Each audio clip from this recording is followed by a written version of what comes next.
You know, fine. You know, fine. Oh, god damn it. You know, that's the background. I don't need to hear that. I don't need to hear that at all. I also just realized I forgot to turn on my model. Because I'm an idiot. So let's go ahead and fix that. We... Echo, echo, and the world. Yeah, we're fixing the echo. We're fixing that. Rosalind Faye just did the hydrate. Thank you for that. And also, Ivana, thank you for the... You fucking degen. I don't know how long my energy is going to hold out today. I have felt terrible all goddamn day. I feel like I'm just coasting on the medications right now. Give me a minute. Yeah, Void's intentional. I'll be fixing it here soon. Just give me a minute.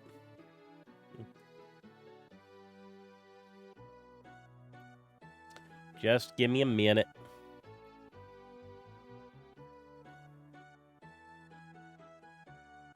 Okay. Why is that not connected?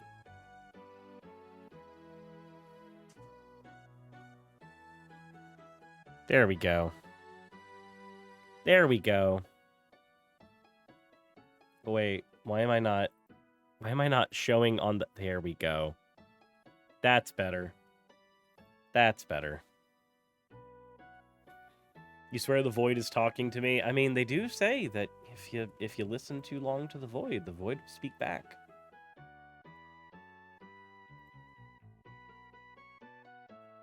At least that's what I hear.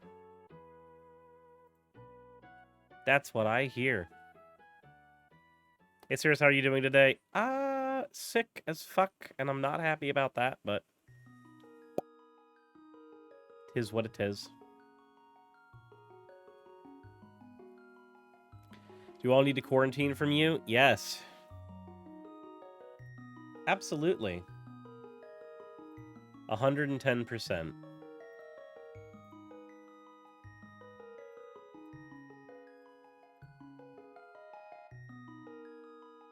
Don't you understand? You have to hide from me. If you don't, you'll die or something. Are you here to celebrate or mourn? I have no idea what you're talking about. Thank you for the stretch jump point. Is Raz nursing you? I mean, she brought me McDonald's. Does that count?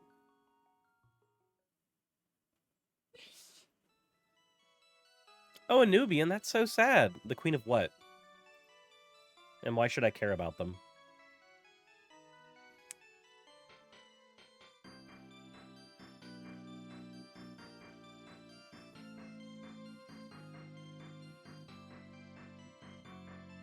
Good evening, Sirius. Not used to seeing you stream this late. That's what happens when you're sick and you are spending the entirety of the day trying to get built up functionally.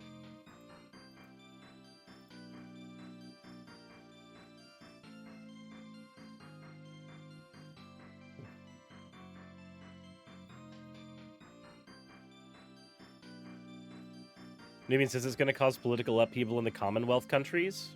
Is it? Considering the very little political power that is even held by the royal family, I don't see how.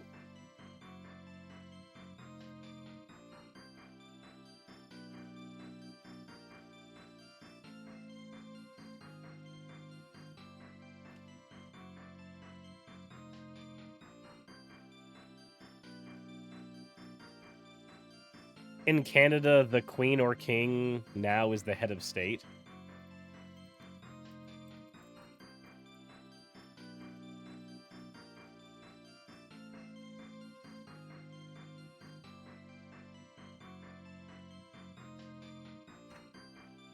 Let's see here.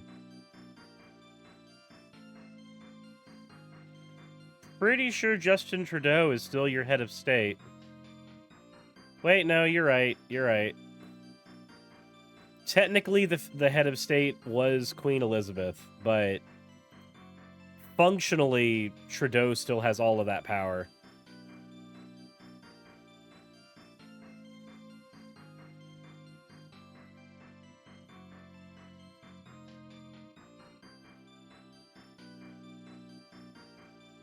I don't think it's really...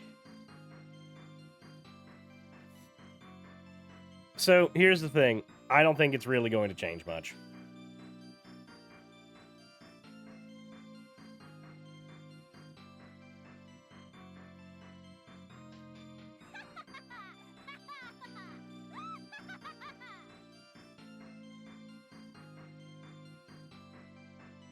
Stone doesn't understand why indigenous people aren't upset about the Queen's death.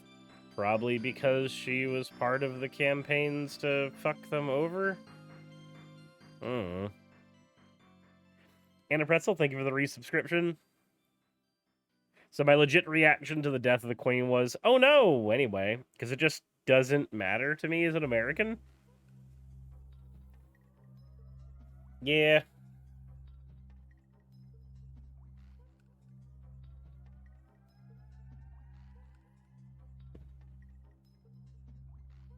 You can ask a commander question, Purple Kobold.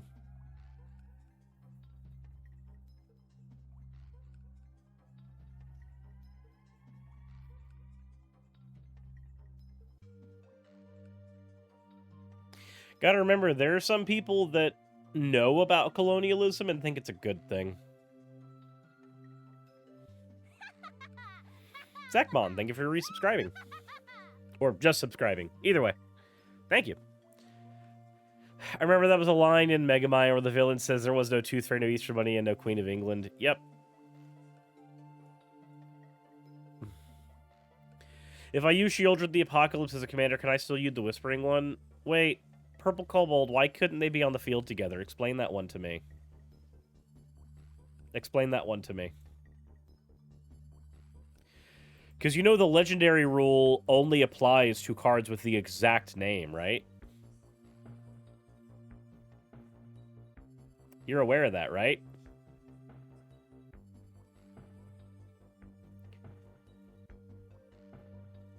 Which means it doesn't do anything.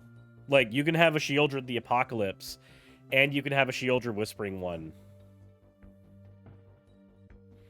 No, it has to be exact.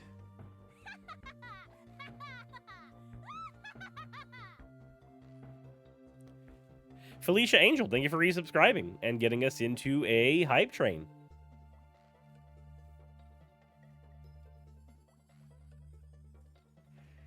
Wait, is that a potential application of those name change sticker cards? Yes.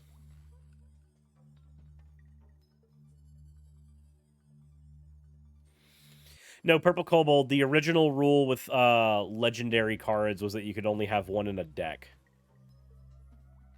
Specifically. Like, you could have a deck with 5 legendaries, but they all had to be different legendaries. But that's basically just the rules Commander plays under anyway.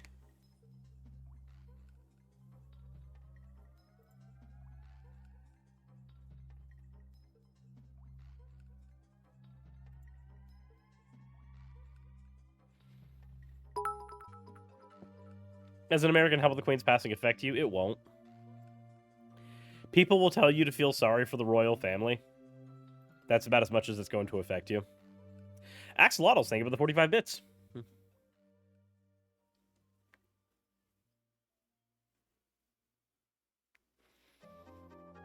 Purple Kobold, what deck are you trying to build? Are you trying to build Shieldred?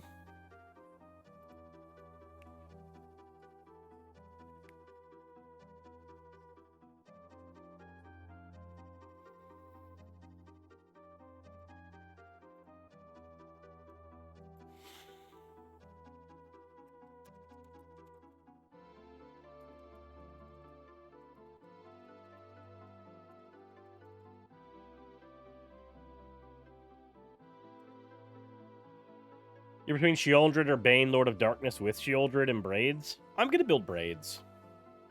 Braids is on my list. I've developed an attraction towards Braids, and I probably shouldn't, because never stick your dick in crazy, but still.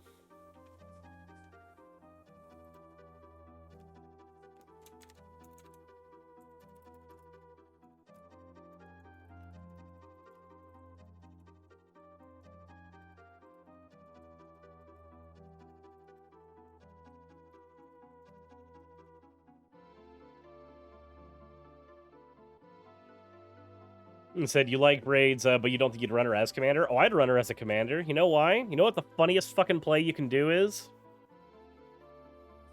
Turn 1, Dark Writ, play braids. Sacrifice your own land. Pelvic Thrust.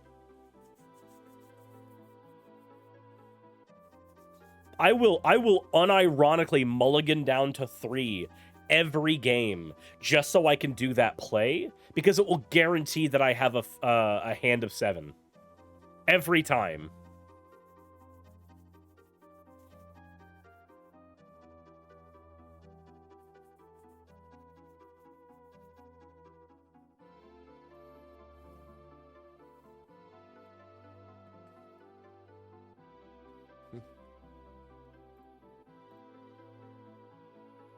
Every fucking time.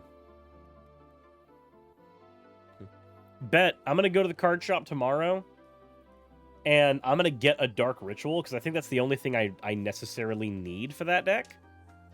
I'm just gonna get a Dark Ritual while I'm at the shop, and then just build that. Snow Taco says, I've never built a commander deck. I don't even know where to start.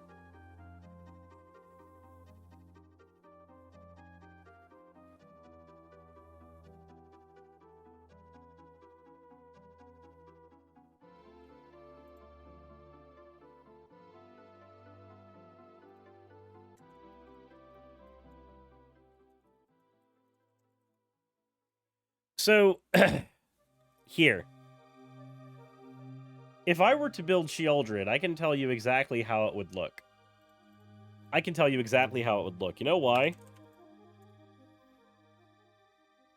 Someone, not gonna say who, probably me, already fucking built it.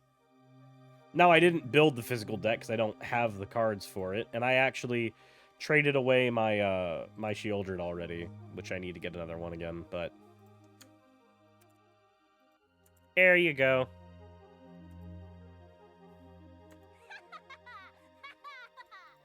You drew 2 Sheoldred for pre-release? Well, heck you. Give me one of them. I'm kidding. Don't do that.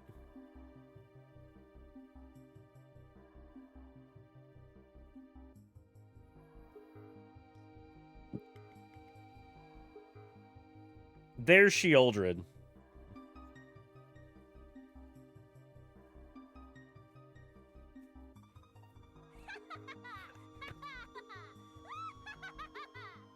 Silly Shinobi, thank you for resubscribing. Zanju, thank you for resubscribing as well.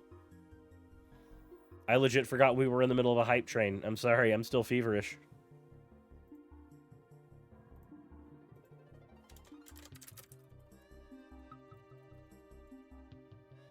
You were eyeing Elder Brain? Yeah, quite a few of those were already eyed things. Yep.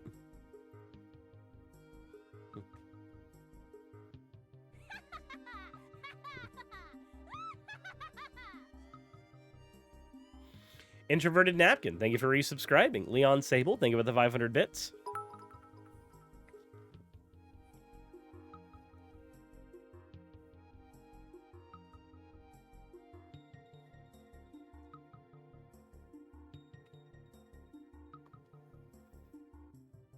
So we make a deck with Bane too, though? Man, have I got some great news for you.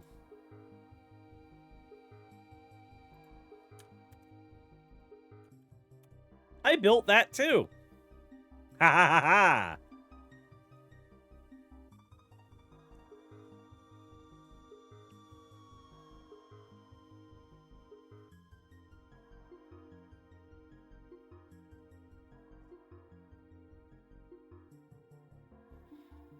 Are we in an armistice? No, that's just leftover.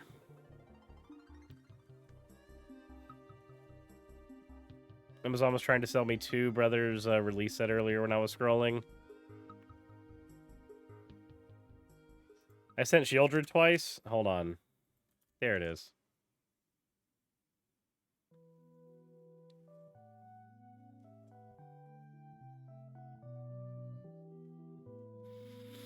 So when I was talking to my teacher today, she said, but maybe with a bit less booba showing or a shirt under it.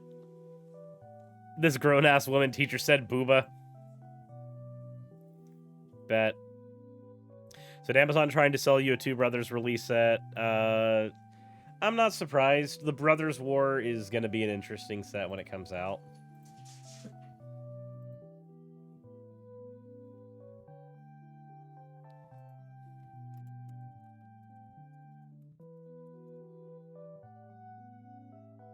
Oy, oy, oy. Why do I start feeling myself sweat now that I'm like on stream? Now that I'm here trying to do work. Why? PC heat? No, my office is colder than the bedroom I was in. The bedroom doesn't have air conditioning, but my office does. Probably exhaustion. That's probably exactly what it is.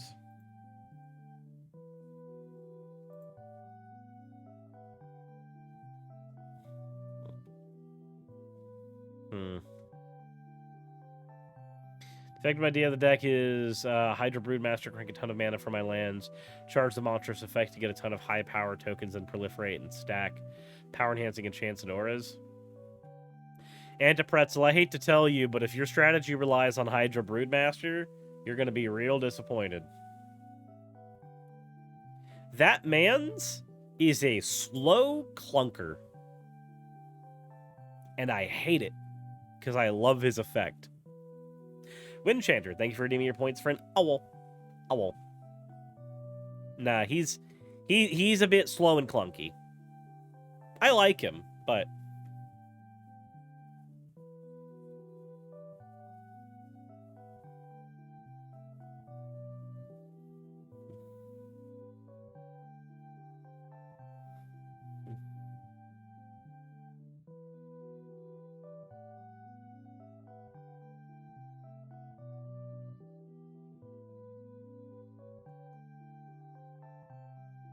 But the Shieldred deck you showed is 108 estimate, but I already, But you already had the Shieldred? Yeah, Shieldred accounts for $40 of the deck.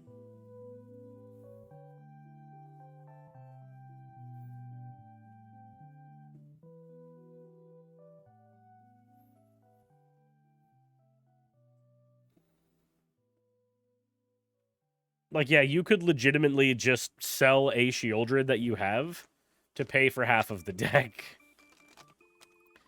Said you play for fun. I get that. I play for fun as well. I don't try to do Commander competitively. My only thing is, like, my problem with Hydra Broodmaster is he takes 3 turns. The turn you play him, the turn you monstrous him, and then the turn you get to swing with the cards.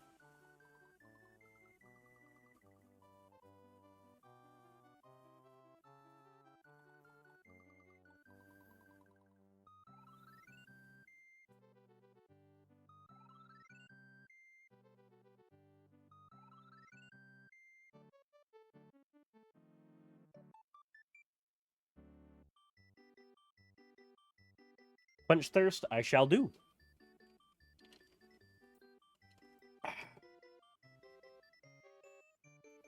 Let me see here.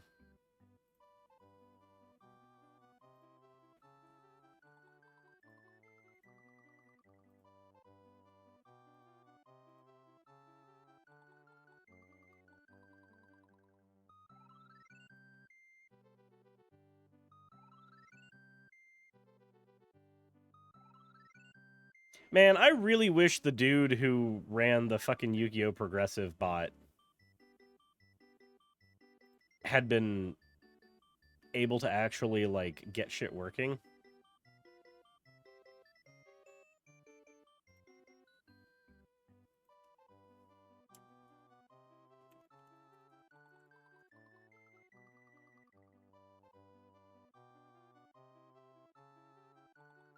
Canadian Line, thank you for resubscribing. Or subscribing with Prime.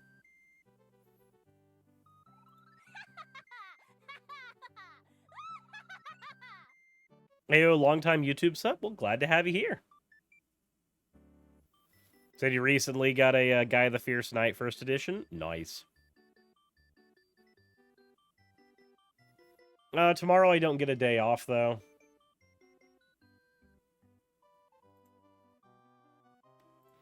I got Sunset City in the morning.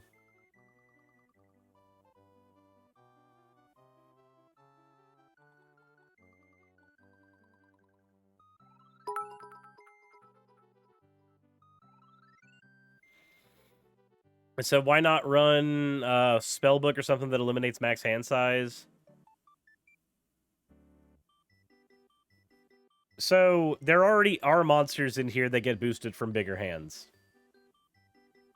If you look in here, Psychosis Crawler is in the deck. And you're not wrong. The deck should be using...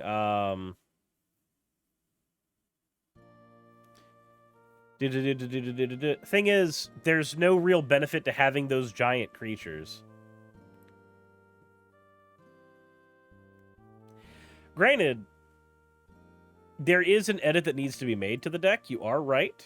There's one edit, and that is that one swamp needs to actually be a reliquary tower.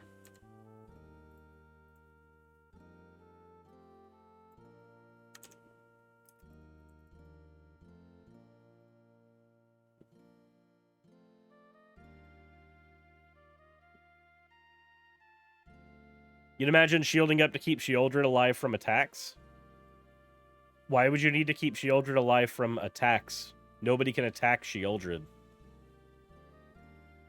Besides, this deck runs a reanimation package. Sheoldred dies, you just let it happen, and you just bring her back.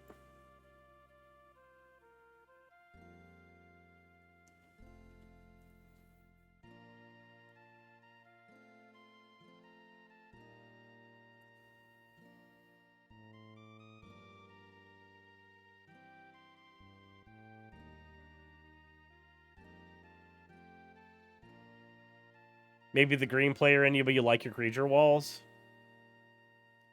There's plenty of big booty creatures in this deck, though. Besides, most of the goal is going to be to just make it to where people don't get to keep creatures on the board anyway.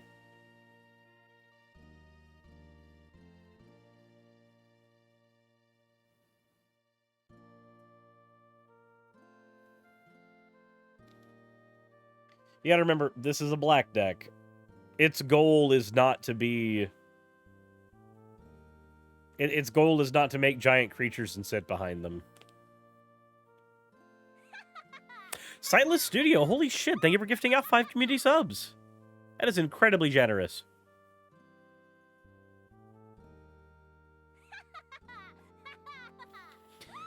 Maybe also the pre-release was my issue keeping her alive.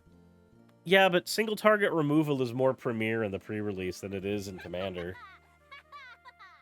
People don't use enough single target removal in Commander. Jubilee Helix, thank you for redeeming your points for an owl. Owl. Said that is a lie. No, I don't think it is.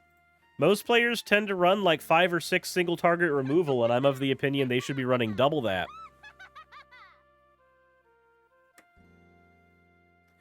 So every deck you face has about 12 to 14 single target removal. Well, then they're decks that are built correctly.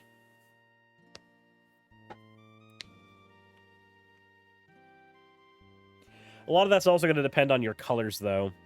Like, if you're dealing with a green-white deck, the best removal they've got is Generous Gift and Beast Within. After that, they have to rely on creature-specific removal. Wait, Incendio, don't at me anymore. No. You play frickin' Tier Grid. All the removal gets aimed at you. All the fucking removal gets aimed at you. No. Every path to exile has your goddamn name on it, and you deserve it for playing that absolute bitch. No. No. You don't get to do that. You don't get to be, oh no, oh whoa, there's so much single target removal. It's all aimed at me. But you have T-Grid on the board. No. Player removal isn't good enough for people who play T-Grid.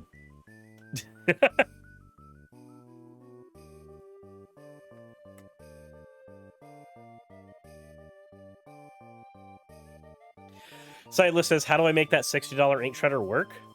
Are you playing it and it's not working? Because it's a carbon copy of the deck I use. Just with the land base downgraded.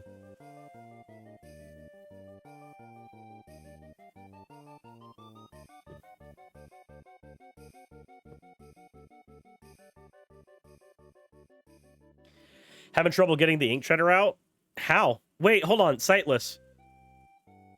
Are you... So by turn 4, you should be getting your prismatic bridge out. Are you able to get the prismatic bridge out? Because that's how you get ink shredder out. Like, that deck should have no problems getting ink shredder out.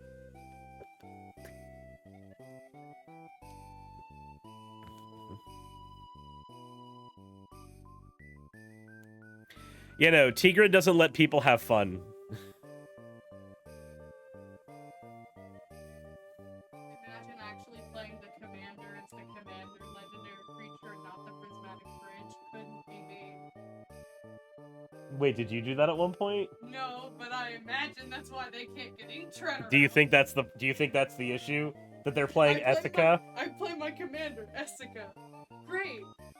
Now if I could only find that ink Wait, shredder. seems to be a problem of getting the wrong draw. Shouldn't be a wrong draw problem in that deck. Here. That sounds like you're just trying to draw ink shredder. Hold on. Bro. Hold on. I'm gonna make this super easy. Hold on.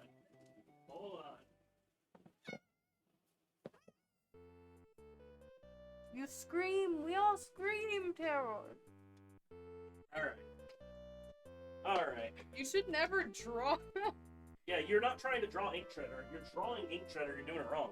You just play lands until you can put out your bridge, and then you put out your bridge and hope nobody blows it up before your next turn. Here. I'm gonna make this easy. I'll make this easy. Does that cam work? Yes, it does. Bro. Alright. God, there's so much cat here. It's part of being a dad, yeah. Yep. You can have these. I don't want them. I don't want them either. Oh, okay. I like the mint ones, not those. Yeah. Alright. Alright. Child.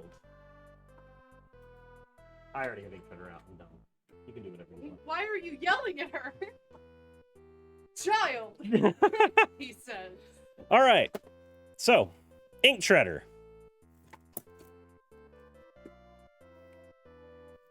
Let's do it. So there's the commander.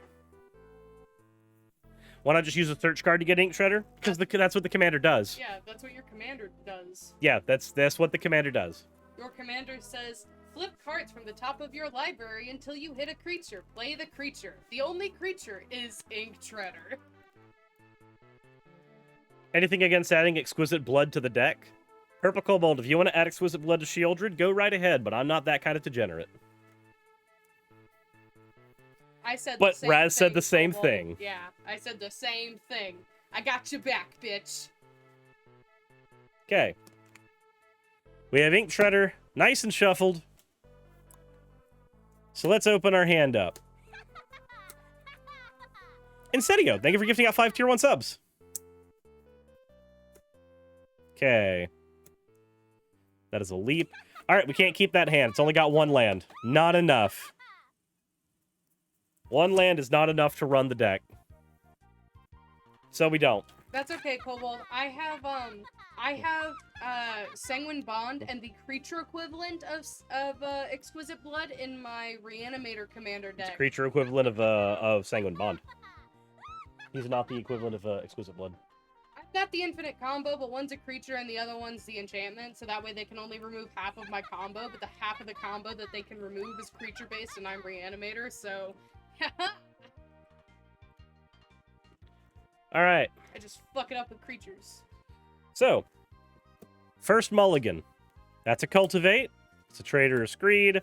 Robe of Stars. Renegade Tactics. Bro. That's the ink shredder. Bro. We cannot keep a 1-land hand. We molt 6.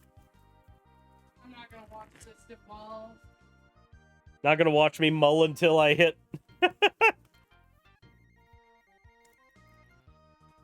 What are these draws? Sad is what they are.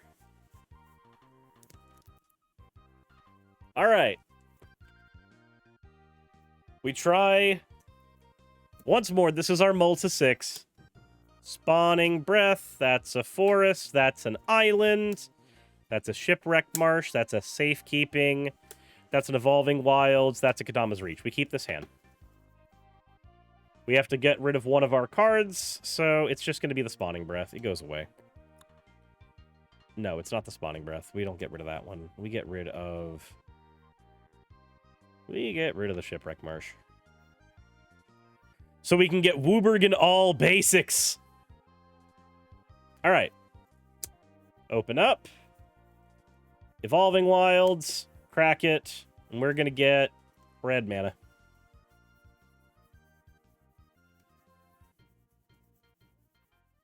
Where the fuck is my red mana? Where the fuck is my red? There it is. There's 2 mountains in the whole deck. Gotta find them.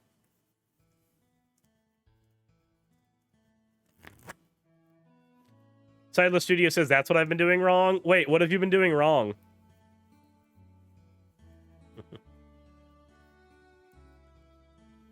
All right. So when I mulligan, I only drew 6 rather than discarding after. That's one thing. All right. Next turn. That is a forest. Turn 3. That is an island. We tap all those. We play Kadama's Reach. And we get ourselves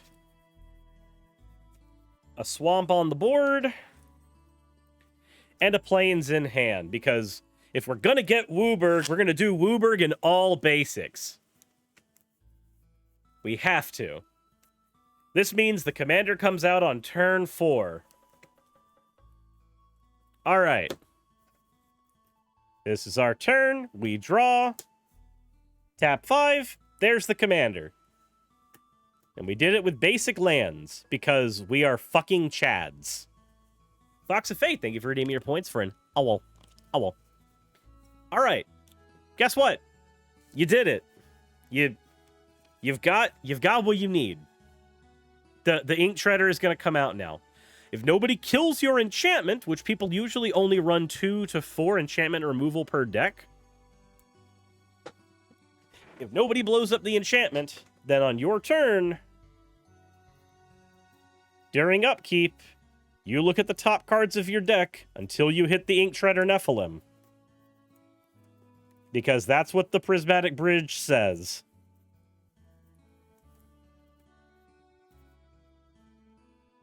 We'll get to it. Where are you?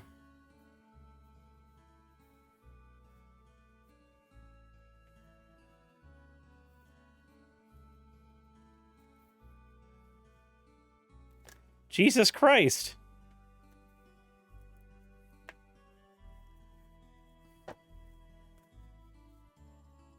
I mean, yeah, I basically have to show the entire deck. Because I'm not getting to the Ink Shredder.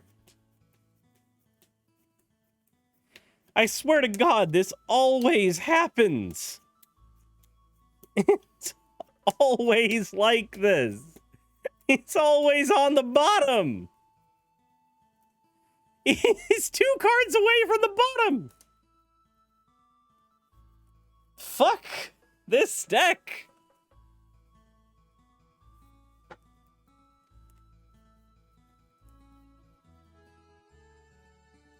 There he goes. This a Murphy's Law thing? Yeah, basically. All right. So we've shuffled the deck. And now the 2 cards that were left in the deck go on top. All right, our turn begins. Somebody is going to target the Ink Shredder Nephilim and try to fuck him up, because they always do. They always do.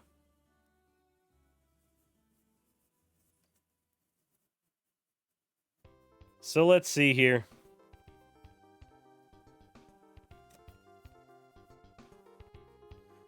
Croaking Counterpart. Now you have 2 Ink Shredder Nephilims.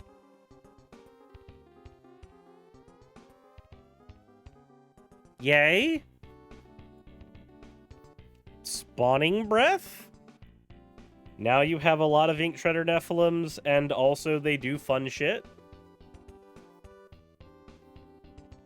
Play a land. Play a Commander Sphere. Pass. Whee! Tameo Safekeeping to protect the Ink Shredders. Your turn comes up. Crack the Command Sphere. Draw a card. Hey, look! The deck's giving us bad hand. But it doesn't matter, because we're going to cast Crooking Counterpart from the grave. Creating...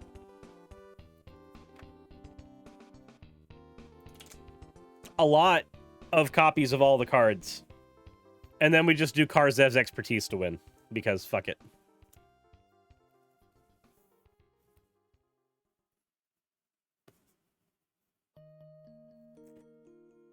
There! Ink Turder.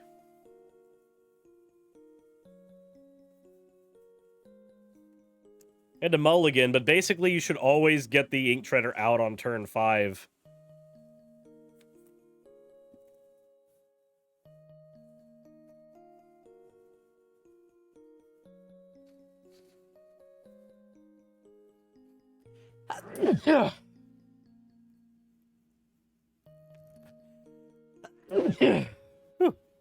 Dang it.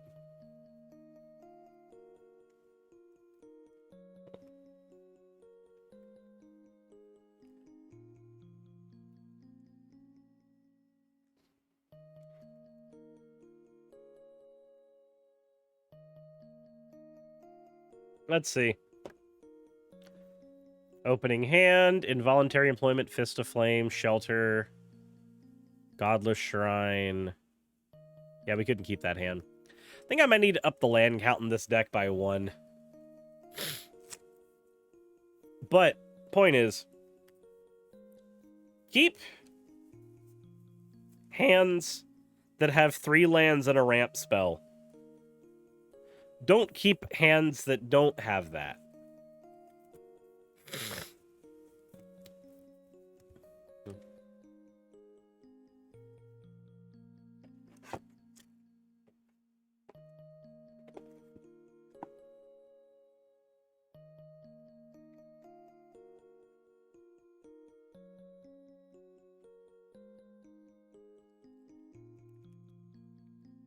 So what do you think of my Fractal deck? Is this Eska? Or is this Fractal Bloom? No, what? Falco? Why? Why is Falco the commander here? Hold on. What is this?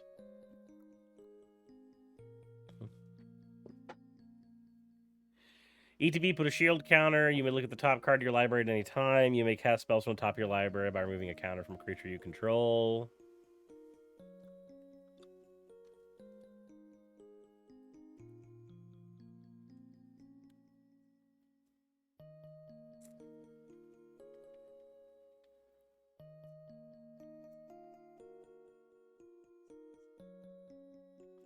All right. Hold on. Is it in here? Yes, it is. A body of research is in here. Good.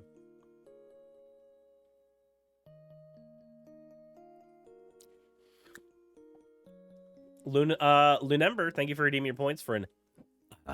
you fucking degen.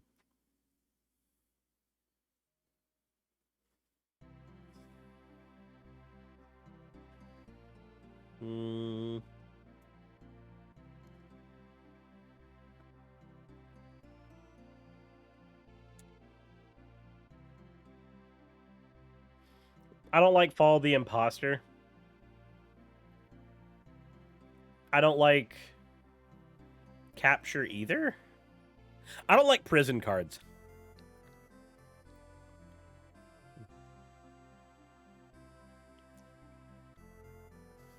I like Broker's Ascendancy.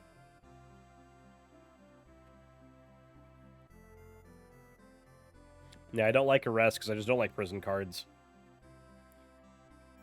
Like, wait a minute. Are you not running Swords to Plowshares in here? Or Beast Within?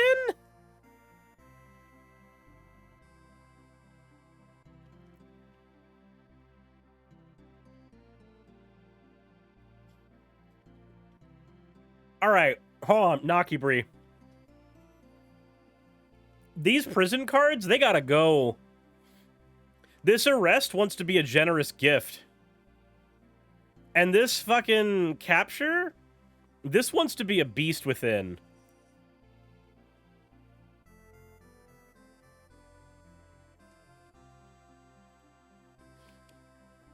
Also, you should totally put a Basri's lieutenant in here. Every creature with a 1/1 counter, if it dies, you just create a 2/2 token. You just replace it. Fall should be a Swords to Plowshares.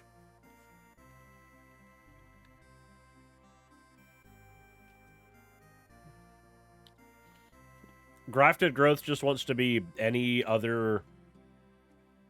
Oh, hold on. No, yeah, Grafted Growth wants to be any other ramp spell.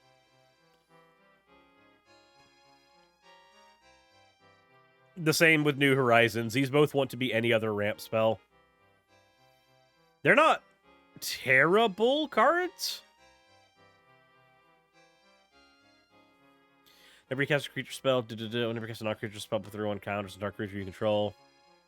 I like Primeval Bounty. That's a disgusting card. That's neat.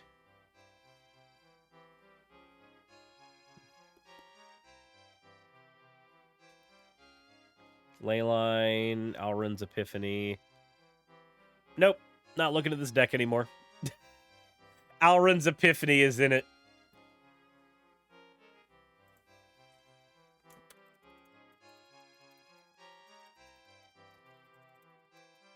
I got trauma from that card in Standard. But I like the idea of using Falco makes sense. However, I would suggest something. What's wrong with that card? Alrund's gives you extra turns. So in Commander, there's already a faux pas against extra turns. But in Standard, Alrund's Epiphany used to be the linchpin of the strongest deck in Standard.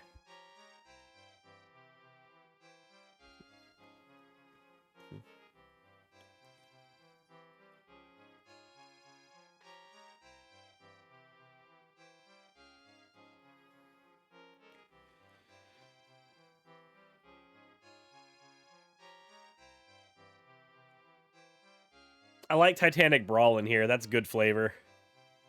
So what's wrong with things like Arrest? So here's the thing. Arrest, enchanted creature can't attack or block and its activated abilities can't be activated. That's helpful, but you can't do anything about static abilities in it. So, okay. If you want Arrest to be better removal, you make it Generous Gift. Generous Gift can hit anything at all, as opposed to just creatures.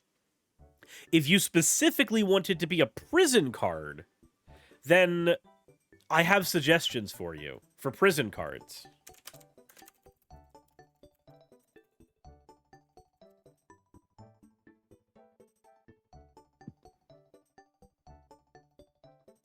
Like, this is the best prison card, and it's in your colors. I can also suggest Darksteel Mutation. Another phenomenal prison card.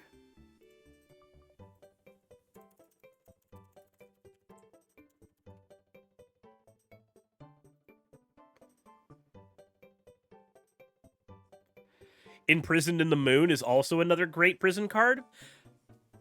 Imprisoned in the Moon actually has some really neat special abilities here. Think about this. So, Nakibri, you use Imprisoned in the Moon specifically on a commander, and it will survive a board wipe and still be locked in, because most board wipes say destroy all non-land permanents. If anybody uses any of the destroy all non-land permanent cards, Imprisoned in the Moon will protect the commander from being destroyed, thereby keeping it locked down and unable to be freed. Mutation serves a similar goal, Because the Darksteel mutation will also make it indestructible, making it survive board wipes, meaning that it won't be able to function anymore. And then King Kenny's draws you a card when you play it. Like, if you're gonna run prison cards, use those. Elsewise...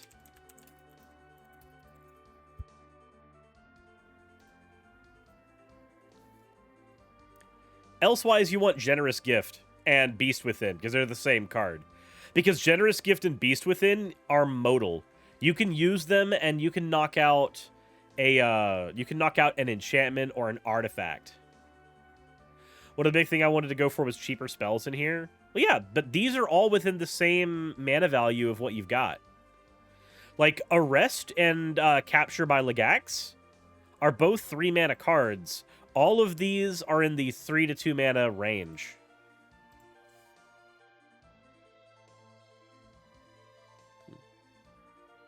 Like, I'm not suggesting anything outside the range of the deck. Yeah, and I agree. Cheaper CMC is great for that. But you know what else is great for that? Here, let's go to Scryfall.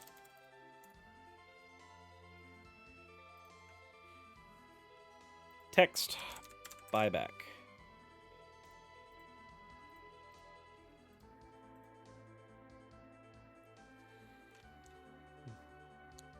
These are also great with him.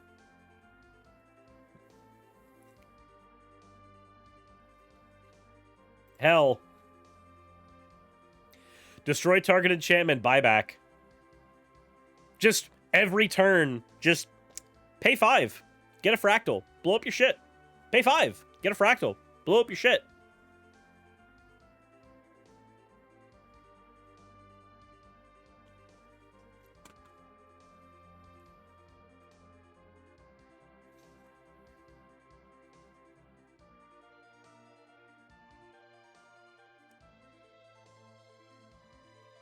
Or hell, you're a counters deck. Clock spinning. Pay 1 to put another counter on a card, or pay 4 to put a counter on a card and buy it back.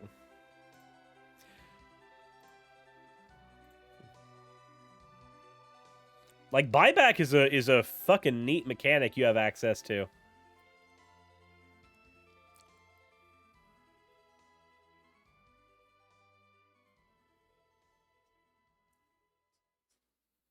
Let me see here.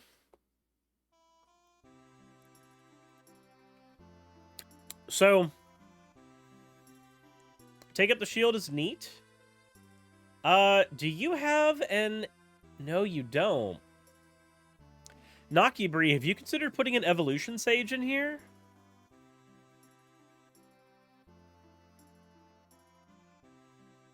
Because Evolution Sage would be beautiful for a deck like this, too. Just every time you drop a land down, all your fractals get bigger.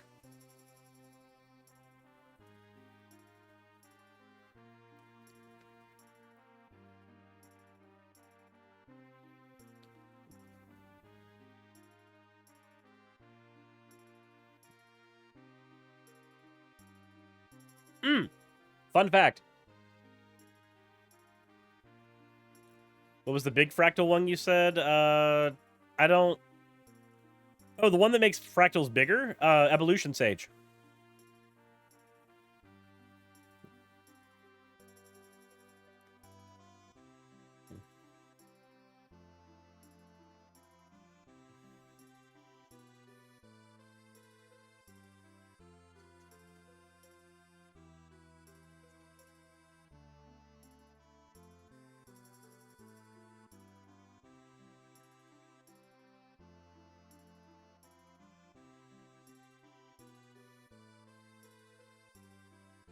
Would you be up for a budget make-a-deck tonight?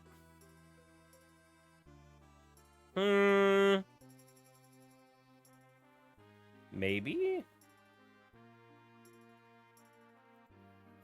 Let me check out Incendios real quick.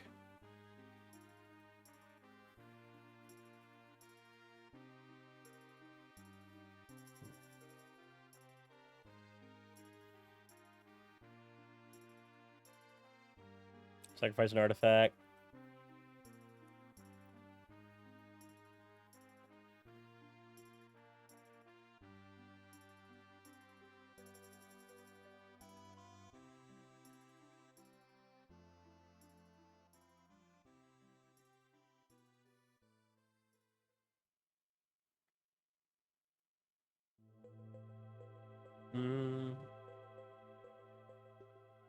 Okay.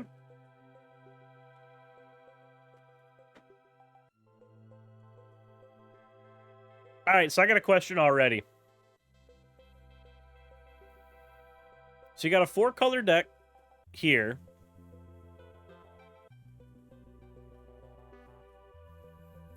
What do you have for acting to Davian Goliath? Sure. What are the Vivid Lands doing in here? I love Brutaclad. Brutaclad's neat. I have a copy of him. I need to figure out what to do with him.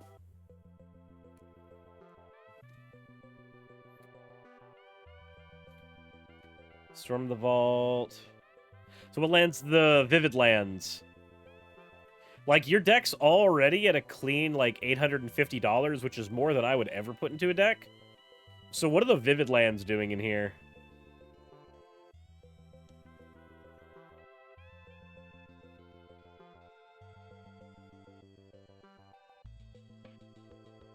I feel like... I just don't like Vivid Lands.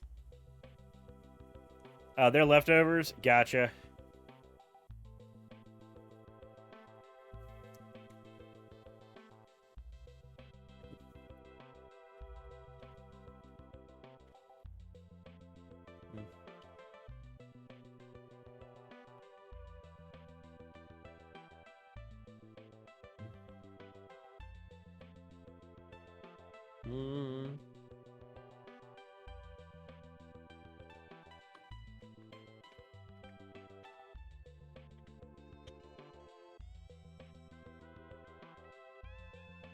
Oh. This is a Flicker deck.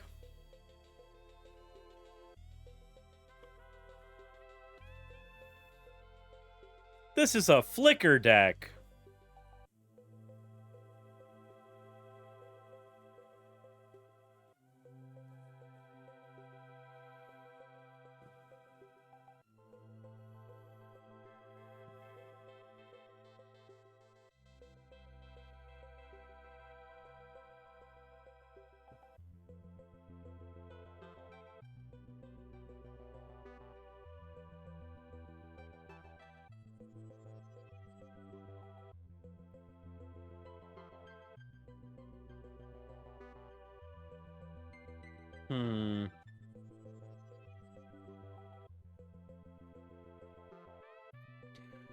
And then you're going to be winning with Hellkite Tyrant. Makes sense. Question. Do you have... So you probably don't need to be running as much board wipe as you are. You do have the Academy Manufacturer in there. Deck does not have green, so you can't run the Zoologist.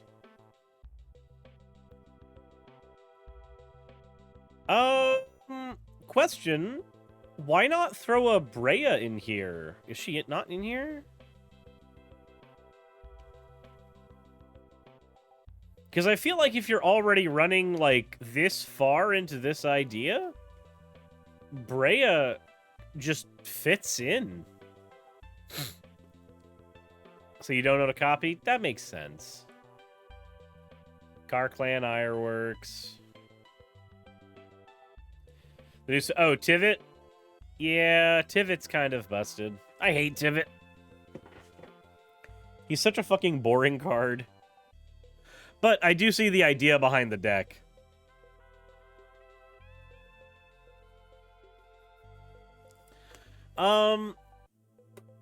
So question.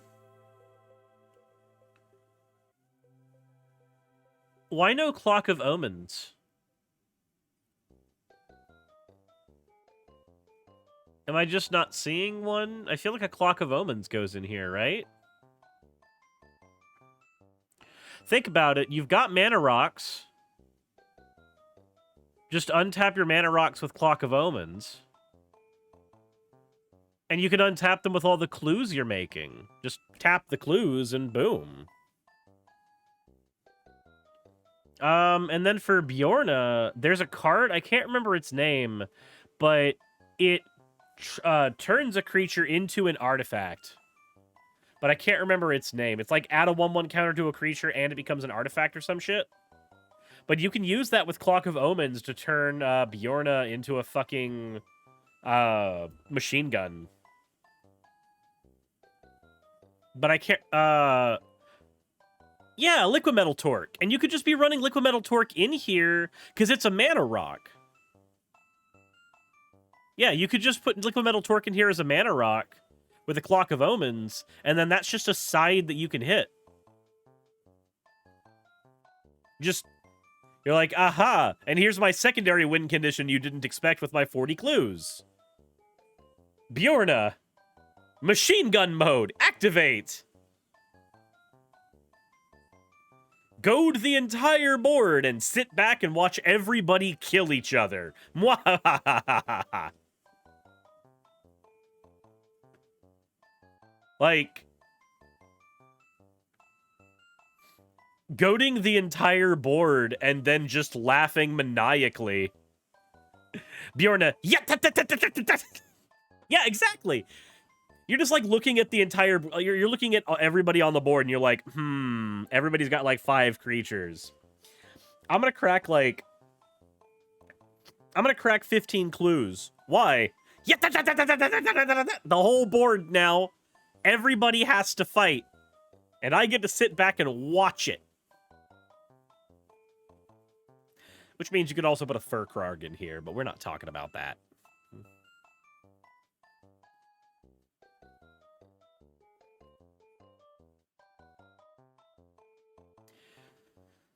But also just in general, the Clock of Omens gives you a shit ton more mana because you're already running shit like Sol Ring. Like...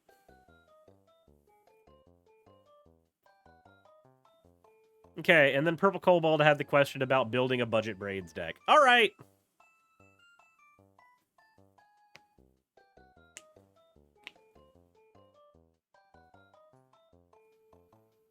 All right, fine. Fine.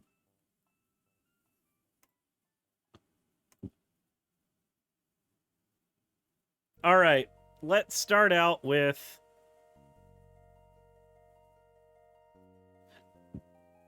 create a new deck. Format. Commander. Deck. Braids Insane Waifu. There, that's the... Braids Arisen Nightmare. There. That's the name of the deck we're going with. So this onto one side. Throw Scryfall onto the other side. And let's go to EDH Rec.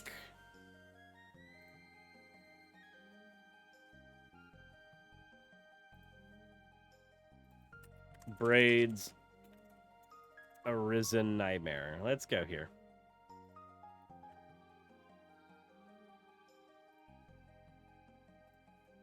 Alright, kill all these. Alright, let's start with ramp. Ramp-wise, we already know we're going to need... Mind Stone. Liquid Metal Torque. We already know we need Dark Ritual. We already know we are going to need... a Charcoal Diamond. A Soul Ring. A Wayfarer's Bauble.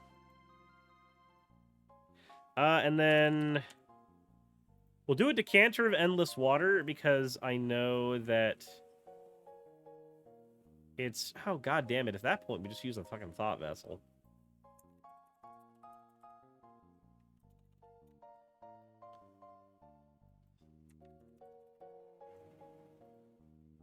Thought Vessel.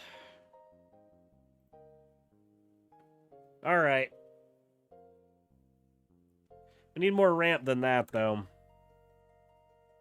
So let's rack our brains here. We know a Solemn Simulacrum can go in.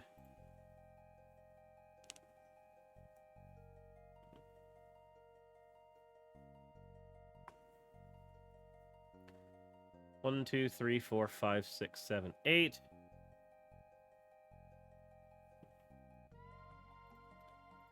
Let's see here.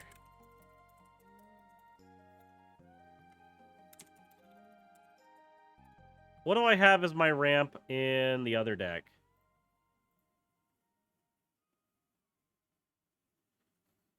Shieldred. What do we have for your ramp? Hedron Archive. No. Honored Heirloom, yes.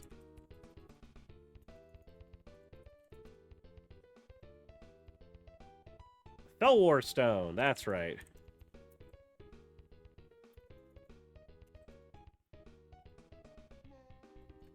Arcane Signet. Metal Torque.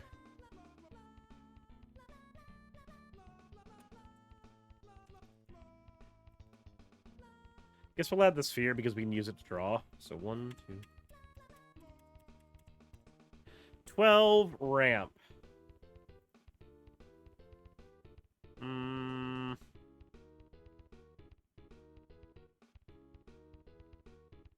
I don't like it, but we'll work with it. Alright, braids, new cards. What can we put in here? Ooh, you're right. Iker Wellspring. Mycosynth Wellspring. Prize Statue.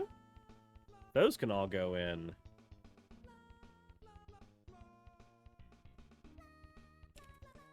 Nimble Right Schematic. I like you.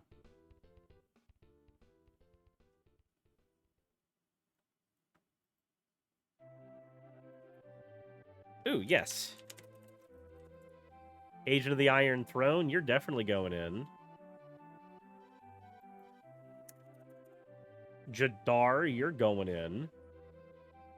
Let's see here. Treacherous Blessing enters the battlefield, draw 3 cards. When you cast a spell, you lose 3 life.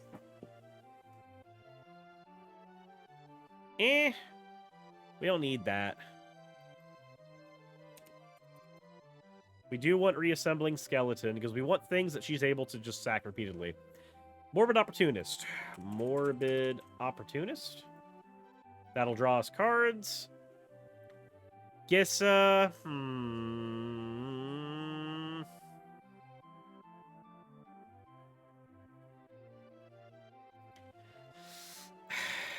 Gissa's neat, I guess. Gissa can be... Gissa could get it. Dreadhorde Invasion, that's good for this as well. Bloodghast, no, that's too expensive. That's too expensive. Dark Writ's already in here. Feed the Swarm, we know is going to need to go in.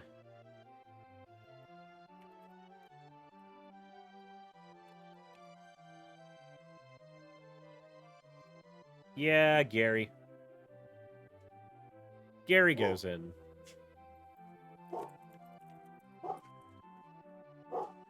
Zulaport Cutthroat definitely goes in. Blood Artist. Sure. Gem Medallion's too expensive.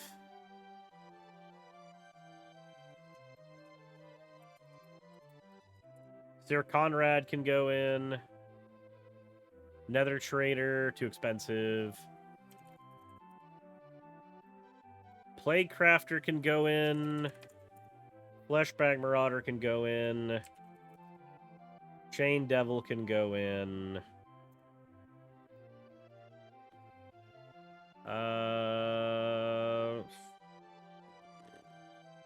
Hold on. Oracle, let's go here.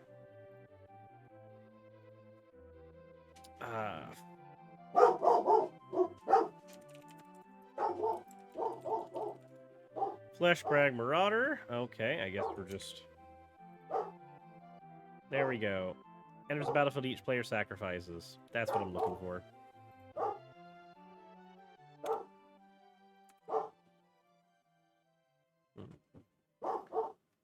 There we are. Demon's Disciple.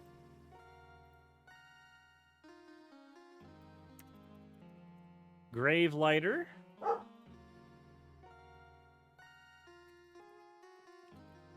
Merciless Executioner. And Slum Reaper.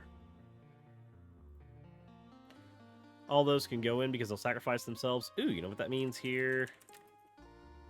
Noxious Gear Hulk can go in.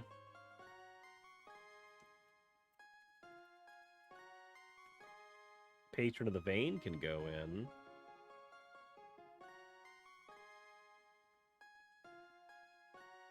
Alright. Let's go back over here. Orisa, too expensive. Grim Haruspex. Ooh. Grim Haruspex is perfect.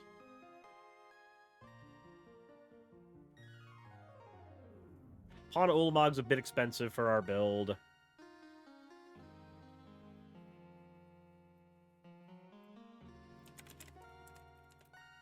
Shambling Ghast is actually kind of perfect. His opposition agent's expensive for our build. Shieldred is expensive for our build.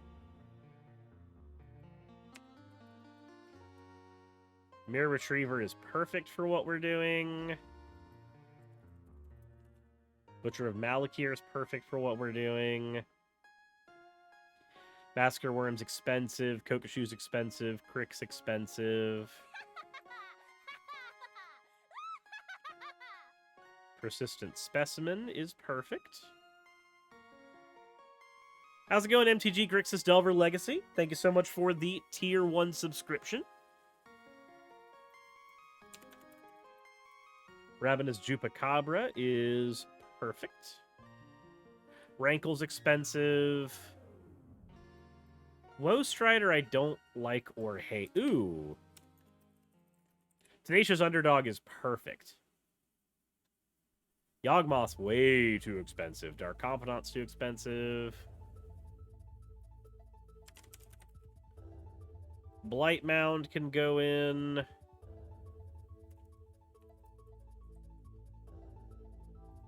Ogre Slumlord can go in. Scrap Trawler can go in.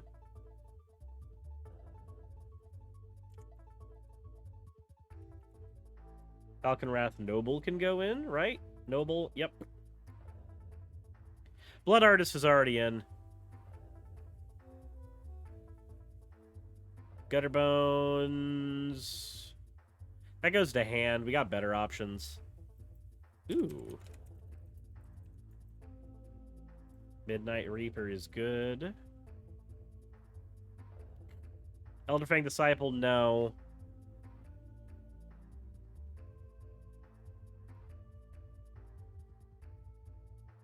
Dread Presence.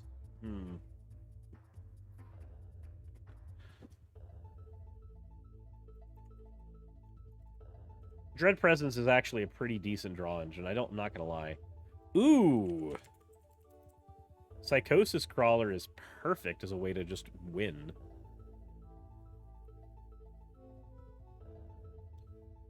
Yahenni.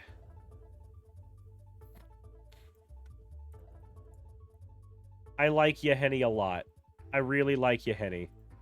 This is for braids, the new braids. I don't like Burglar Rat.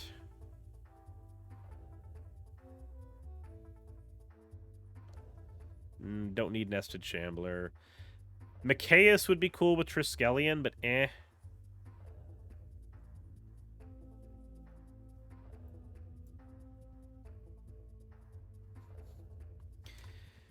Vindictive Vampire is neat. Virus Beetle is not necessary for this.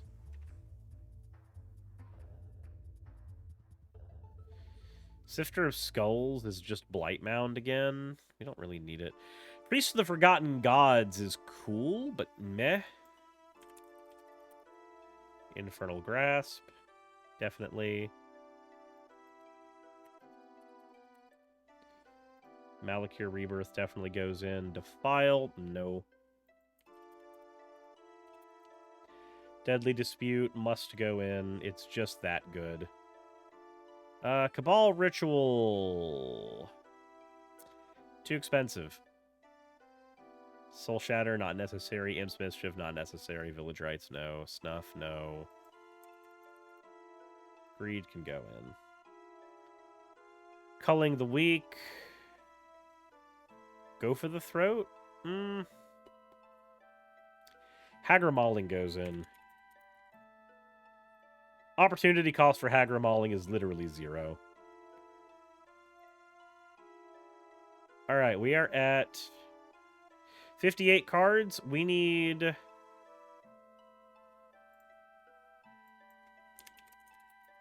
Feign Death. Undying Malice?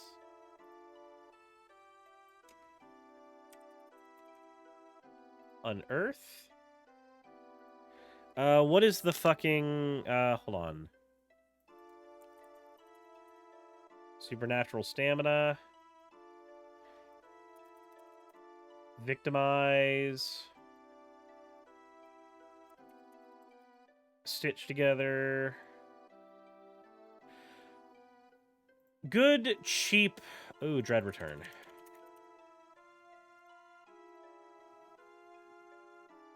Good, cheap reanimation spells. Things that don't cost us a whole lot.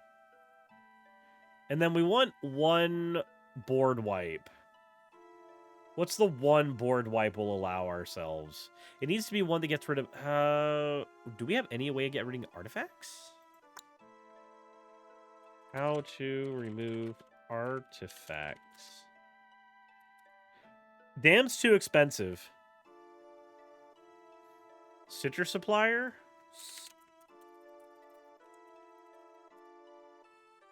What's Stitcher Supplier? What do you do? Enters the battlefield or dies for the top 3 cards of your library in your graveyard. Too expensive. And we're not really a Reanimator deck, so much as we're just an Aristocrats deck with a Reanimator sidebar.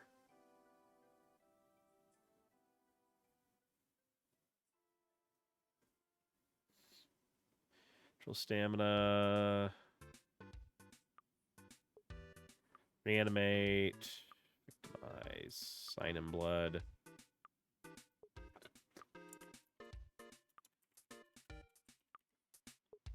Sign in Blood is a draw.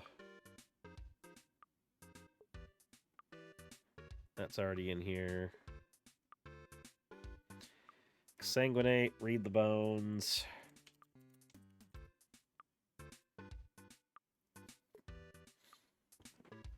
If I lose 1 life, discard the card, sacrifice creature, sacrifice the land. No, we don't need that.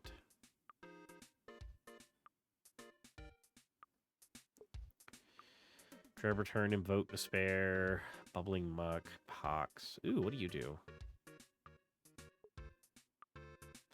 No, we can do better than that.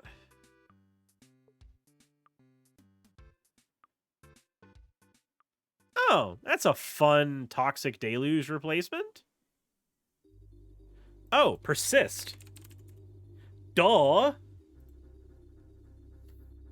And you know what? Sure. Diabolic Tutor can be in here. I don't like putting tutors in decks, but it's doable. Make an example.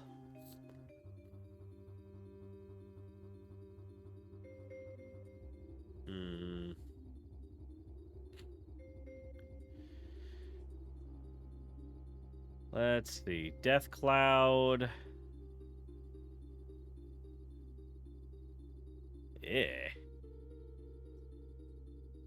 Don't like that. Choose 2 target players. No, that's $5.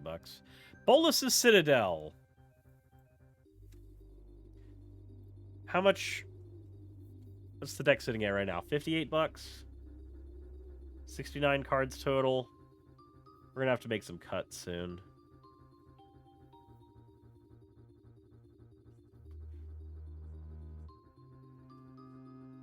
First Bubble Expedition Map Senseis, Ashnod's Phyrexian.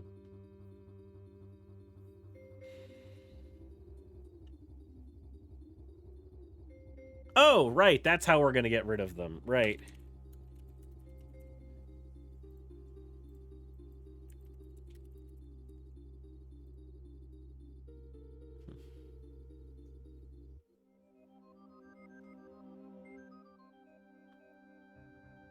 Black Sun Zenith. Hold on.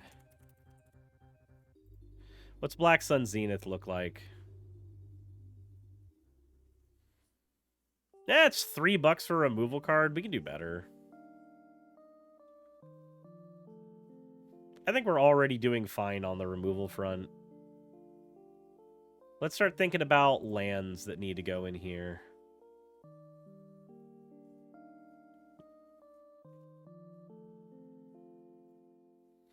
Oh, Bastion needs to go in here.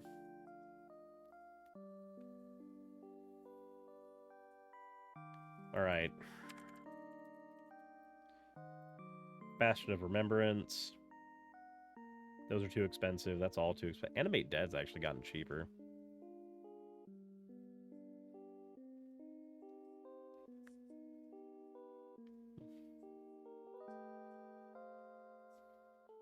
Phyrexian Arena, Blight Mound's already in here.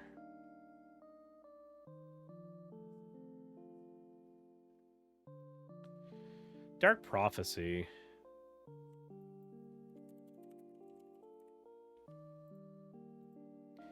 Good card. Okay.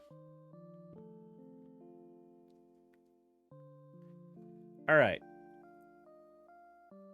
Now we are at the point where we need Sanguine Bond.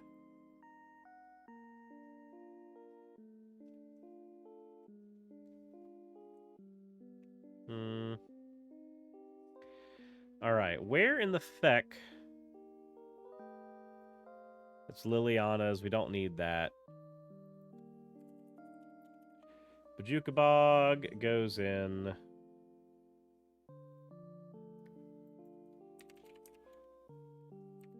Reliquary Tower goes in. Takanuma, too expensive for what we're doing. Castle Lochthwain goes in. Ooh, Dune of the Dead. Put it in the graveyard from the battlefield. How are we going to get that in the graveyard, though? We don't have... Ooh, wait a minute. Braids will put Dunes of the Dead in the graveyard. Witch's Cottage.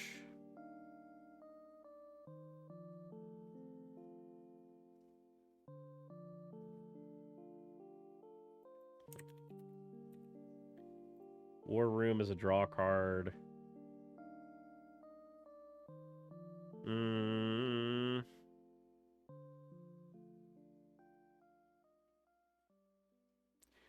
Man Beacon, Buried Ruin. Mortuary Mire. Gaia Reach Sanitarium? Yeah, that would be decent. Each player draws, then discards. I think I'm okay not giving my opponents draws in this deck.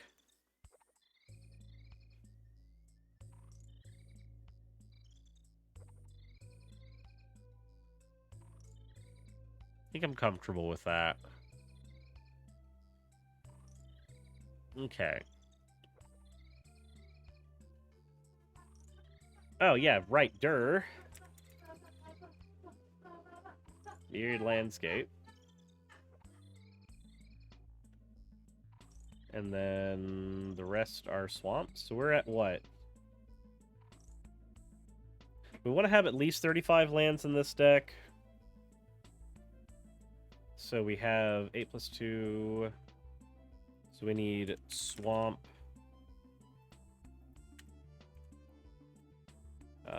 25. Add, update. All right.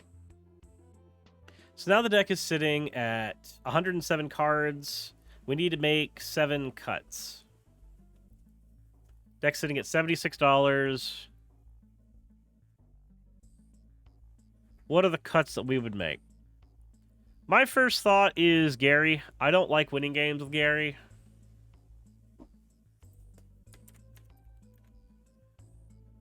But we have Sanguine Bond, so I think we keep Gary. Maybe we get rid of Scrap Trawler. And then Slum Reaper. Fuck you! Fuck you! Fuck you! Fuck you!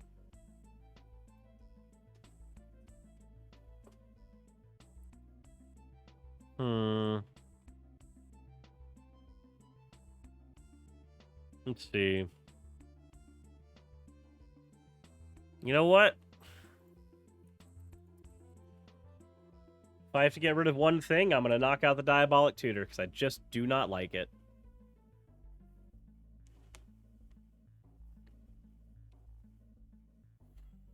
I just do not like tutors. So, goodbye. Tutors make games boring as shit.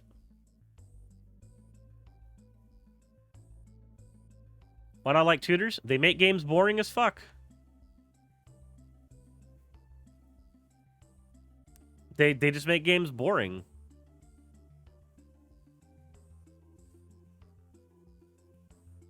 Let's see.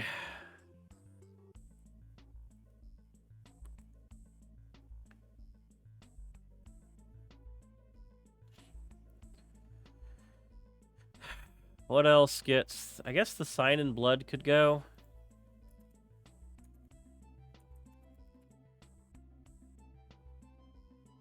Sign in Blood can leave.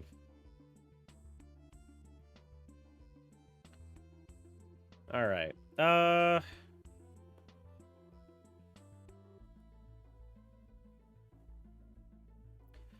Unearthed targets. There's plenty in here, including Braids herself. So we keep Unearthing here. Hey, I wanted to update you on what I've been doing.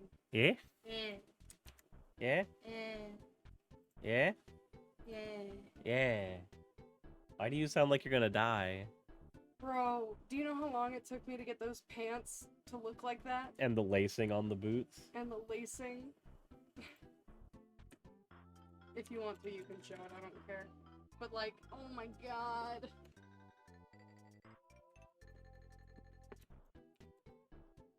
Those fucking pants, man. Dude, those pants took me forever, but they look so good. Like, seriously. Oh my god. Oh my god, those pants. This is what Raz is working on right now, guys. Those pants took me forever. Hey, Terror. Hey, baby girl.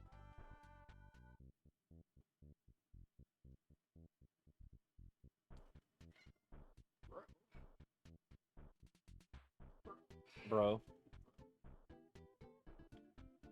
I'm in love with those pants. 10 out of 10 would wear.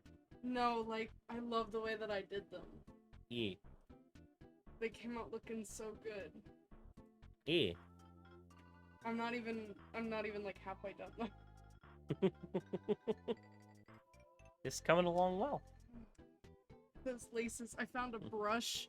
I found a brush for laces, but it's not perfect, and the feet are like, because perspective, one's in front of the other, and so like, it fucking sucks. The feet? Yeah, because I had to fuck with the brush to make sure that I could even fucking get it to look right. But they look good. They look good. Like I'm so proud of them. Yeah. I'm so proud of them. You can barely even tell that they're a brush. But they look good.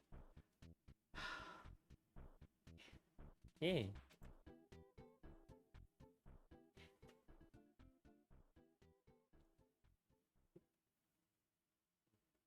You are doing good, hun. I'm glad to see you excited. Yeah. Yeah. I am rewarded with cookies and milk. Yeah. Ooh. Milk. And we have those fudge stripe cookies. Could I have a milk? Would that be okay for me to have a milk? With a couple of fudge stripe cookies? Until I come back, you have to have my drawing on the screen, and you have to talk about it. I have to talk about it the whole time. Guys, this is a drawing. Do you see it? Look at the lines. They are in fact drawn. The spiral shape here, it is drawn. Did you know that? These ears, little did you know, also drawn. These eyes will never get pupils because they would have to be drawn like everything else is. They are all drawn. Do you see this outfit? Also drawn.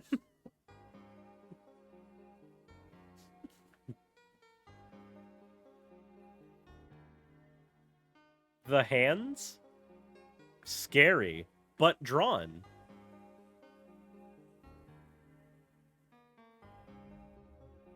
That thigh gap right there? You might not realize it, but it's been drawn. There's even a little bit of butt. Yeah, hanging behind? Yeah, I see that. A little bit of butt. Where's the other cheek? Well, the body is turned so that you can only see a little bit of one. So you fat, dumpy the other ass. cheek is hiding. Yeah, it's hiding behind the rest of your body. Oh. Thank you, honey. What were you talking about spirals? There's no spirals here. Yes, there are. Where? Oh, these? Yeah. Yeah. Dude, I thought this was gonna be the hardest part. This up here. And it was not. No. No. It was actually pretty easy. And did you know? It was drawn. Yeah. I should know. I drew it. Slaps roof apart. This can hold so much drawn.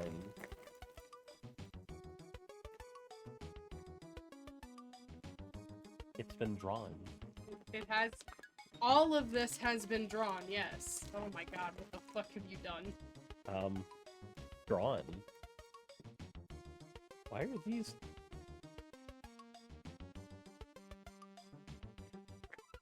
They're melty because you had them in the bedroom.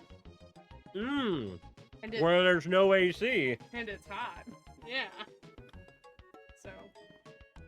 I haven't even done shadows yet. Or hair.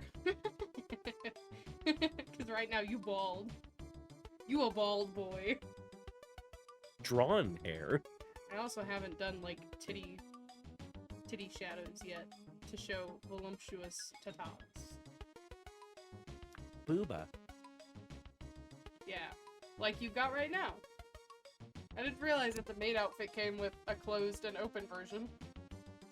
Booba. Even the tits are drawn.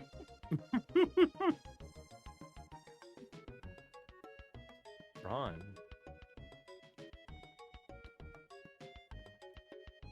Why is it spelled Saris?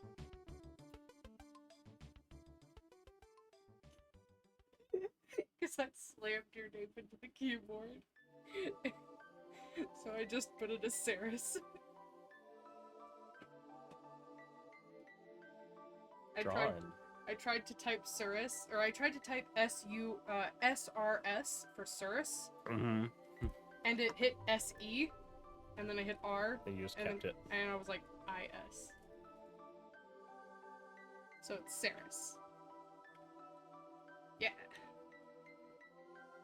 Bet.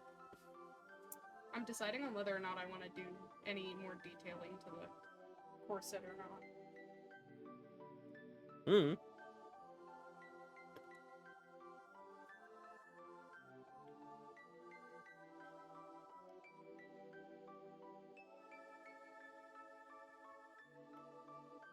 Question about paradox zones. I believe counter doublers do double that. You want to know what's funny? The background isn't drawn. It was filled. Like a cream pie. Hell yeah. I'll... Yes, the hammer is drawn. I drew it myself. Yeah, and I drew this myself too, the little slime. Ah! Yeah. Yeah.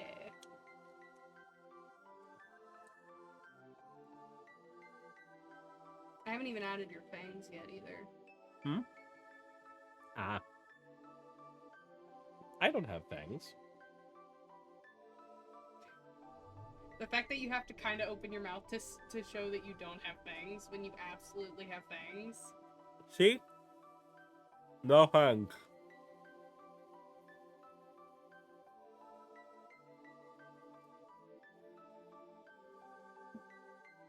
Come on, put your tongue back in your mouth.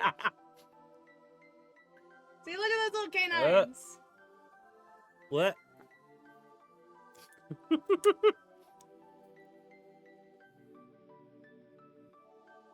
Cosmonaut Saka. Cosmonaut Saka. Thank you for redeeming your points for an... You fucking degen. Just wait until it looks less 2D. Haha. You wanna know something that I bet you would not have ever known because I'm the artist? This is drawn. Oh, but yeah. So these little lines at the top of the hat, Yeah. they were from the original sketch of the hat, and I just kept them there because it makes it look like there's hair underneath it, making it cascade a little. Mm.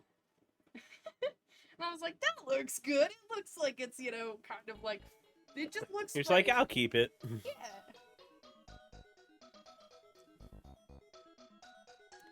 This elbow? I'm figuring out what I want to do. Because, like, all like, drawings have, like, that little, like, pink bit around, like, the fingers and the elbows. And, like... The shading? Yeah, but I don't know what color to use for it.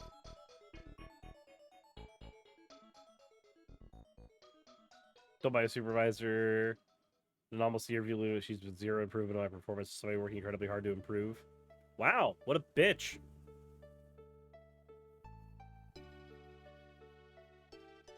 Ah. I'm just bothering you now. You're just bothering me now? Mm-hmm. Okay. Do you see these thumbs? Yeah? They're not drawn. No, they're not. They're real. Okay, I'm gonna go drink my milk. Okay. Enjoy your warm as fuck cookies. I love you.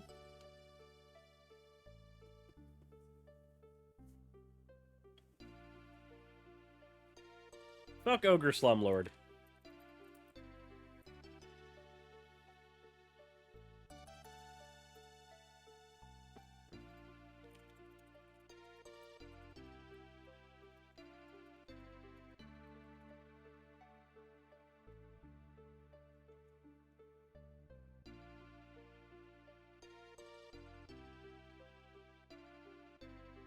She kept saying she's not trying to be mean. Defiant Bloodlord, that's the one.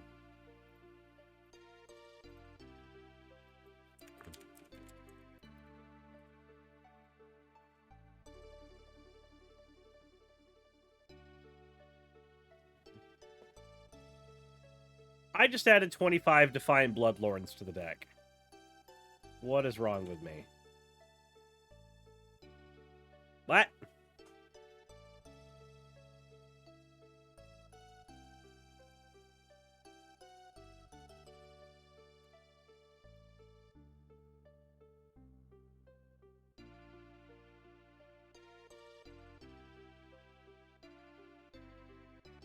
Okay, let's see here.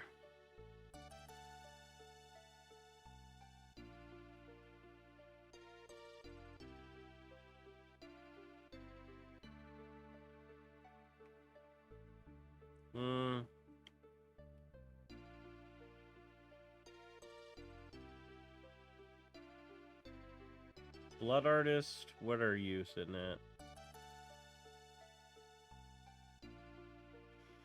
Oh, Vindictive Vampire could just leave then. Yeah, fuck it. He's the weakest of that set of cards.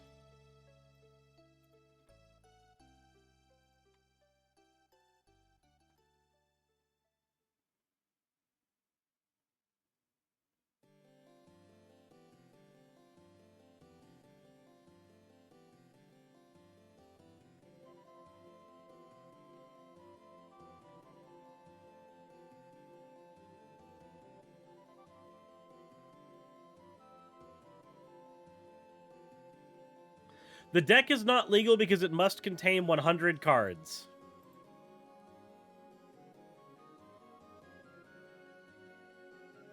The deck contains 100 cards. Oh, those are in the sideboard. How did those make it to the sideboard? Edit?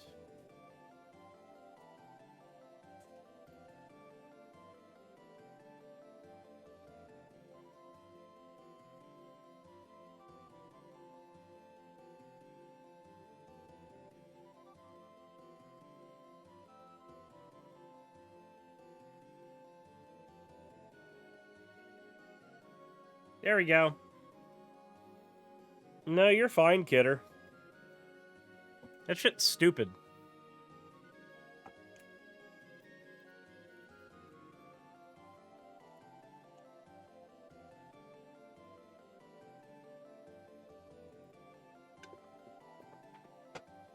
And I'm sorry you had to deal with it.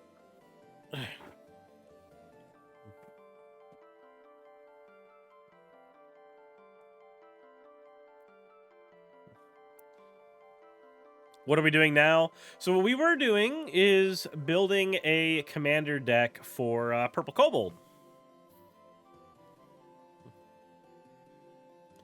Purple Kobold wanted me to build a Braids commander deck that could be considered a budget deck. This is a bit outside of what I would consider a budget deck. This is about $20 outside of what I would consider a budget deck. But considering that the decks that you were looking at before Purple Kobold were like $500, I'm pretty sure this is a much better setup compared to what you were looking at, right? Like there. See what you think about that.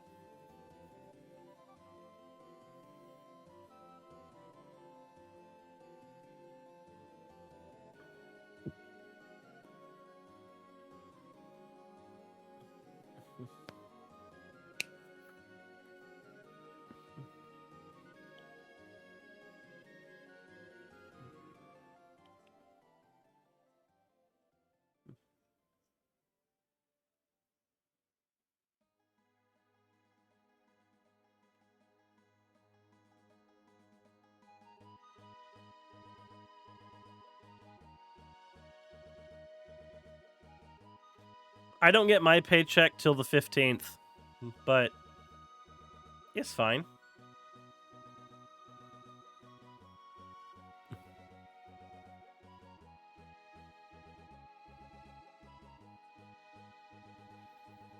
But the basic idea is that it's going to be a burn deck with Braids being the advantage engine.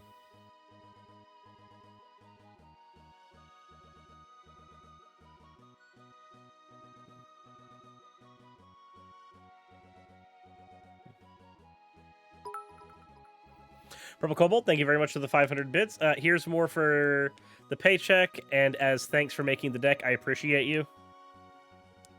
Thank you. So did you cut 3 more from yours? Let me take a look, Naki Bree.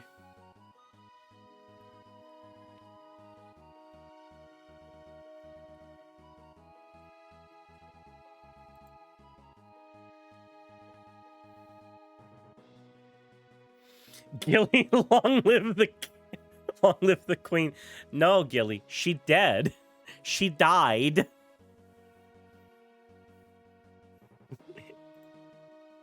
She dead. You don't work, so you don't get paid. That would cause that. That would cause that. Let's see here. What would I cut from here?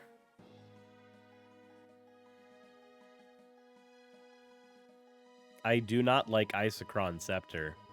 But I'm not going to make you remove it. Let's see here. Gilly, thank you for subscribing with Prime. Thank you for the Bezos bucks. Let's see. Clock spinning, bioshift.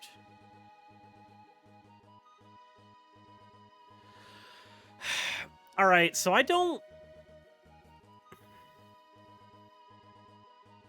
Here's the deal. I don't like bioshift. I don't. I feel like there are creatures that allow you to do this without taking up a spell.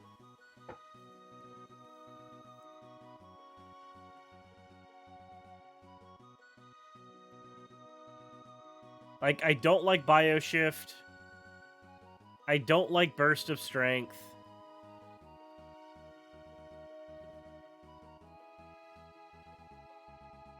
Let's see here. Swallow whole is an additional cost.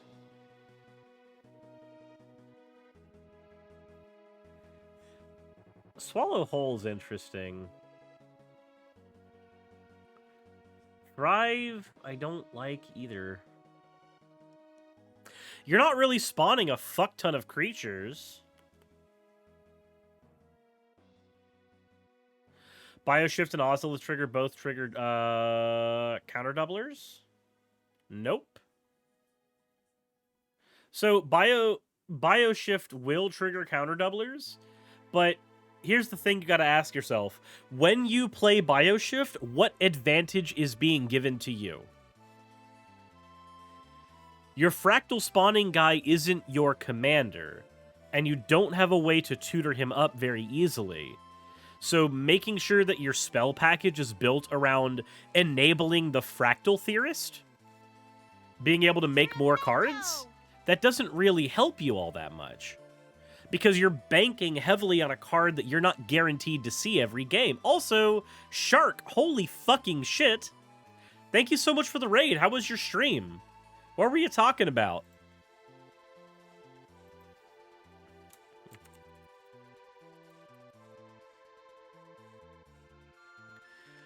What all was going on your end, Shark? Said first Margaret Thatcher, now the Queen. Gremlins? Ah, fair. Like, here's the thing. If you're going to build synergies into your deck, they need to be generic synergies. They need to be synergies that are ubiquitous across the entirety of the deck that you are making. So, Ozolith is ubiquitous amongst the entire deck because you're playing a counters matters deck. So, Ozolith is going to benefit from everything. You know what's not in here? Oh, no, you've got it. You have Branching Evolution here. So making gremlin sausages? What's a gremlin sausage? The hell is that? Explain that one to me. But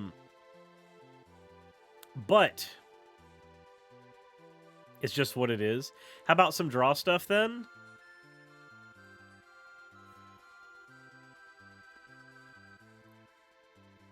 I mean, you gotta harmonize in here. It's not a great card, but wait a minute. Return to the Wild Speaker. Why are you not running that? Do you know how obnoxiously big your creatures get? Nakibri. You need to put a Return to the Wild Speaker in here. Holy shit. Just... You can play Return to the Wild Speaker and draw like 20 cards off of like a random-ass board state of yours. And it's instant speed, so you can do it at the end of like player 4's turn. I don't know, a lot of cards. Return's one of those ones that they print in like every pre-constructed deck that has green.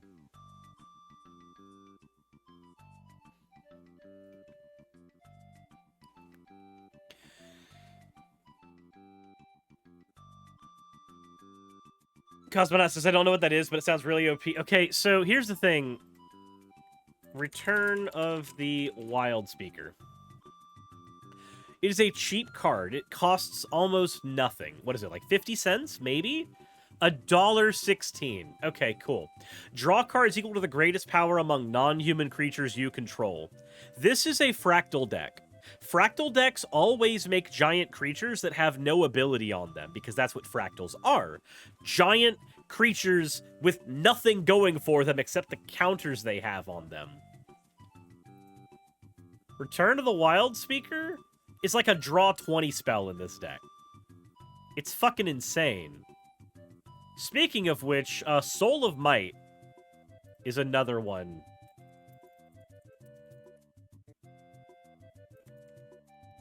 Is it? Hold on.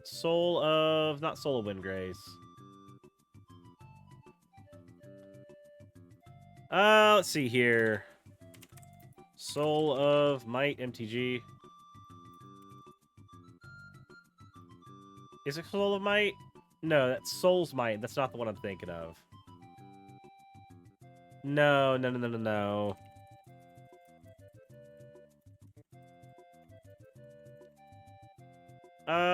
Return of the Wild Speaker is one. Stopheles, thank you for redeeming your points for an ada. You fucking degen. Okay, so question, chat. 5 mana cost. Green card. Sorcery. Draw cards equal to the greatest power of a creature you control. Or power of target creature you control. It's not Return of the Wild Speaker. It's Soul's Majesty? Hey, there it is. Soul's Majesty. That's one.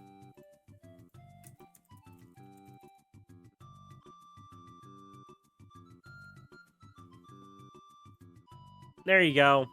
Soul's Majesty. This card's like $1 as well. It's actually cheaper than Return of the Wild Speaker usually. But you could literally just target a big fractal and draw cards equal to the fractal's power. Just whoom. Just whoom. There you go. Whoom. Shit's great. Shit is outstanding. Probably gonna go to sleep with Sarasana in the background. Neat. But yeah, I would definitely run that. I would definitely run Return of the Wild Speaker. And if you're in blue, you've got access to good draw. Nakibri, do you have access to a Mystic Remora? Because a Mystic Remora is going to treat you really well. Probably got a few spells then.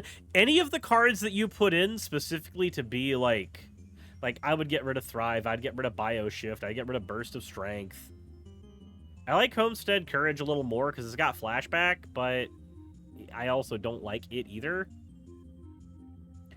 Like, I feel like the way you've got the deck right now is you're going to make one Fractal, you're going to pump it up a lot with all your 1 and 2 mana spells, and then you're going to look at the board and go, well, I don't have any cards in my hand, so I guess I lose. And that's not going to be fun for you. It's actually going to suck. Also, MDFCs. What MDFCs do we have in here? It says you got one MDFC, but I don't see the best MDFC. So, if you got one MDFC in here, what is it? Because you should definitely have a Bala Ged recovery in here.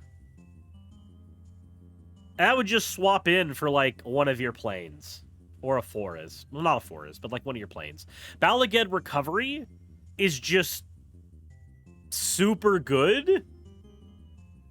It gets you anything out of your grave, and if you need it to be a land, it's just a land. And because you're already running bounce lands, you can play Bala Ged on an early turn when you don't need it, and then you can play a bounce land to put it back in your hand when you need it to be a spell.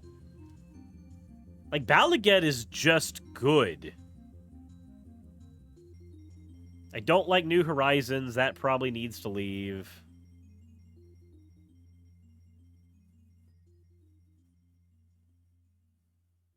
Death Presence is your second copy of Ozolith, so that's fine. Geometric Nexus has always felt weird to me. Let's see here. Whenever a player casts a sorcery, put a number of charge counters on it, removal charge counters.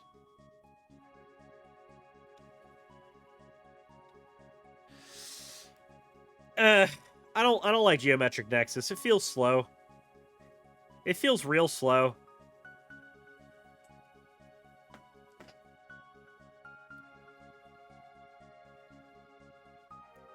Leyline, Invocation, create a fractal, put X counters or X number of lanes you control. That's fine. I still don't like Alrund's Epiphany, but I'm not going to tell you not to run it. I just have a seething hatred for extra turns cards. And players who play them.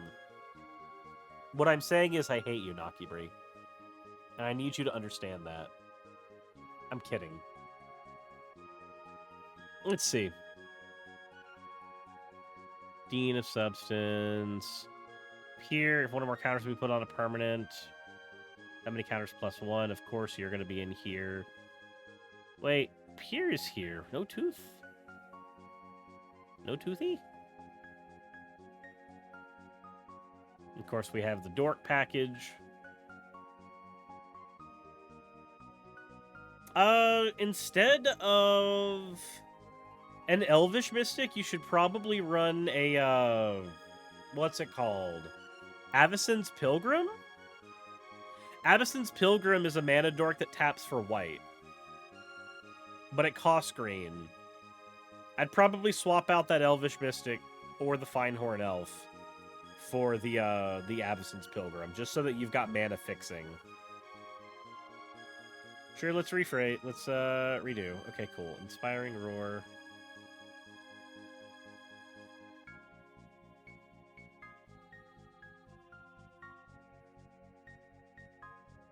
Serpentine Curve. That's just a fractal card.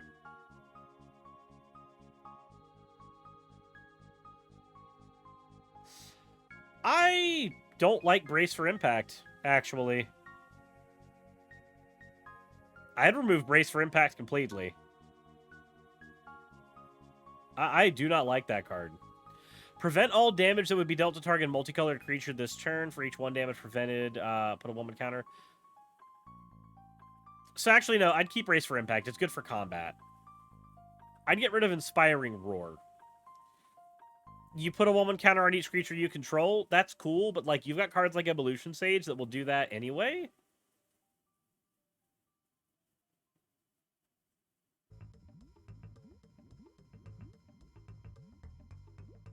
Witherbloom Blessing can probably leave.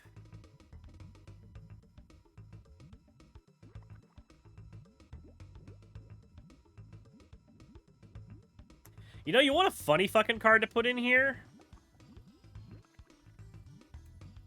Nakibri, you should put Experiment Kraj in here. I bet you'd have a lot of fun with Experiment Kraj.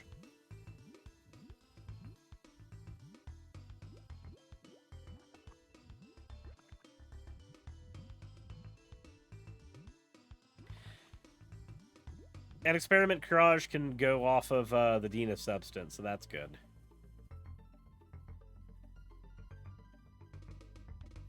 Yeah, Experiment Courage lets you put counters on anything at all. So you can put counters on your opponent's creatures and then gain their activated abilities. Which is just funny to do to people.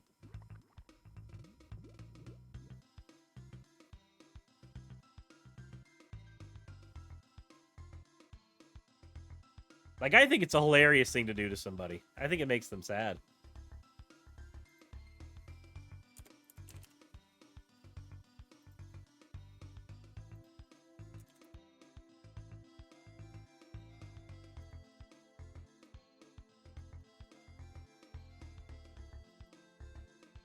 Alright, hey Terror, I love you. It's time to hop down. You're a wonderful cat, but you need to hop down. Thank you.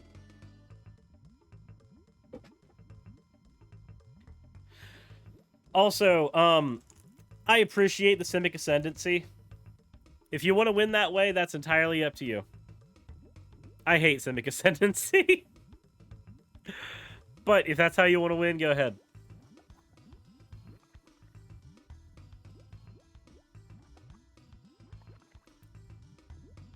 Oh, I don't like that at all. Nakibri, what is Few Kennedy doing in here? Fecundity. Fecundity? I don't like this in here at all. You're not trying to have your own stuff die.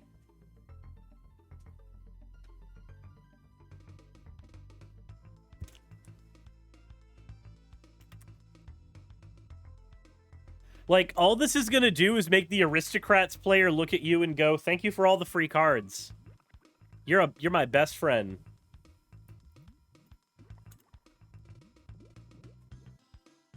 Like, that feels like that's what that's gonna do. Like, that should probably just be literally any other draw spell.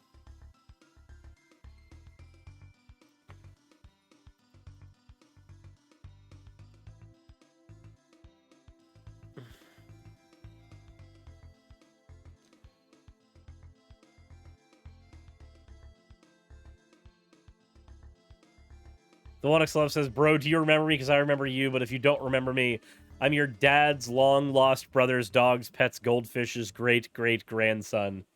Why does that feel like it's straight from fucking... Spaceballs?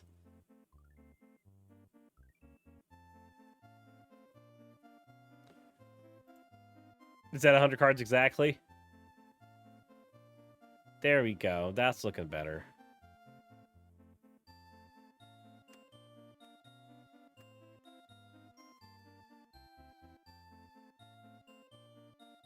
Like, that's a little better. Alright. So hear me out. You see this grafted growth? Change that out for a Wood Elves. Just swap it out for a Wood Elves. Hands down, it just wants to be a Wood Elves. Because Wood Elves can get you your Triome.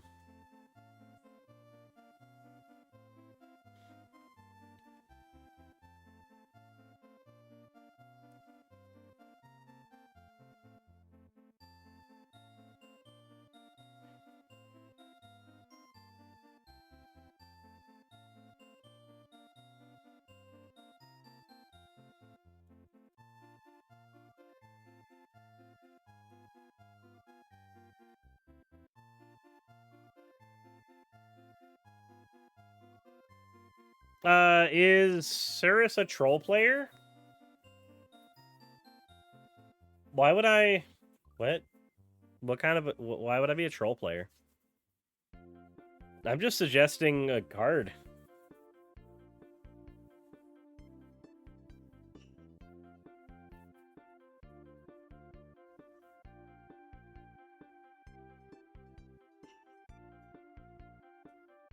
Absolutely nothing.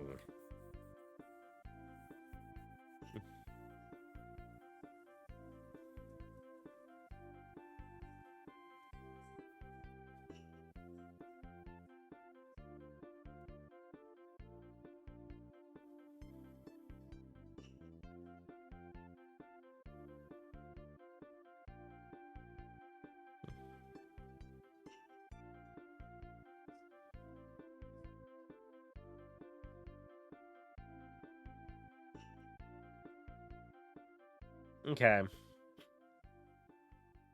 This will probably run a little smoother now.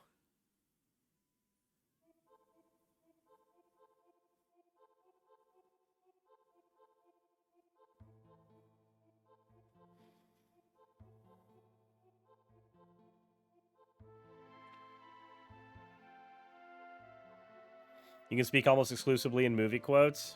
Ah, fair enough. Prof Hiranos, thank you for the follow. I don't know if I caught it earlier. I don't think I did. But apparently I did. Or didn't. I'm not certain.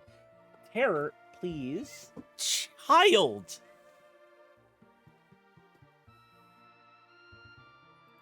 Okay. She is just not happy. Channel analytics, stream, achievements. Where is my community? There we go. Roles manager. Because I need to add... Boop. You get VIP. There you go.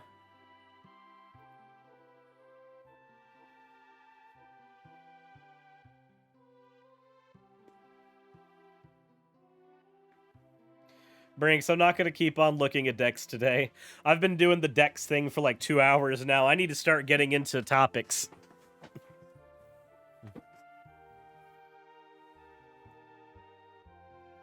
But we built the Braids deck, we helped Nakibri with the Fractal deck, and we've done other stuff, and I'm spent. I'm spent.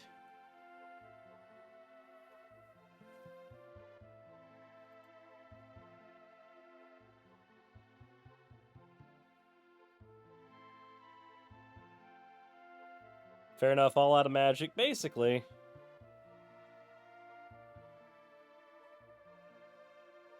Basically.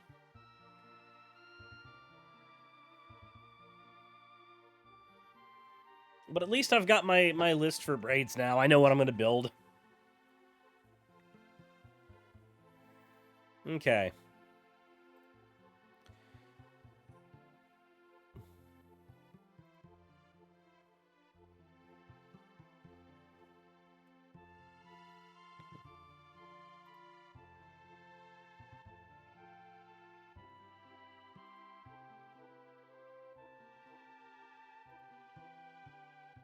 What?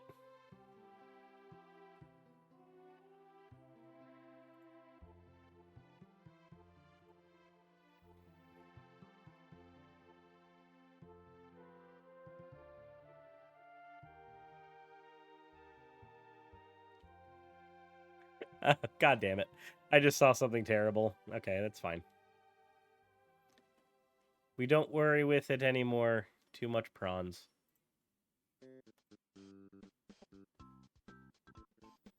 But I want to get you to build a deck that looks absolutely like it should not work, but somehow does.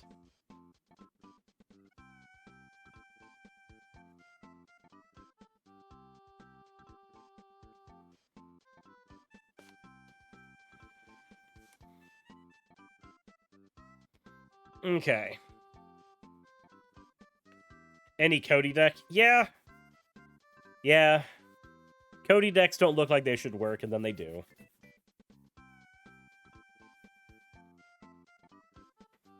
That'd be the Dragonless Dragon deck. True, we did build Miriam Dragonless.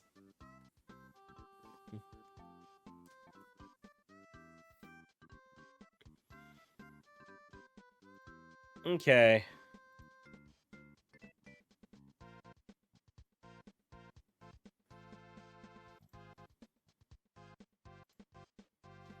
I think I'm ready to start the fucking topic shit. It's a very cheap deck, but the cards themselves cost a lot to use.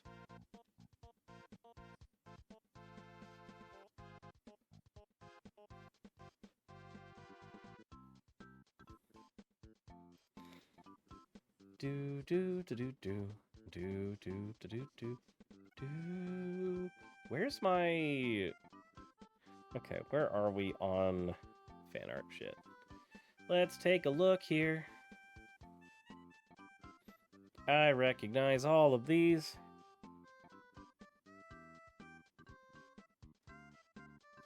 Oh, right. There we are. That's terrifying.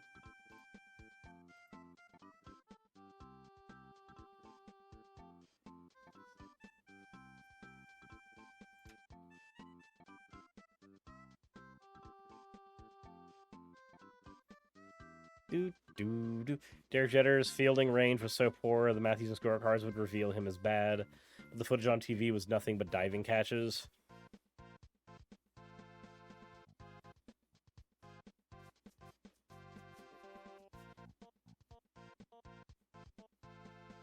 Oh, okay. That's that makes sense. But I also only have a rudimentary knowledge of anything involving like sports.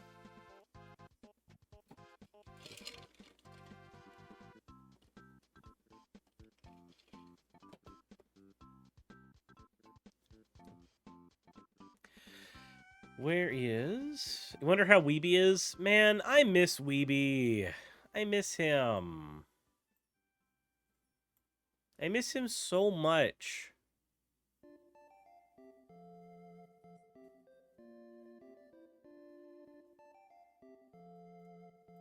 Weeby was a friend. No, not really. Is there an RPG based off MTG? Fuck if I know. Maybe?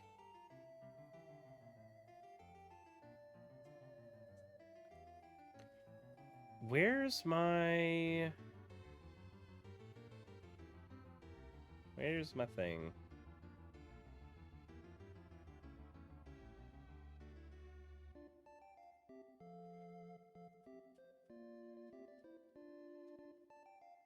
That's the Steven Crowder tweets. Oh, do I not have my hello there progressive leftist thing?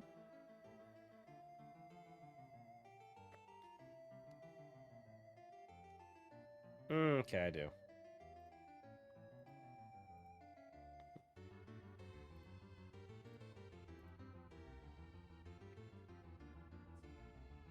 Okay, I do have some of these.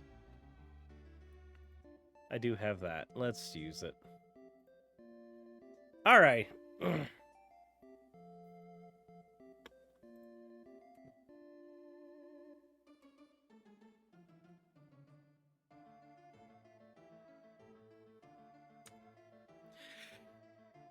think I've just got about everything here. So the Queen of Turf Island is gone. Yep.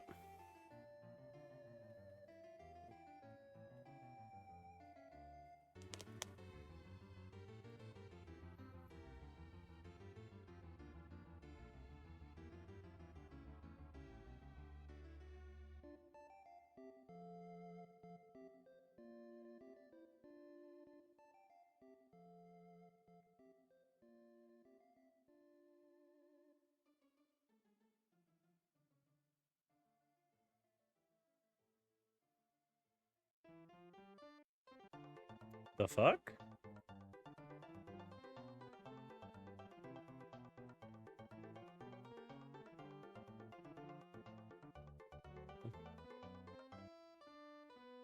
Oh, okay. That's interesting. Not what I was wanting.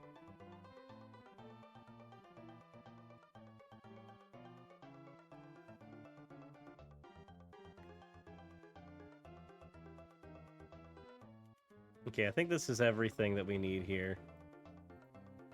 Okay, cool. We can actually begin in earnest now. Excellent. Perfect. So, how's it going, everybody? Today we are going to be talking about a dude named Garrett. Now, who is Garrett? Well, he's a person. That's as far as you get. Nope. You don't get good presentation. Fuck you.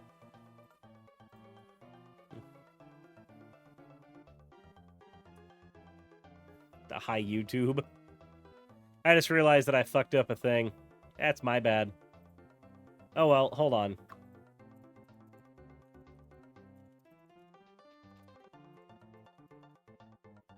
Wow, that didn't type out correctly.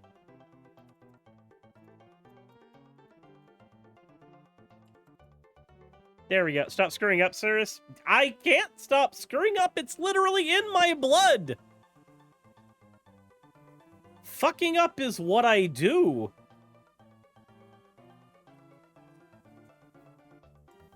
Anyways, today we're going to talk about Garrett Soldano. And if you don't know who he is, so let's go ahead and say he's probably one of the bigger LARPers in the Republican Party for Michigan, or at least person who's trying to get there. So we're going to go ahead and talk about him in just a bit. But as always, let's go ahead and get the fan art section up and running first. This one is from Kidderdoodle. Said, oh, guess I should post this here too. I colored the collaboration fan art. This is the one for when me and Vice Rhino did our video together, and I think it looks absolutely outstanding. It even got used in the thumbnail for said videos. The next one we have here, yeah, what the fuck is this thing? This is from Tisla. Said, I just saw this. I figured I'd make a fan art of it. This is an estranged escape experiment. Jeff Slime Cirrus gone wrong.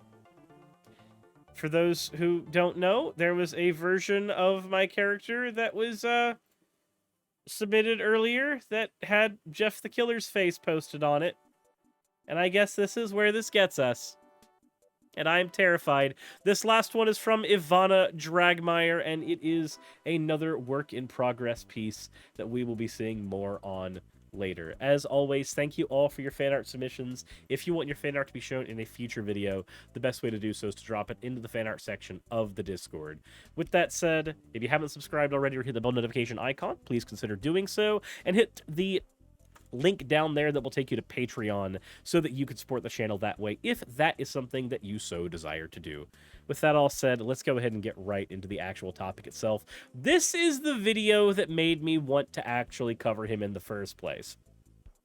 Anybody who begins a thing on Twitter with, "Hi, progressive leftist," I'm sorry, that's automatically going to catch my attention.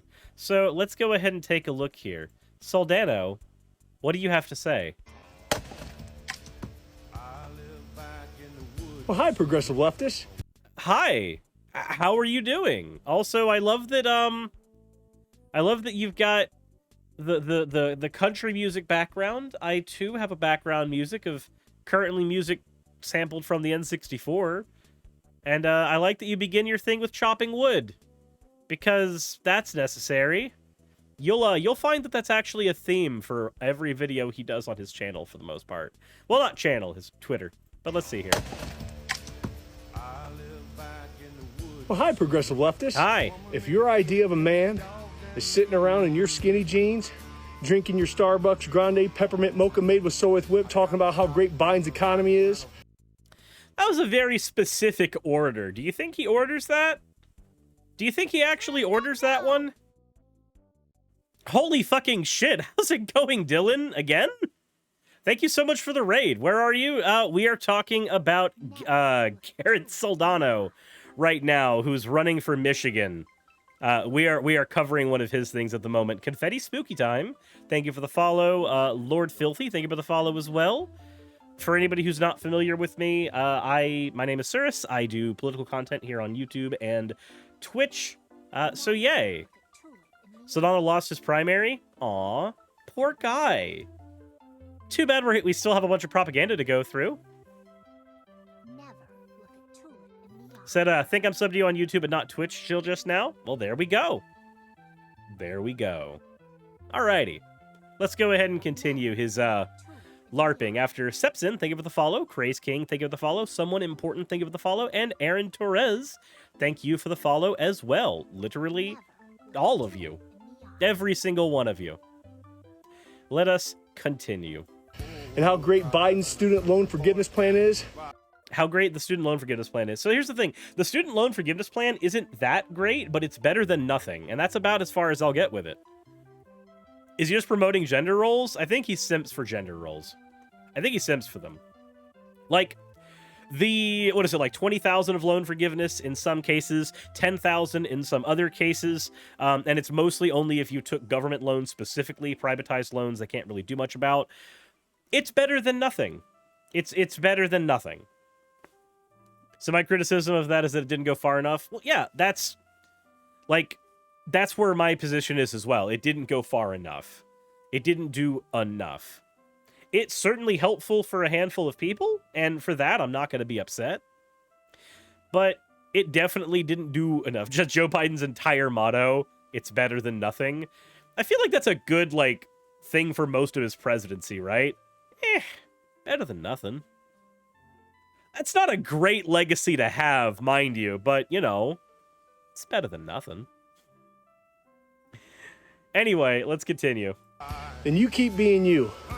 I'm going to be me, which is a God-fearing American who loves this country, who loves this flag, that just wants to get up every single day and do an honest day's work to provide for myself and for my family without the government getting involved. All right, so what do you think he means by the government getting involved? What do you think? Because when I hear that, I immediately think taxes. That's it. Just taxes. I just want to provide for my family without the government getting involved. Okay, cool. How does the government get involved in your life? Are you married? Then the government's already involved in your marriage.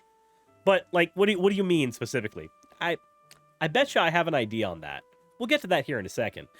But not only do we have the very specific Starbucks order that he's definitely never ordered in his entire life, and then this whole, like, if you think that's a man, then you do you and I'll do me. Oh, okay, cool. Who cares then?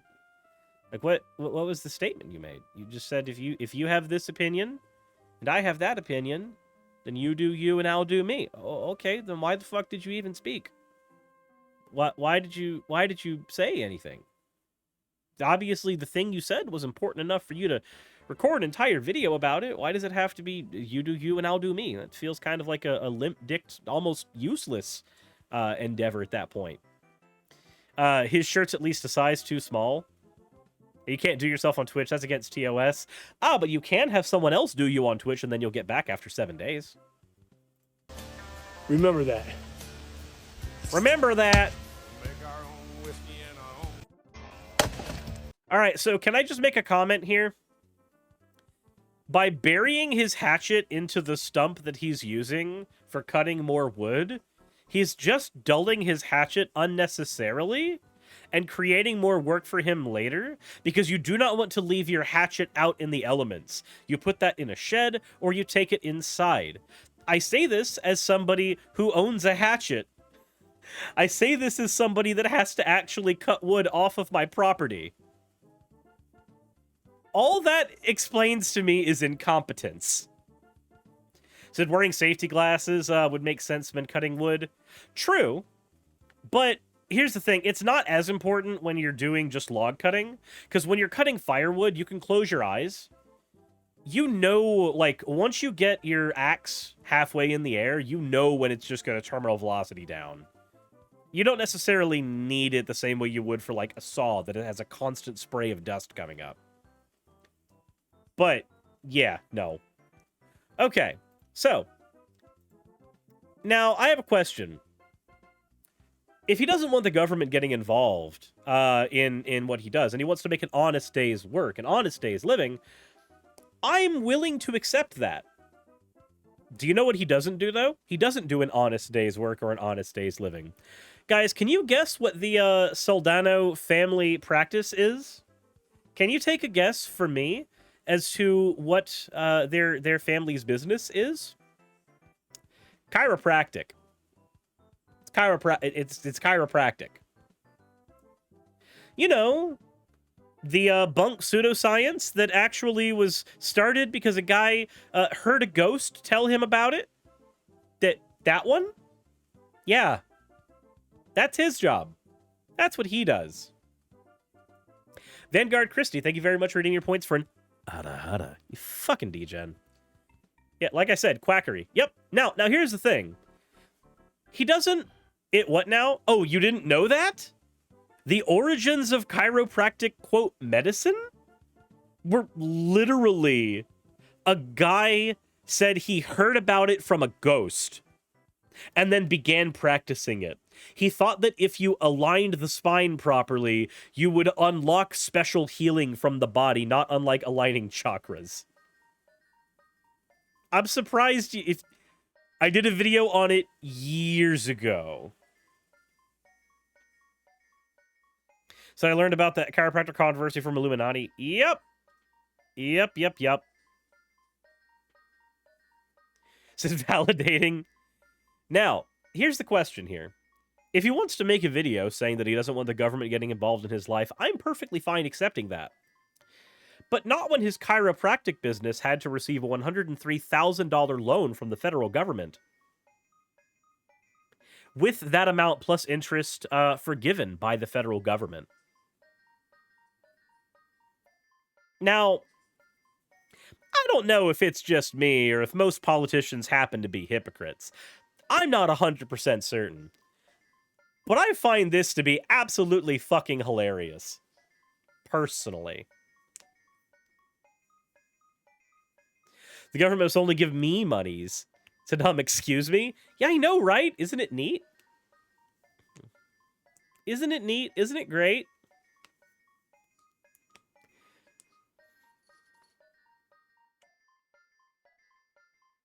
So, That's not all, though. That's not all. Not only do we have a person saying, I don't want the government involved in my life, and yet needs to have the government involved in their life, not unlike when, you know, we have certain libertarian writers who say that we don't need the government doing anything for humans at all, and yet they have to survive off Social Security. I have no idea. Atlas shrugged about that one. But if we go over his video again, there's a statement that he made in it, very specifically, a particular type of person he wanted to disparage. Let's listen to it again. Well, hi, progressive leftists. Yep. If your idea of a man is sitting around in your skinny jeans, drinking your Starbucks Grande Peppermint Mocha made with soy with whip, talking about how great Biden's economy is. Made with soy with whip. Now, what does that mean? Typically, you could just take the on-the-face bit of that, like, oh, okay, he's just talking about a particular drink from Starbucks that he definitely has never ordered ever in his life before. Or, everybody knows the term soy boy, right? Everybody's familiar with that term? Soy, in general, is used all the time as a disparaging comment towards people. Can you take a guess at what the, he ran in Michigan. So, can you, for me, could you tell me the most valuable crop grown in Michigan? The most valuable vegetable that comes from Michigan soil? Well, I can tell you right now it's corn. However, the second one is soybeans. Isn't it great to disparage one of the main exports of your state's economy when you are trying to run for your state's legislature? Isn't that just showing you know exactly what you're talking about the area that you happen to be running in? Boy, howdy. With how important soy is to that state's economy, it sure would be a shame if somebody who hated it happened to be the person in power, wouldn't it? That'd be real awkward. Isn't that one of the first things you should look up when you run for office? Should be. Should be. Of course, he actually lost his primary. So now what he's trying to do is he's trying to do interesting things, like engaging in anti-vax rhetoric. So let's go ahead and hear some of the stuff he posts on his profile where this is concerned. Do you remember when we were told that the only solution to the pandemic was to get the vaccine?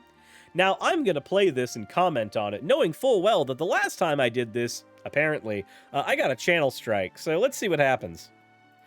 Save the school year by all of us who can get vaccinated. I can barely hear that. Doing just that. Okay, there we go. Well, hey, worst governor in the history of Michigan, that was you from last year pushing a faulty narrative again, telling people that if they got this procedure done twice along with the booster, that they wouldn't catch this virus and spread it. Hold on, wait, hold on. Is that what you said? Let's hear it. Save the school year by all of us who can get vaccinated. Doing just that. That's not what she said then.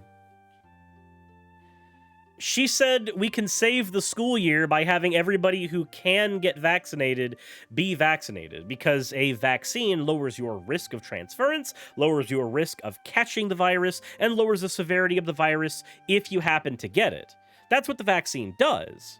That's been public knowledge about the vaccine for a long time. The only people who have said that the vaccine does not do those things in that order are people who are trying to spread misinformation about the vaccine.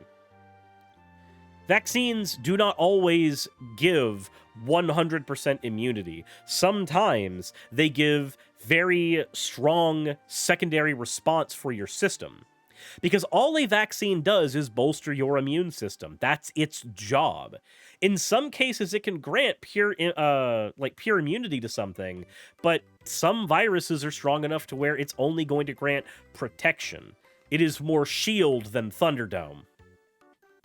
But what else does he have to say about that, aside from strawmanning the literal things that were said in the video that he played, that he could have shown a part where she actually said that? Now, mind, if she actually said that, that's a thing that we can talk about, but if he had every opportunity to scour through everything she said the last year, and did not show that, that's on him as a presenter. Well, hey, worst governor in the history of Michigan, that was you from last year pushing a faulty narrative again, telling people that if they got this procedure done twice along with the booster, that they wouldn't catch this virus and spread it. And people like me stood up at the time and said, whoa, wait a minute, that's not true. And we got deplatformed for spreading misinformation. We got censored and fact-checked. And lo and behold, last month, you got this virus, even though you had this procedure done twice along with 2 boosters. Yeah, because again, we're talking about a vaccine that increases your immunoresponse. That is the job of the vaccine. That is what it does. The problem here is that we have a display of something called binary thinking. Can anybody in the chat give me a definition of binary thinking? I'm going to give it anyway, but I figured that it's a thing that would be fun if we happen to do this as a back and forth for a little bit. Maybe make there to be a little bit of, visual on there as well. But basically, the idea behind binary thinking is somebody believing that something either is true or is false. They don't understand that there are degrees of this in between. So, what do I mean by that? So let's say that I go, the vaccine works, and you go, well, either the vaccine works or it doesn't. Okay, cool. Well, the vaccine works, and you go, well, the vaccine doesn't give me pure immunization, so the vaccine doesn't work. And I go, no, the vaccine gives you a higher degree of immunization. That's how vaccines work. That degree can get closer to 100% depending on the virus we're dealing with, but by and large, it gets you closer to that number, but it doesn't get you to that number in all cases. AK Cruiser, thank you very much for the follow. And to which you go, no. If I get sick, the vaccine didn't work. And I go, okay, but did you have to have a respirator? Did you have to go to the hospital? Or were you just in a lot of pain stuck at home? And you go, well, it sucked. It was about like a cold, but... And I go, okay, cool. So the vaccine worked. It did its job. It helped you. It lowered the severity of what you were dealing with. Because we saw what unvaccinated COVID looks like, especially in immune systems that were already weakened. We saw what that did. We dealt with that as a society. And you go, no. That means the vaccine doesn't work. And it doesn't matter how many times I point out that I'm arguing not that it either makes you immune or not, but that it makes you more immune, that it makes your immunoresponse stronger. No matter how many times I explain that to you, you still go, but I still caught COVID, but I still caught it, but I still caught it. No matter how many times you repeat that, all you're showing is that you are engaging in binary thinking. Either it is or it is not. The idea that there's a degree to this doesn't make any sense. If I were to throw this in a gaming sense, let's take a deck from a card game. I could tell you that my AC deck works. It's a Simic Lands Matter deck, and I can tell you it works. And if you pick it up and for 5 games the deck does not work, it doesn't draw what it needs to, and you lose every game, and you come to me and says, the deck doesn't work. And I go, no, it does. We're talking about 2 different things. You're arguing that the deck that I have here is not functioning because it didn't function for you. But the deck still does function. It does what it's supposed to do more often than not. Unfortunately, you hit the statistical end where it was not, as opposed to more often. And that sucks, but that's how statistics work. Thinking in binaries is to believe that the entire world exists as either ones or zeros, ignoring the fact that there's an infinite number of numbers between 1 and 0. But let's continue. So again, we've been proven yet again to be right, and I will continue to call you out every step of the way and hold you accountable for all the misinformation and all the political science and polling data you've been pushing. So how about you let your husband know to call to get your boat ready, because the red tsunami is coming. The red tsunami is coming. That'll be interesting to see how that goes. That'll be very interesting. To give it enough chances for something to happen, it's an inevitability. Yep. Oh, but don't worry. Don't worry. let's go ahead and listen to another one where he talks more about COVID, because apparently he's very fixated on COVID. We cannot let people weaponize our personal information and use it to restrict our rights. Why does he begin every one of these videos by cutting a piece of wood and then walking back? I have a theory, personally. I feel like this is what happens when your masculinity is so absolutely sterile and unstable, and you have no confidence in it, so you have to put on this giant mask every single time. It's the biggest example of small dick energy you have. Sterile, you mean fragile? Oh no, it's fragile and sterile, because there's nobody that's going to catch masculinity from this guy. Hey again, worst governor in the history of Michigan. Remember when you weaponized the health department because the state Supreme Court ruled in favor of the people, saying that every executive order that you did was unconstitutional in those executive orders? Do you remember how you told us that we couldn't buy paint and mulch because we die of COVID? And oh my goodness gracious, you can go on a kayak, but you can't go on a motorboat. And God forbid you touch that gas station pump handle because you die of COVID. I cannot wait for the red tsunami in November 2022. Get your boat. Get your boat. Red tsunami. Get your boat. Red tsunami. Say it as many times as you can, and eventually we'll agree with it. So I'm actually curious which specific situations he's talking about there, because I wasn't actually aware that people in Michigan weren't allowed to get gas. I wasn't aware that people in Michigan weren't allowed to ride certain boats. Maybe I'm wrong here. Maybe that one actually is incorrect. Maybe he's right. This one I actually don't know. See, red tsunami, bro thinks every state's going to turn red. Yeah, do you remember the last time we had a red tsunami? And then Biden got in office?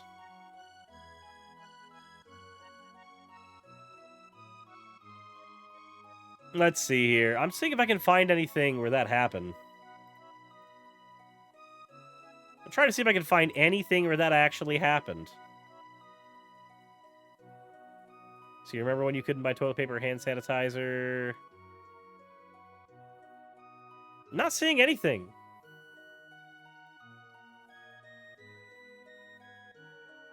Not seeing anything at all here. So the guy has the vibes of a used car salesman. So there was no spikes of votes or anything. I mean, this is what happens when you have mail-in votes and they're counted second. That's kind of what you expect. Let's see here. Was Michigan not allowed to buy gas? Let's see here.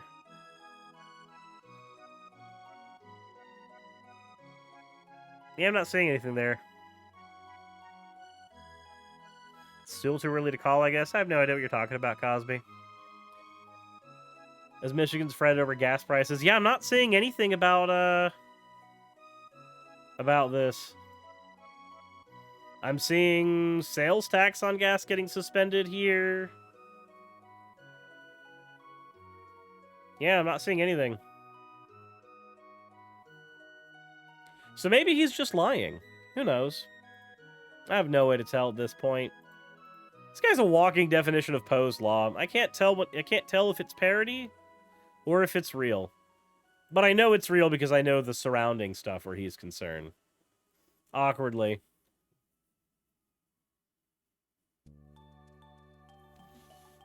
So you personally have worn gloves every time I've gone to the store gas station? So Biden may not be getting what we want done, but I can't argue that Biden is getting stuff done, some of which I'd like to him not have done. Others I'm glad he would have done. Yeah, it's fair. The communists will invade America. In 2022, it looks almost like a joke from 1968. Yeah, McCarthy, he's certainly got a legacy here. course, he's got more stuff here. He's got a tweet here that says, "Do you remember when 5 governors, Gretchen, Newsom, Murphy, Tom Wolf, and Andrew Cuomo, killed thousands of the elderly by putting COVID-infected elderly into nursing homes?" I'm in Bay City today for the ribbon cutting of SK Siltron's new high-tech facility. Well, hey, worst governor in history of Michigan, do you remember Holy shit, he's not chopping wood! Holy shit, he did it! He made a video without chopping wood. I'm so proud. you and your other flunkies, Gavin Newsom, Cuomo, Phil Murphy from New Jersey, and Tom Wolf, all of you put COVID-infected elderly in a nursing home, which resulted in the deaths of thousands of our elderly. You remember when Governor Cuomo took the fall for all of you, because at the time that was really hot in the press, and then Governor Cuomo got accused of that sexual harassment, so the media switched all their attention to that, and they slowly swept everything else underneath the rug with all of you killing all of those elderly? Now we know. Did they kill the elderly? Is that how that works? If hospitals have no room and they are having to find other places to put COVID patients, is that the same thing? Like, granted, yeah, Cuomo did have all the bad shit happen to him because, well, the sex pest allegations. But let's see here. He's talking about the nursing home problems. So, here's the thing, though. Is his entire wardrobe Under Armour? Probably. A lot of machismo-starved people do that.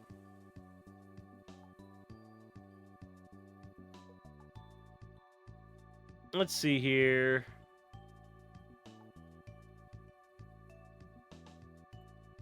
Oh, okay. Cool. So apparently he's lying.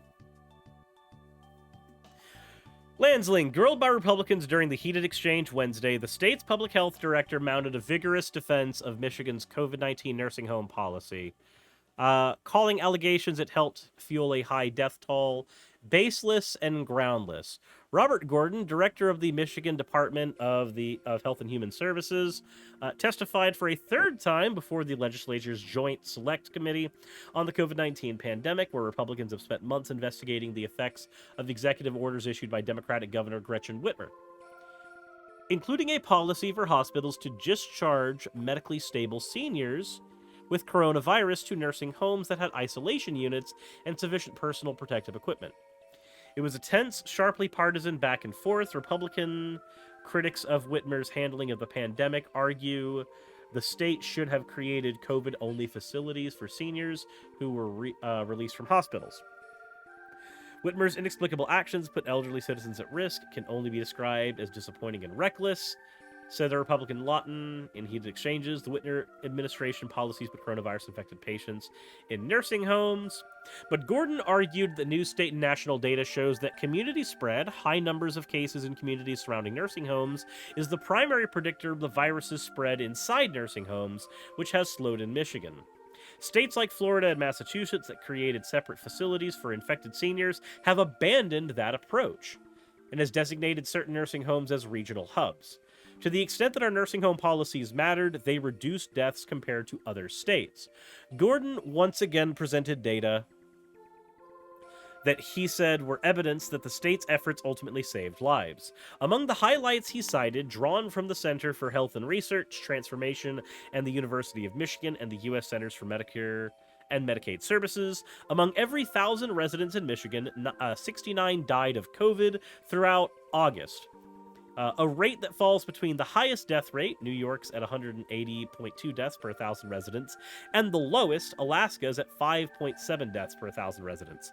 The data illustrates that the state's initial explosion of cases, or the virus's community spread, has since declined. Because the state was hard hit, our nursing homes were hit hard as well.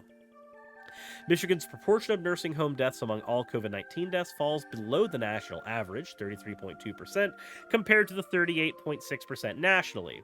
In the week ended August 23rd, 1.8% of Michigan nursing homes had 3 or more COVID cases, compared to 4.5% nationally.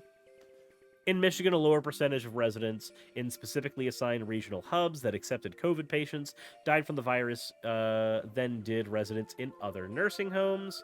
And despite widespread claims that Republican lawmakers frustrated families, no nursing homes were forced to actually take COVID-19 residents. Oh. Oh. Oh. Oh. Man, that's awkward. That one's awkward. Imagine going onto the internet and just telling lies. Who would do that? Who would go on the internet and just tell lies? Man, this feels weird. I do enjoy the term forced. No, what? No! Like, okay. It's one thing to show the data that's like, you know, our nursing home numbers were actually better than most of the rest of the country, so even if you're right, we saved lives, not costed them. However, the laws didn't actually force anybody to take COVID patients. Wow. Spreading lies on the internet, Garrett. Look at you. I wonder if he's going to do another wood chopping video in response to this. I'm surprised we finally found one where he didn't. But that's about it for that there. I figured that's enough to chew on where he's concerned. We got a dude who's got to chop wood in almost every video, constantly wears Under Armour, and is just desperate to seem like the borderline cusp of machismo. And yet, there we are. Let me know what you guys think in the comment section below, and as always, everyone, if you haven't already, hit the subscribe button, hit the bell notification icon, maybe even check out the Patreon if you want to support the channel, and insert into video tagline here.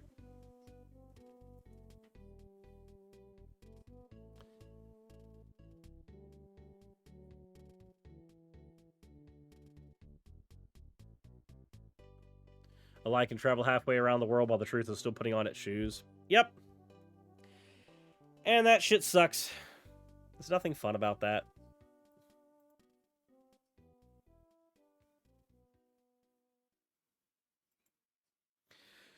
Dude, man, has been hitting the roids hard to act like his dick is that small.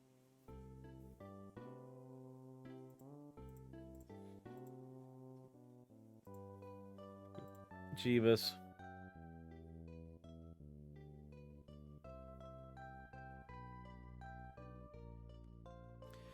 I disagree with you, axolotls. I love normal milk. Normal milk is delicious. I actually do not like soy milk or almond milk. I'm not a huge fan of either of them.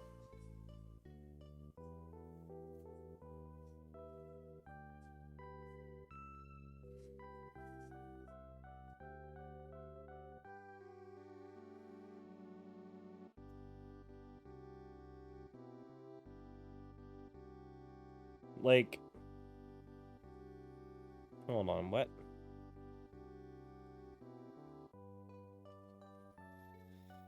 Lucky you for being able to have normal milk? Oh, I'm very lactose intolerant. I just think milk's worth it.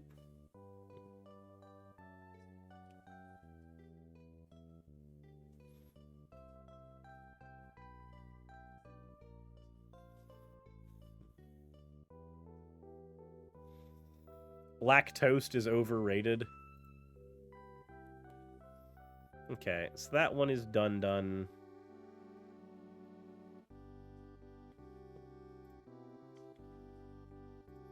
That one's done.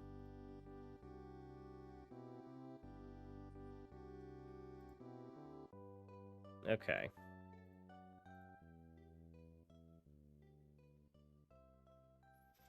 Okay, we got two things to cover.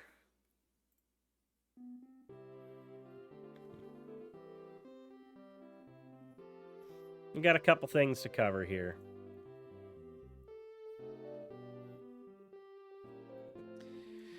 So, I'm not going to do fan art for this one. because it feels super inappropriate given what we are covering this time. I know I don't have the best barometer for that all the time, but we're gonna go ahead and run with it. So apparently, a thing has happened in Iran recently that not super great and is very hard to talk about. But we're gonna go ahead and just put the article up here, and you can read it for yourself if you need to. We're going to go over it on our own as well. The title of the article is Two Iranians Sentenced to Death, Including LGBTQ Activist. Two Iranians were sentenced to death by a court for corruption on Earth, said Iran's news agency, IRNA, on Monday. One of them, Zara Segdi Hamadani, was described by Amnesty International earlier this year as a gender nonconforming person and LGBT activist who was detained by authorities due to her real or perceived sexual orientation and gender identity, as well as her social media posts and statements in defense of LGBTQ rights.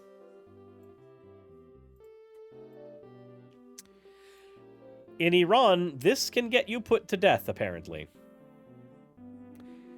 Elhem Shobdar was also charged and convicted as part of the same case and sentenced to death, Iranian state media reported. Those two were accused of trafficking young women in Iran's West Azerbaijan province and unnamed other parts of the country, according to reports from the IRNA. I wonder what they mean by trafficking young women here, specifically. Amnesty said Tuesday it was outraged by the sentence and called on Iran's authorities to immediately quash the convictions and death sentences and release, God, I cannot pronounce names, I am sorry. Sadeghi. And release Sadeghi and Shabdar. The statement said the sentences are being appealed in Iran's Supreme Court. Amnesty said in January that Segedi, who also uses the name Sarah, was first detained on October 2021 in Erbil, Iraq, in connection to an appearance she made on a BBC documentary speaking about abuses of the LGBT community in the region. After her release in Iraq, they attempted to cross into Turkey from Iran to seek asylum, Amnesty said, but in November, the intelligence organization of the Revolutionary Guards said that a leader of a human trafficking network involved in smuggling Iranian girls and women to neighboring countries and directing them to homosexual groups under protection of foreign intelligence agencies had been caught. Oh, that's what they mean. They're doing a fucking underground railroad. They're getting oppressed people out of one country and into one where they will be less oppressed. That's an underground railroad. That's what that is. That's not human trafficking. Jesus fucking Christ. Human trafficking is a predatory behavior in which one is being sent out to someone for buying or enslavement or something like that. This is not that. This is an underground railroad. Amnesty said it was outraged. We already read that. Amnesty believes the statement by the Revolutionary Guards referred to Sadeghi and called the allegations spurious and baseless. Before allegedly attempting to cross into Turkey, Sadeghi said she was journeying towards freedom in a video released by the Iranian Lesbian and Transgender Network, also known as Six Rang. In December of 2021, and it was referenced by Amnesty the following month. If I make it, I'll continue to look after LGBT people, and I will be standing behind them and raising my voice. If I don't make it, I will have given my life for this cause. Hey, by the way, I just want to point out that there's a lot of red politicians here in the States right now that specifically want to see a world like this in America. Just throwing that out there.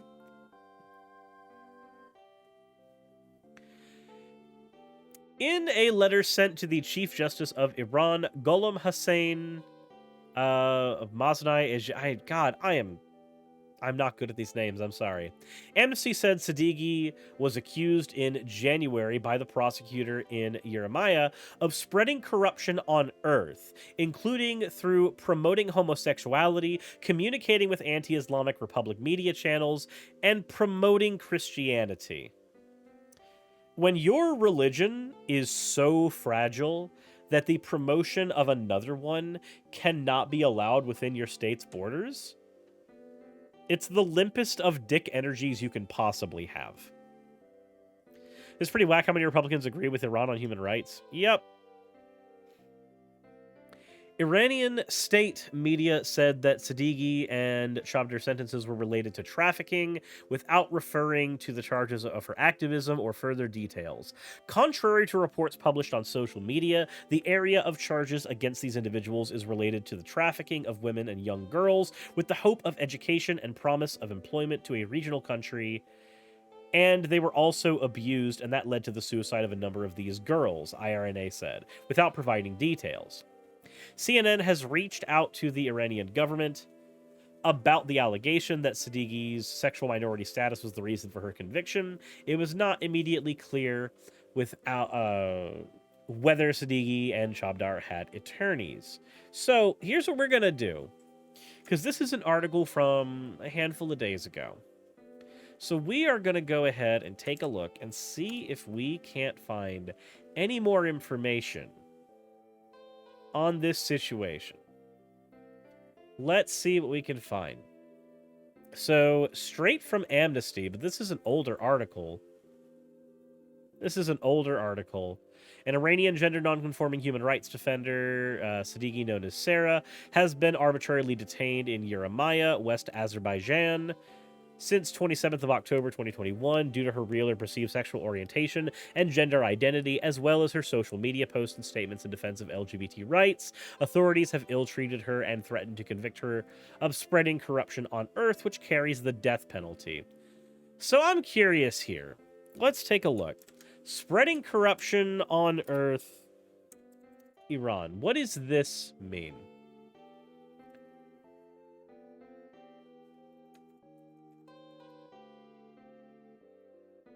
Spreading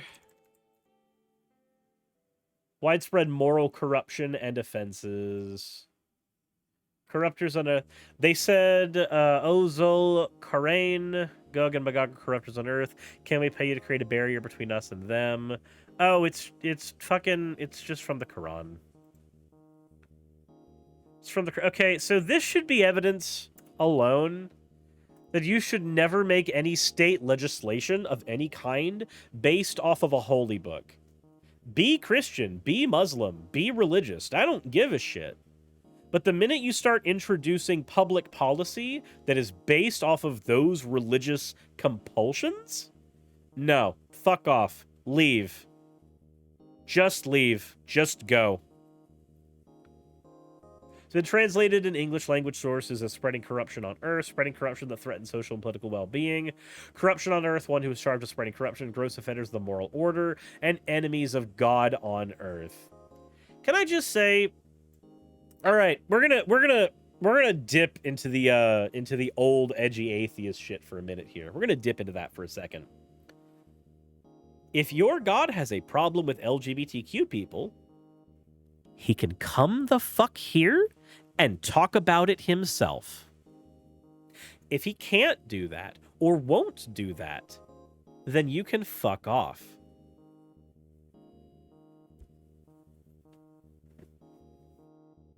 Sorry, no. I'm perfectly fine wearing that old-ass, cringy-ass fedora, because in a situation like this, human life literally lies in the balance of that decision. No amount of anything political should be motivated religiously. And if you find that religious motivation is there for something political, that should be lambasted as opposed to celebrated. When a politician is cutting wood constantly and going, I'm just a God-fearing American. I don't hear, oh, you're a great person. I hear, I don't know if I can trust a thing you say, because you think you're motivated by a higher power, and if you start trying to write legislation based on that, you're going to believe that that higher power gave you the authority to do that, and that's less than ideal. Said if he can't smite them himself, then I guess they don't want them dead that badly. Yep. If God cannot smite them himself, then he must not care that much. Fuck off. But that's a really screwed up situation.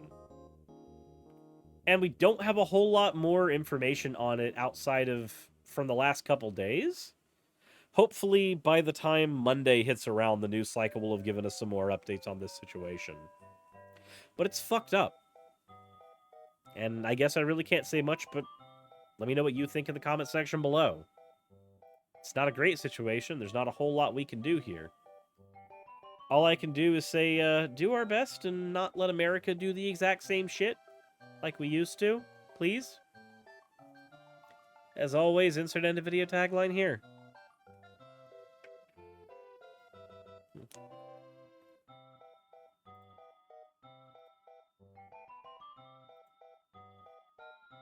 Said, I'll flood the world for people being bad, but once someone is gay, I'm powerless. People fucking angels? Genocide. People fucking other people? I sleep.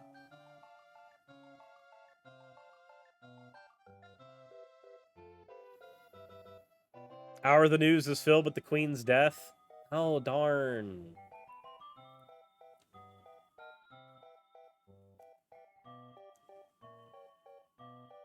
She died.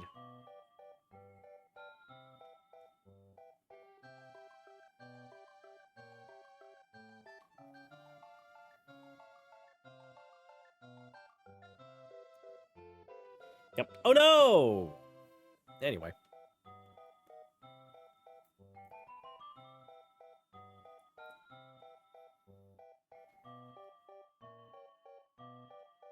Yeah, topic's over.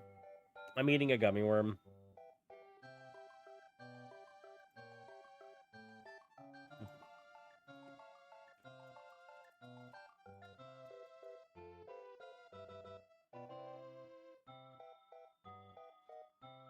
The lady who kept residential schools that killed off entire peoples is dead. Oh no.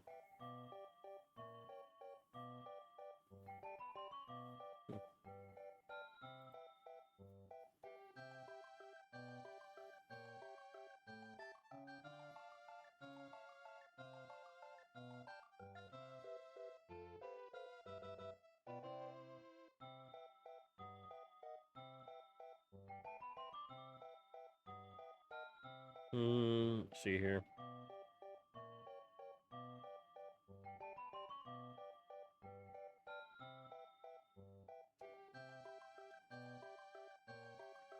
God's probably too busy giving some little kid cancer.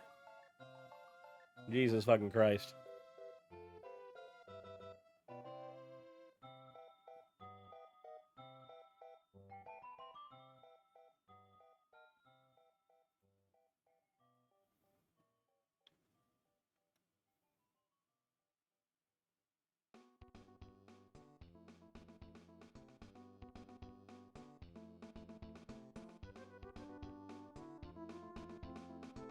Is the vibe here respectful or rip bozo? Rip bozo.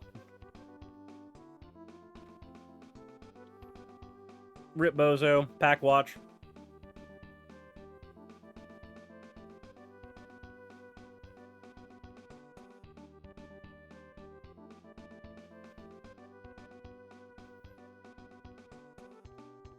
I think I crossed the line with that one.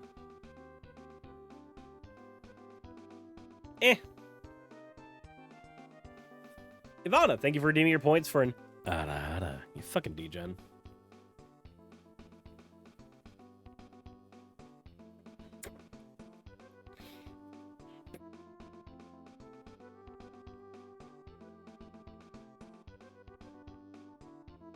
My fucking ear hurts so much.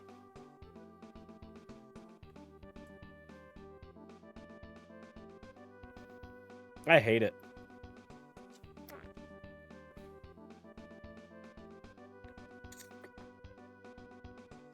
I should change the title. There we go. I just changed the title. Will that help people figure out the general vibe?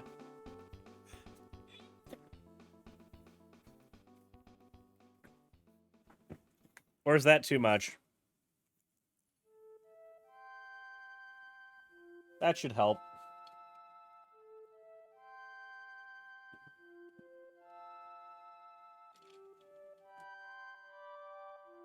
I'm sure that's going to be considered disrespectful for someone. I'm sure it will.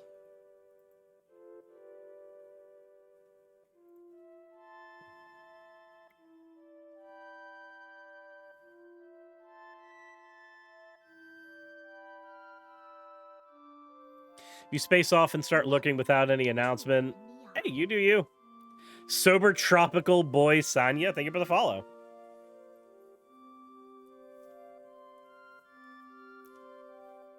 Tried to suck the life force out of her guards, but ended up sucking till she could suck no more. You're making it sound like she gave sloppy toppy to everybody.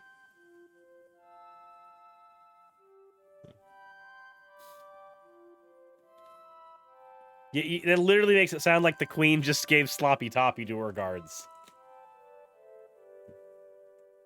The queen died in hardcore mode. Oh no. Oh, that's awful. Oh, that's awful.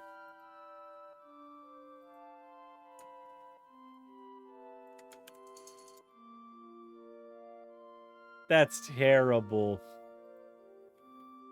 But it's also funny.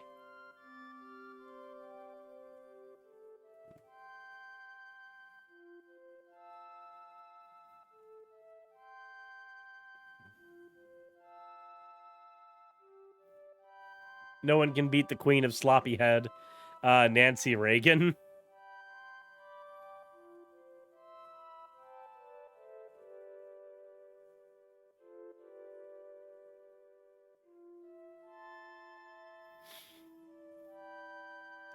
Jesus fucking Christ.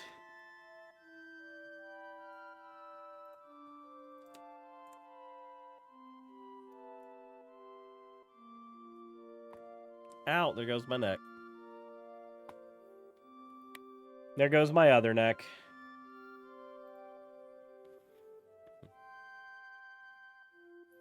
All hail Lord Dumpy, heir to the throne of England. May his reign be eternal.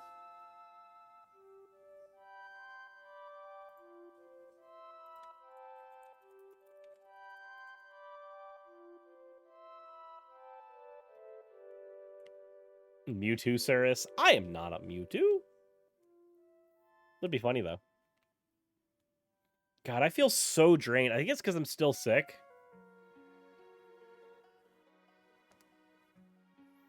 I think still all the jokes about Sans doing it because he's #1 Tumblr sexy man.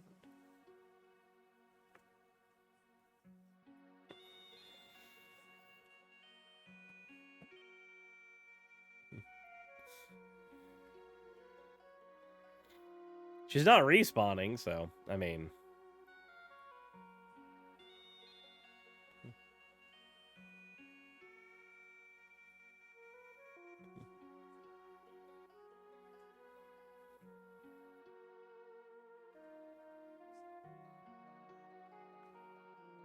God.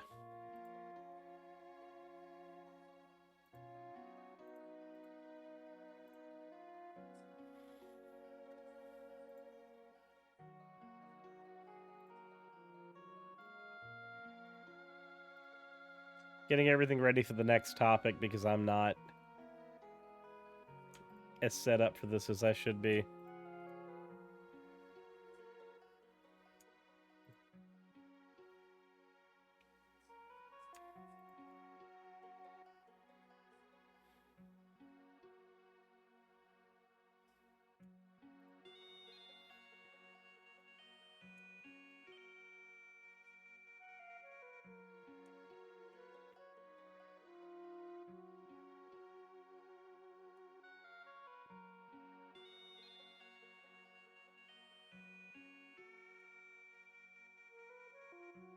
Let's see here.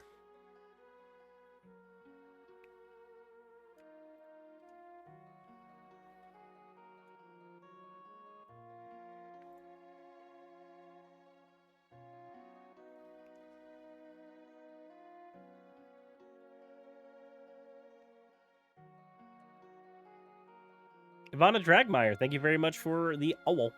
Owl. Sorry for all the... Sorry for, like, the not speaking.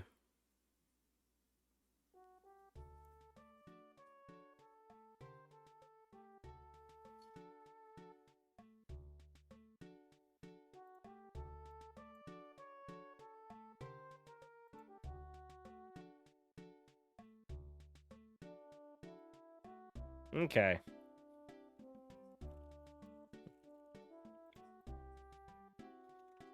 All right. Cat Abu. Thank you for that one. And let's get the fan art set up and ready. God, I have like no charisma right now. My charisma score is at a fucking 0. I have no ability to present with any amount of like power or confidence. I'm just here. Yay being sick. Robotic Kitty says, I need people who like Pokemon to talk to, because my poor BF is getting overloaded with my shit. Robotic Kitty, I just finished Pokemon Legends Arceus, if that helps.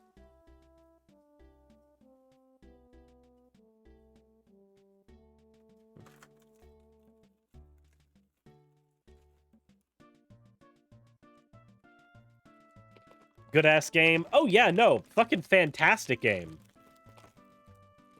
I would like more like it, please.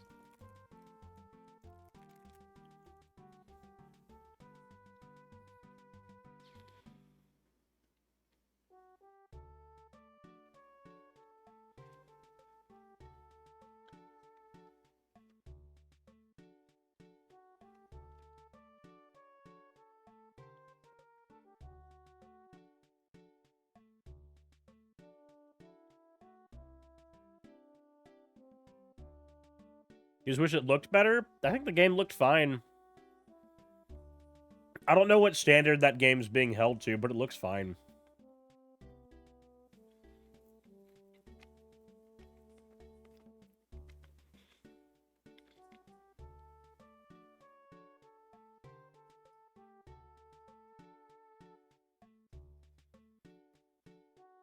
We're on a project to make an actually good remake of Platinum. Like, I don't know if I'll finish it. Redid the designs for Drawn and Lucas making the 3D models. Interesting.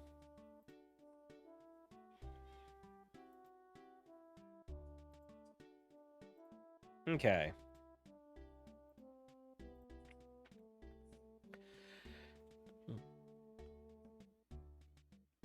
Alrighty, let's talk about Fox News. And I know that's everybody's favorite subject, and everybody absolutely adores talking about Fox News. It's the best thing in the entire world.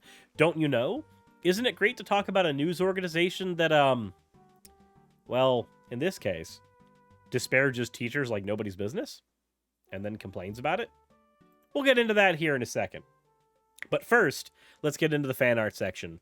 The first one we have here is from Ivana Dragmeyer. Said, there is no escape, Cirrus. You will forever be trapped by Timer-kun. Even when you've gotten out, he'll find you and drag you back into the endless abyss of the subathon. This man, he is going to harm me. God, look at the terror in that face.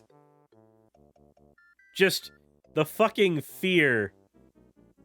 No. Timer-kun monster transformation is not okay. He can't hurt me. He can't. Is that a Lovecraft being? Robert Learn says terror or arousal. Get that shit out of here. Seek Jesus. Next one we have here is from Secretly a Werewolf. Work in progress. I haven't done much detailed rendering in a while, so this is a lot of fun. Also, hey, first posts. I wonder what the eyes look like under there. Are they crazed? Who knows? but I can't wait to see the final version of this. The last one we have here is from Curb, says, "Hello, big fan of the channel. I was introduced through the Pokemon collab with Prophet of Zod. I finally worked up the nerve to make some fan art." Aw. Tiny slime grill. Tiny slime grill. It looks amazing. As always, thank you all for your fan art submissions. If you want your fan art to be shown in a future video, the best way to do so is to drop into the fan art section of the Discord. With that said, let's go ahead and start wrapping up and gearing up to hit the bell notification icon and the subscribe button. What, do you think the video was starting already? No, I've got to plug myself. Heck you. Also, check out the Patreon. That's a thing that you could do that's helpful. Anyways, Fox is bitching about a teacher shortage. Isn't it great? Fox News saying that, you know, there's a shortage of teachers and we're failing our children. The teachers are failing the children. Oh, man. What a shame. You know, it's funny they would say that. Cat Abu decided to take the thread that I am using for this video and turn it into an actual video itself to show the types of things that Fox News actually says about teachers. I wonder what the most watched news network on television could possibly do to the social zeitgeist. I wonder what opinions could possibly be influenced by Fox News. Let's hear the types of things that are said. Out of context, and then in context. Gotta poison that well, don't you know? We're overplaying the importance of education. So, doctor, this is grooming, right? Brainwashing toddlers with racist drivel. Cameras in the classroom as we put them on the chests of police officers. But I don't think these teachers are even smart enough to be in the classroom. Teachers hate teaching, and they hate their students. They legit hate your kids. They're lazy, they're incompetent. Sluggish cat ladies in sweats stained with chocolate eclairs. The KKK with summers off. Teachers make 20% less than people with similar degrees, but they also work 20% less. They have school, they have the summers off. They would like less work, no accountability, and much more pay. They're teaching our children to sext. They took God out of our schools, Sandra. To view pornography. And then the left replaced it with CRT, which is this neo-Marxist religion. What they are doing is grooming our children for sexual predators. This is a new world order. Everything they do is anti-kid, anti-parent. Why don't you go in there and thrash the teacher? And you're going to get hurt. And I think that should be the rule still. You get beaten up, you should be beaten up. Please. So, now let's go through that all one by one, without the context ripped apart. Again, I wonder what kind of actual social environment teachers have to deal with when places like Fox News, again, one of the most watched cable networks that exists right now at all, are constantly doing this kind of shit. Let's start with gut feel. Don't you think this is odd coming from people who are fighting for women's rights? Oh, yes. I love that point. It's an excellent one. And the Five is doing the NEA and the Democrats a real service by pointing all of this out. Birthing people is the new Latinx. Right. And Latinx has been completely debunked by the Democrats. Who are like, oh, wait, that wasn't a good idea to call them that for 2 years and it didn't make sense to anybody and alienated people that are possible supporters of the Democratic Party. The other thing is the CDC was found out today because of finally get the records about what happened. And during the lockdowns, they had a half-hour meeting with parents groups. That's it. And they spent all the rest of their time with the teachers' unions, and we know what happened. The schools got shut down. People weren't allowed to come back. The schools ended up with all that money that they still haven't paid, or they still haven't spent. And there are groups like Parents Defending Education, and they are suing the CDC, saying you must have balance. That you're in violation of the law. You have to have a chance for us to have public meetings, and that hadn't happened during that time. So, wait, hold on. Is it that public meetings with parents didn't happen during that time? Or is it that public meetings happened for about 30 minutes? Because you can't have it both ways. You can't have meetings that happened but they were short, and meetings that didn't happen because they didn't happen. You can't do that. You can't do both. Said, why did Disney not kill evil this part after buying Fox? Because Disney didn't buy Fox News? I think the teachers' unions are part of the reason that President Biden will end up in those low 30s. Interesting. And in the end, Greg, don't you think that COVID had a silver lining, and this is one of them? Well, the fact that we could see what was going on. Yes. I'm assuming that the NEA is against school choice. Like, Yeah, oh, I okay. imagine. Yeah. And anybody. So, school choice. On the surface, it's one of those things that's very euphemistic. You hear school choice and you go, oh, okay, yeah, no, that's fine. We want to be able to choose where our kids go, right? That's what that sounds like. The reality of that particular euphemism is that it really means you want to pull your kids out of schools that don't perform as well and take them to other ones, which, again, sounds perfectly fine and reasonable until you realize that that ends up segregating things on racial lines more often than not, which really fucking blows and should not be the case and feels dumb. But let me check a thing real quick while I am here.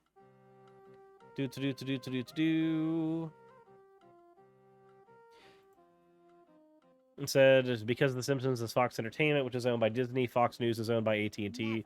Same as CNN. Finley, thank you so much for the follow. So, let's go ahead and take a look here. One sec. That is not the one I'm looking for. So after all, rich people have to send their kids to school with poor people. They're going to ensure that the schools are better funded. Yeah, school choice is the go-to euphemism for the school voucher advocates that try to sugarcoat that original, very unpopular idea. School choice ends up being just euphemism for privatization. At this point, who opposes school choice is protecting a destructive system that harms minorities who don't have other options. Yep. And that makes them truly racist oppressors. The NEA is the KKK with summers off. Think about, it's true. They're racist. If you're not allowing an opportunity for people who can't afford a good education to have a good education, you're trapping kids in a life that does not get much better. So, the other half of this that's not being said is there's a reason the education isn't good at the location originally. What he's trying to say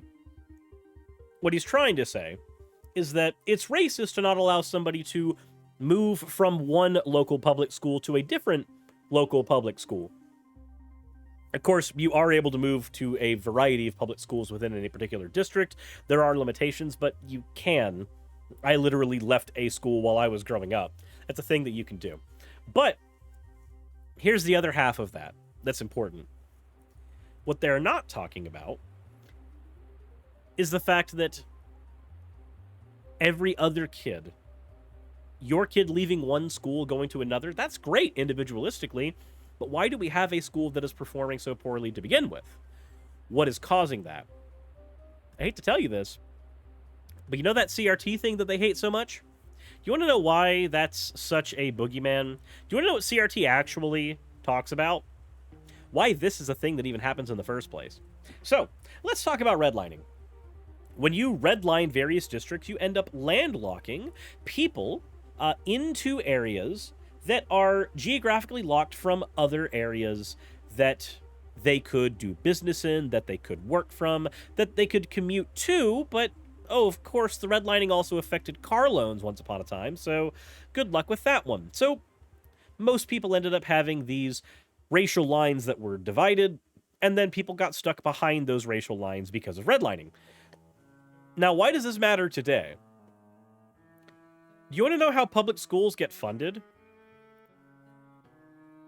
Do you want to know how public schools get funded in America? Housing taxes. Not just taxes, Anubian. Housing tax. Which means lower income areas that were kept lower income due to redlining that was cut on racial lines? Guess what? The education system is primarily funded by that property tax. And because it's primarily funded by that property tax in low-income areas, that means there's not a lot of income going to those public schools. That's the other half of this that people like Gutfeld don't actually like to say, because that would reveal a very inconvenient truth for them. That the issue here is not that your kid didn't get the choice to go and individualistically go and have their better opportunity elsewhere. No, it's why was that even a problem to begin with? How can we fix that problem in the here and now? How did we get there? And of course, we have the context for the lazy and incompetent quote. Often we hear, we say, oh, you know what, the police unions look out for the best interest of the police. Why is it that we would attack the teachers' unions for looking out for the best interest of teachers? Because they're corrupt, they're lazy, they're incompetent. I don't think it's their fault, though, because I think the lack of competition has created this system where you now have a woeful generation of ambivalent educators. I know that's a blanket statement, but I'm talking about what I'm seeing with the teachers' unions. I don't think it was always like this. So my feeling is it is time. Think about that statement. Teachers need competition. Teachers need competition. What does that look like? It looks like private charter schools. It looks like homeschooling that is being funded by the exact same places that fund private schools and make their curriculums. That's what it is. The goal here is very simple. As opposed to public education being available for everyone, people like Gutfeld would rather education be something that the parents have to front the bills for. Because that's what that competition ends up having. You don't have different types of competition within individual government institutions. You end up having to have other institutions. And you have to fund them. And the government's not going to fund every other institution in competition. The parents are going to end up having to front that bill. But of course, we get to talk about the genders. Over the last few years, we've seen America's institutions rot, especially our school system. Instead of reading, writing, and arithmetic, children are being brainwashed with CRT and sex ed. So I have a question here. Who here goes to school in America and doesn't learn reading, writing, and arithmetic? Can anybody confirm to me that you're not learning those skills in school still? I'm not as concerned with how well the school is teaching them. I just care that the school is teaching them. By the way, sex ed, that's also something that should be taught in schools. In fact, actually, states that have more standardized sexual education, more robust sexual education, have a lower likelihood of teen pregnancy and a lower rate of STD and STI transmittance. So, let's talk about gender stuff. Having a couple of minutes in a class where a teacher talks about gender because it's part of a social studies class or something like that, not a huge deal. Not really a huge deal. If you can call one student a boy and one student a girl, guess what? You can talk about gender in that class. They already have some understanding of what gender is. They already have some understanding of gender roles because you already have them in that class. You already have them there. The minute any students there recognize any differences between them and other people in the classroom, you're going to have conversation about gender. But it's not just him, of course. Tucker Carlson is doing it too. The Los Angeles School District is one of the biggest in the country. The district is now instructing teachers to educate children starting in kindergarten to experiment with non-binary pronouns, just to kind of destroy human civilization and throw it all into chaos and confusion. That's actually happening. By the way, destroy human civilization? Tucker, how is human civilization going to get destroyed by just talking about gender? Oh no, you got attracted to a non-binary person randomly? Oh, dearie me my. God save the queen. Oh no, she's dead. why is a school talking to your kindergartners about sex? Shouldn't they be in prison for doing that? Yes. They're not talking about sex, though. You literally have it up there. How's it going, Poppy? You literally have it up there. They're talking about gender, not boinking. We don't do talking about boinking to fucking kindergartners, by and large. That's not a thing that happens in United States public education. Yes, they should be. Chris Rufo has proved this is going on. He's obtained several documents. This fucker! It's Chris! Again! Always! It's fucking Chris Rufo! We get back to Chris every goddamn time! I swear to God. I do 2 episodes on this man, and now he's on every goddamn news network. From the district's equity department. He joins us tonight. Chris, thanks so much for coming on. Tell us what exactly is going on here, if you would. So what's happening is that public school bureaucrats across the country, in this case in Los Angeles, have taken the principles of academic queer theory and then turned them into a K-12 pedagogy. They're training kids as young as kindergarten to experiment with sexual identities such as trans, genderqueer, pansexual, gender fluid, two-spirit, all of these really crazy and synthetic constructions that were... You know what else is a synthetic construction, Chris? Gender, in general. It's a synthetic construction, and that's what it is. That's literally what gender is. On top of that, you know what else is a synthetic construction? Sucralose. I'm sorry, money. Money is a synthetic construction. Something being a synthetic construction, or in this case a social construction, isn't a fucking issue. We once thought were relegated to academia. They've now been mainlined into elementary school classrooms all over the school district in Los Angeles. I'm really, and I mean this sincerely, I'm confused. If I find your kindergartner in the park and start talking to her about her sex life, you have a moral right to punch me out and call the cops. Why in the world are we allowing teachers to do the same thing? 1, because they're licensed educators, and 2, we're not talking about kindergartners. Again, sexual education tends to be a thing that happens between 4th and 6th grade, not in kindergarten. But of course, people like Chris Rufo aren't exactly terribly worried about the truth. They're more worried about the shock jock nature of their job. The things that will make people angry and freak out the fastest, because that's what makes them money. Oh, but don't worry. Don't worry. It's not just Tucker. Of course, we have Mark Levin doing the same thing. Welcome back, America. One of the great observers of our culture is David Rubin, host of the Rubin Report. He has a fantastic new book out, Don't Burn This Country, Surviving and Thriving Our Woke Dystopia. Dave, I want to ask you... Well, that's a plug. Looks like we have to plug DDLG Playground. Something, 10% off, something, coupon code Cirrus. Something, go fuck yourself with a plug. Said some schools don't teach proper sex ed until the 11th. Asked me how I fucking know. Probably by being in one such school.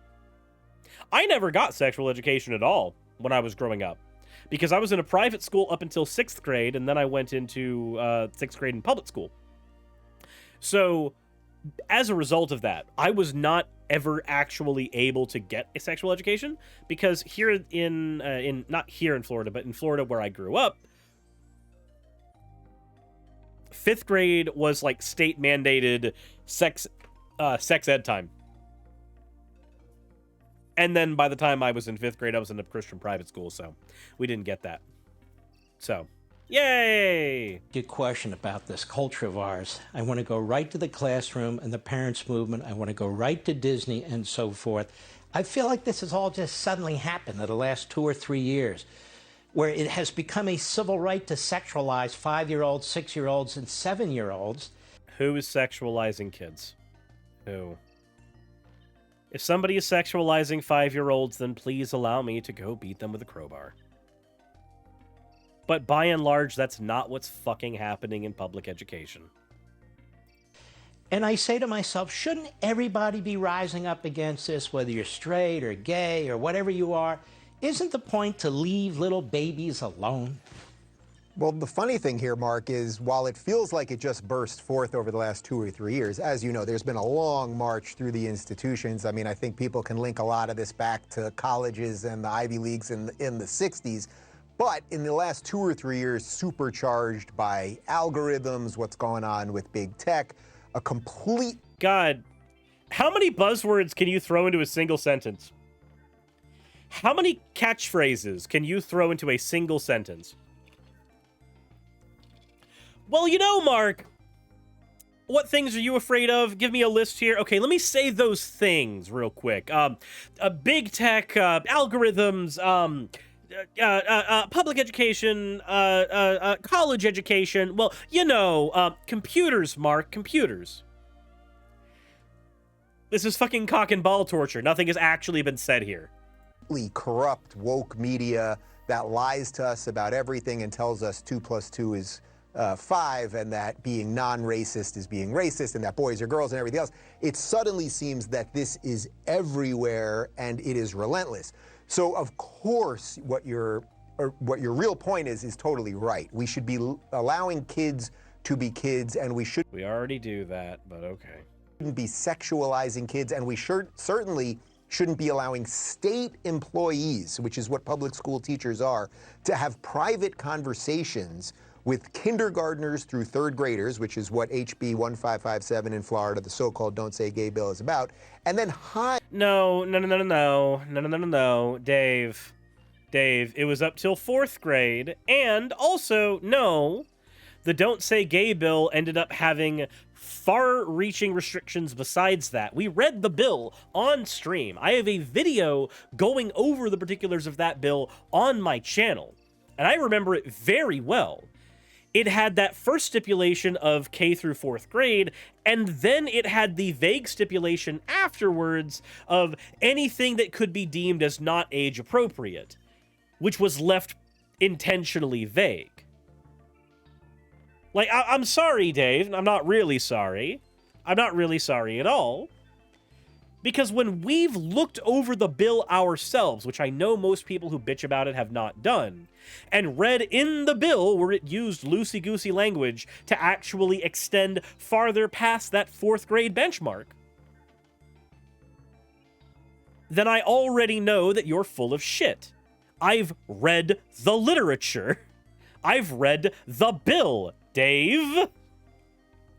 It says it right there in the goddamn bill. Oh, speaking of the bill, of course, Tucker Carlson would be defending the Don't Say Gay bill, because of course he would. We're not going to read through the entire article, but here's him with Matt Walsh talking about it a little bit. You hate to say this is happening, but it is. Physicians all over the country are violating the most elemental medical ethics by prescribing puberty blockers and hormone treatments to minors. Long-term effects totally unknown.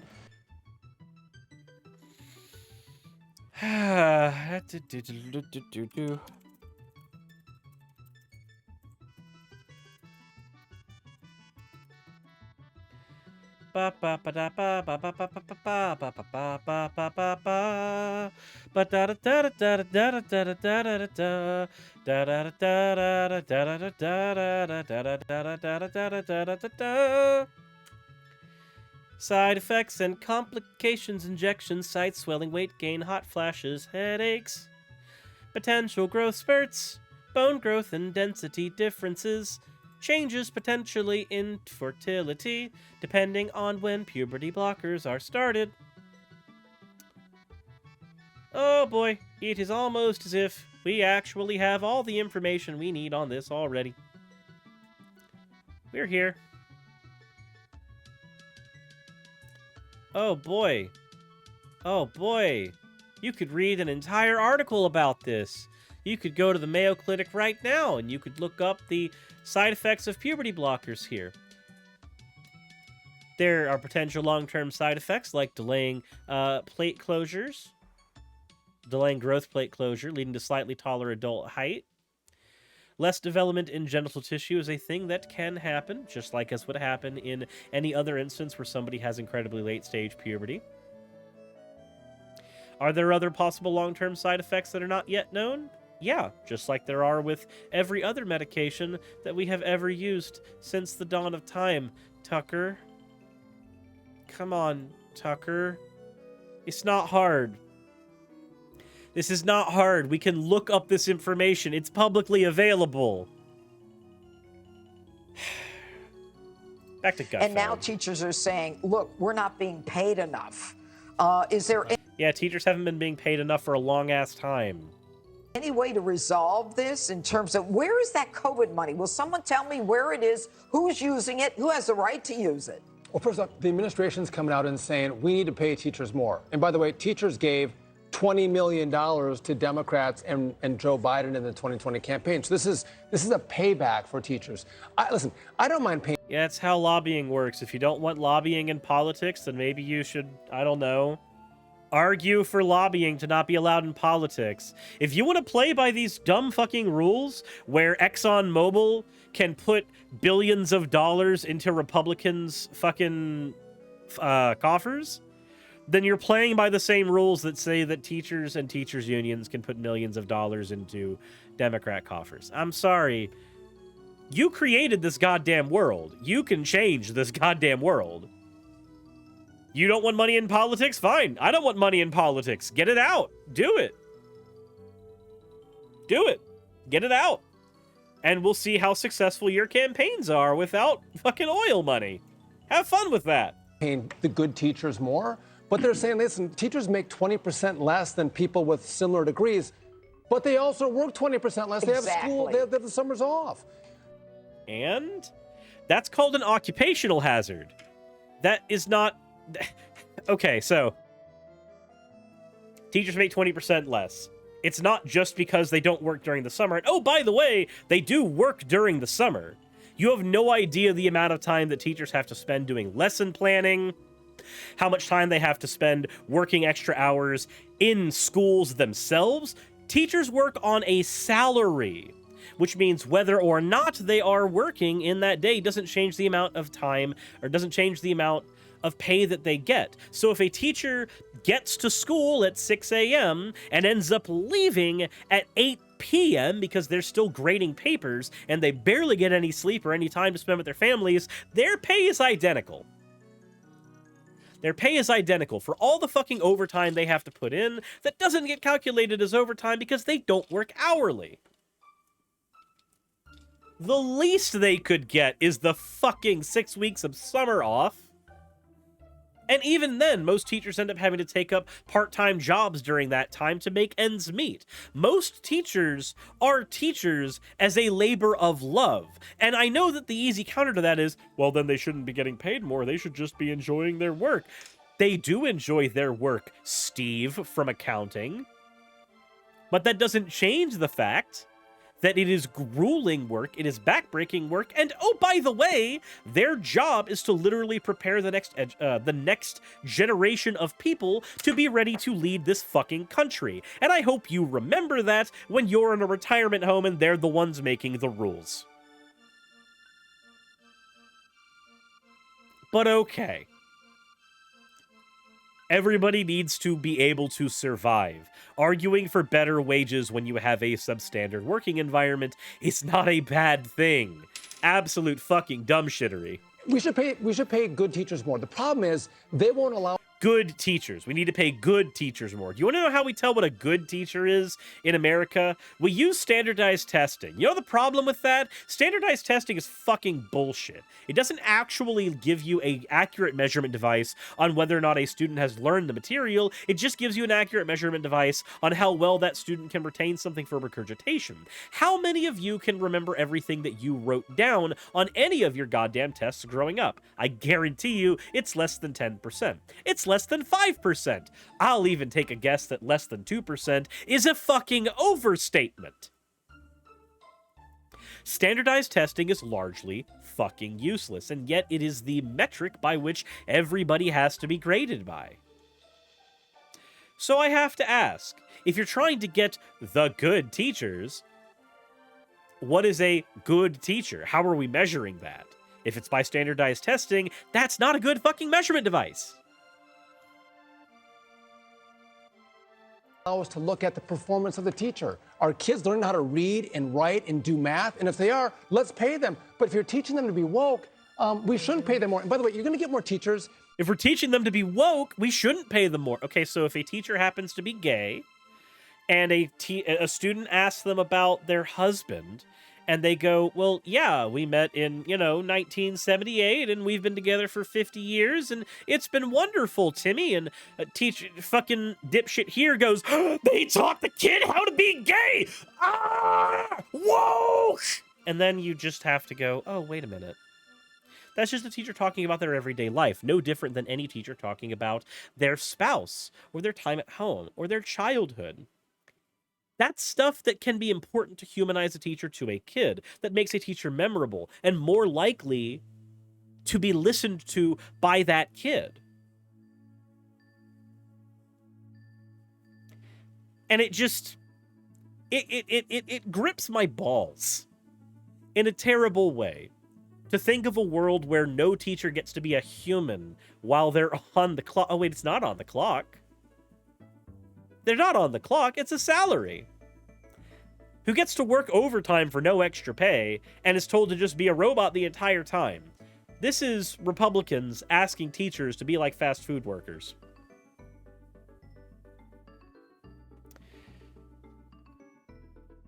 Fun fact. And this is where I'm going to end this particular episode on. A little earlier than I normally would, but I think it's a good time to end this episode. Let's talk about a teacher of mine that I had in high school.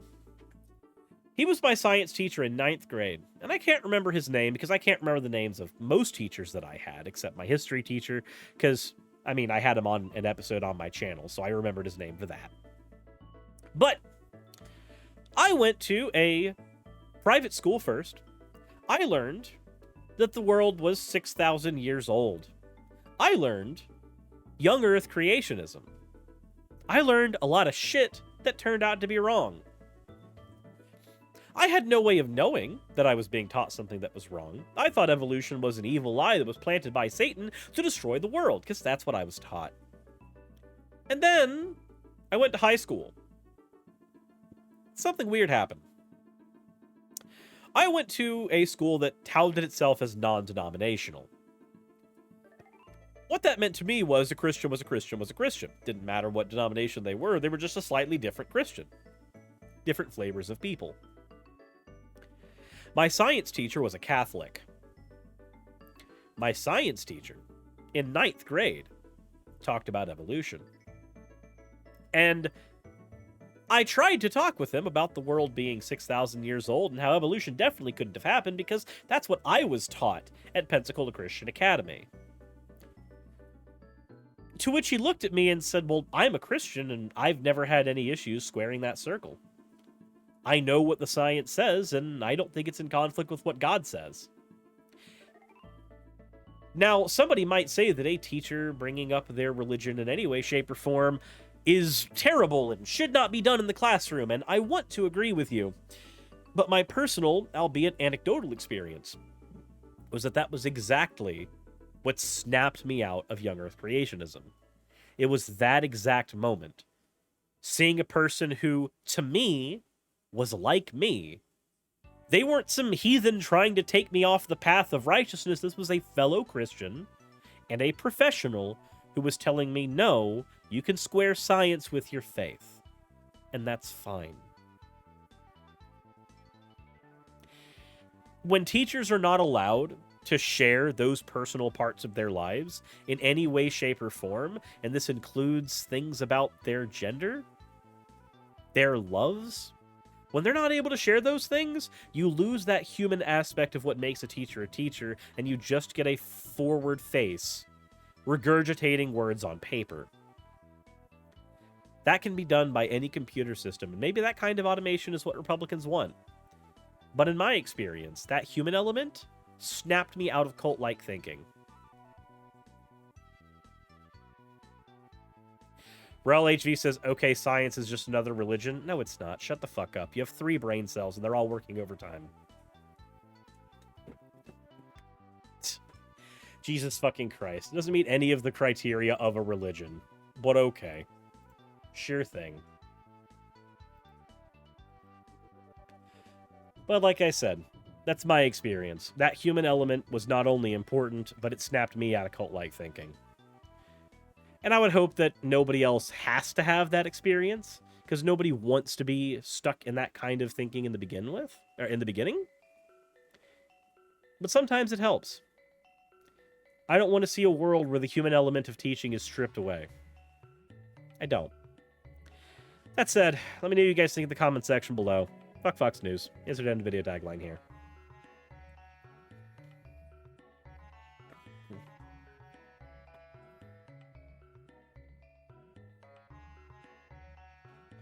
There's a lot of links that I had for this particular episode that I'm not going to be using, but that's fine.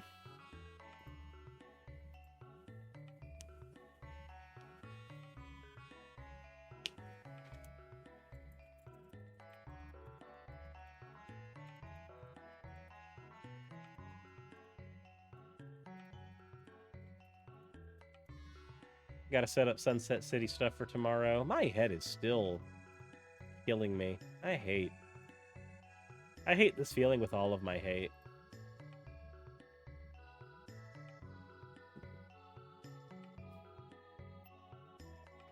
That high school teachers are a different situation from elementary school teachers, which are one of the ones that are usually getting demonized. Assassination Classroom is literally about criticizing the school system as he's good, but also a superhuman being in fiction. Very wholesome. Call tonight and get some sleep. I got one more topic to go over, and then I'll be able to do that.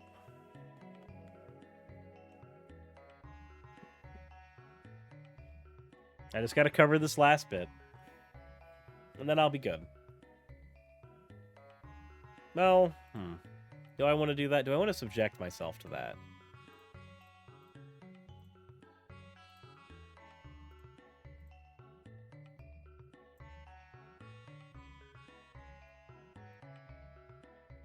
When you go to sleep, I'll go to sleep.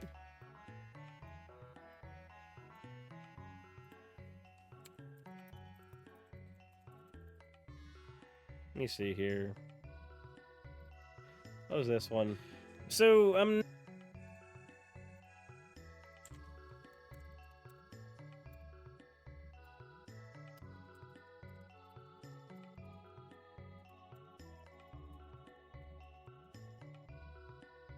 Instead of procrastinating sleep to clean right now. Are you? Anyways.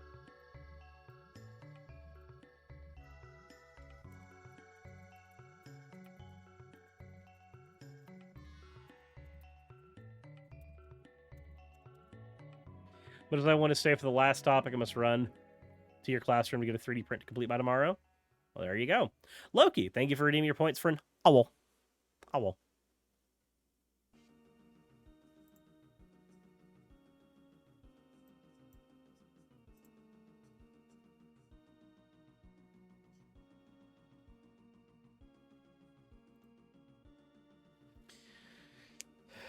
Your Wellbutrin decided my circadian rhythm needed to be 4 a.m. to 11 a.m. for sleep. Ah.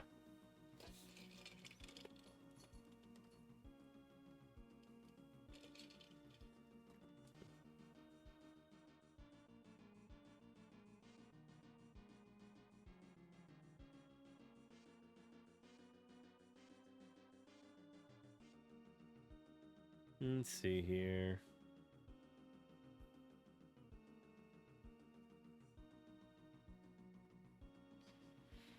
Okay. Let's get this one set up and ready. Tal says, I'm at work. Well, don't hurt yourself. I know you've got issues with pain at work.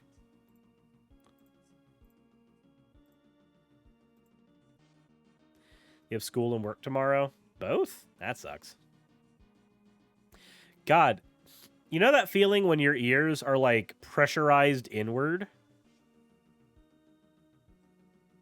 And how fucking terrible it is?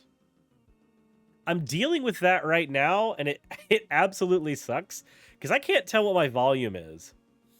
I can't tell at all.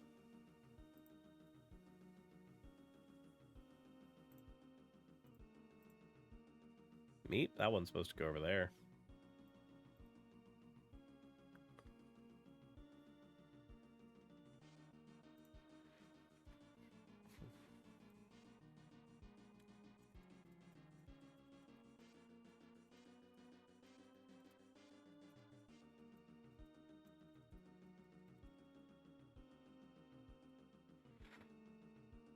Imagine having Meniere syndrome. It's that, but forever. Oh, geez.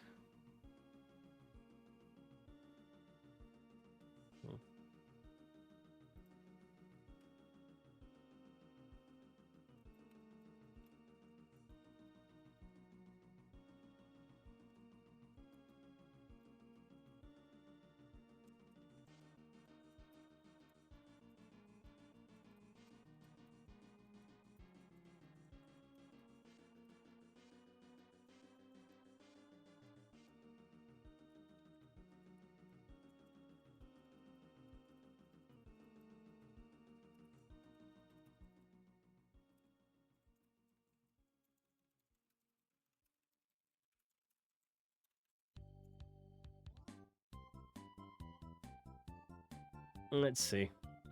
Sorry, trying to handle Sunset City stuff in the background.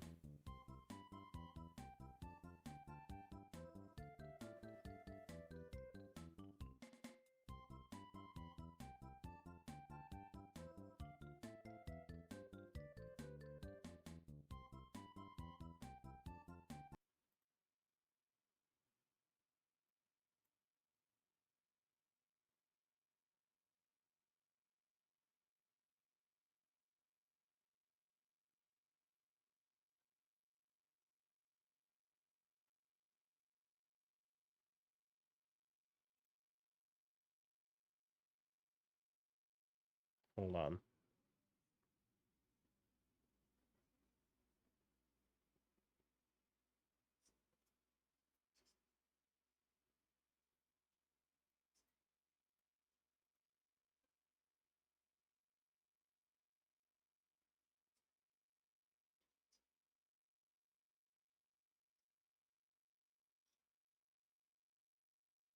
I might cover that later.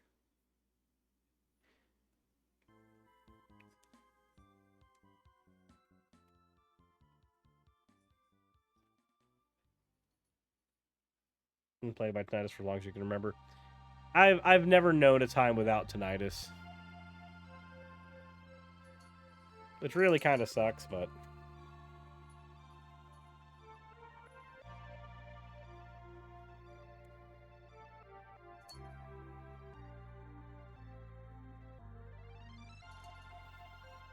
Hi guys, got out of work and it was hell. I'm sorry, campus the Eind. You talking about the Queen logging off? Nope. Here's the thing. I won't be making any topics about the Queen. You know why? Because I don't care. I don't. I think that it's a largely unimportant topic.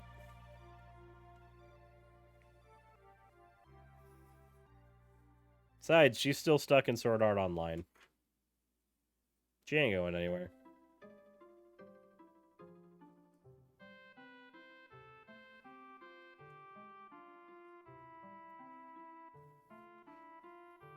Where is... Boop. There we go.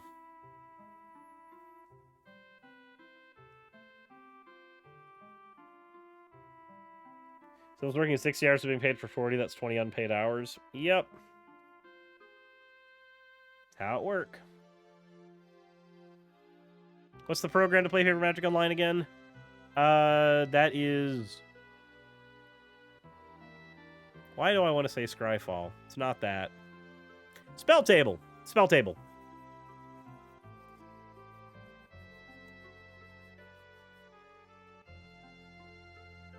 How's it going, Suzu? How you be?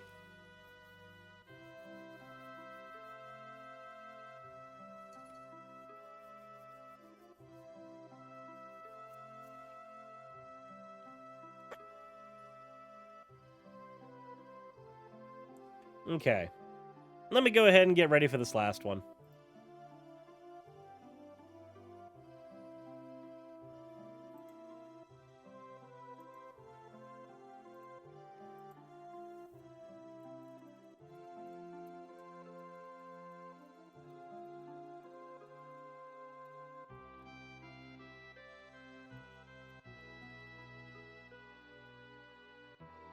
This is worse when there's no white noise at all for me. So it says I'm excited for October. I am too. I can't wait to use spoopy models.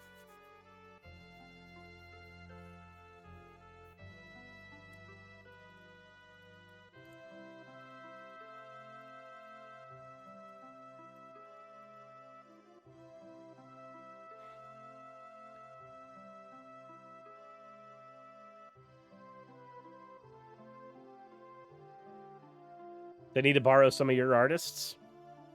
All of my artists tend to have open-ish commissions. By all means.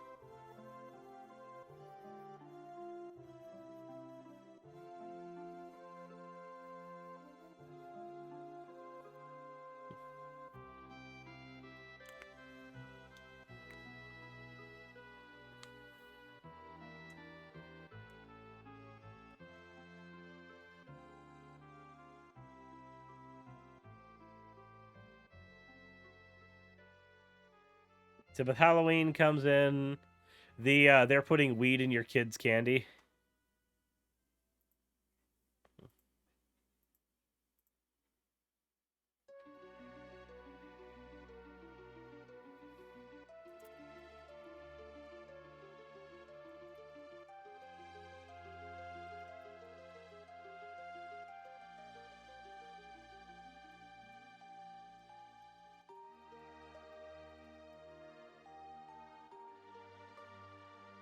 You know the problem with fucking weed candy? So I haven't had it, but all of my friends who have tried it have said it just tastes like grass. It just tastes like grass.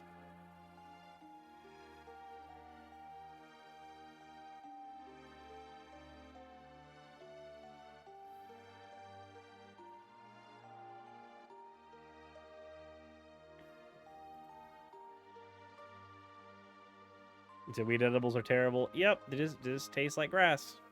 Woo.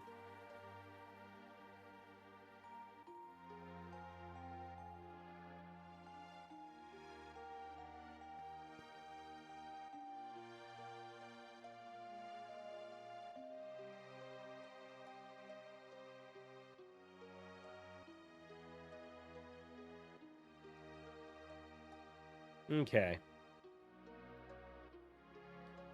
Grass tastes good still, and my mind hasn't changed. Never look a tulip in the eye. Suzu? Do we need to talk? Do you need help? Is this a cry for help? Is this a plea? Is this... Are you okay? Suzu. Nonmers, thank you for the follow, but right now we gotta talk about Suzu.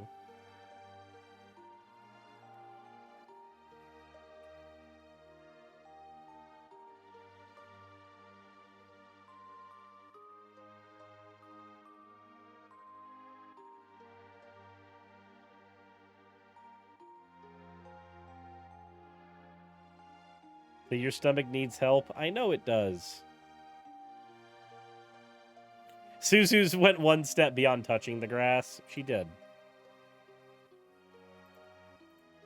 They went one step beyond touching the grass, and now they're here.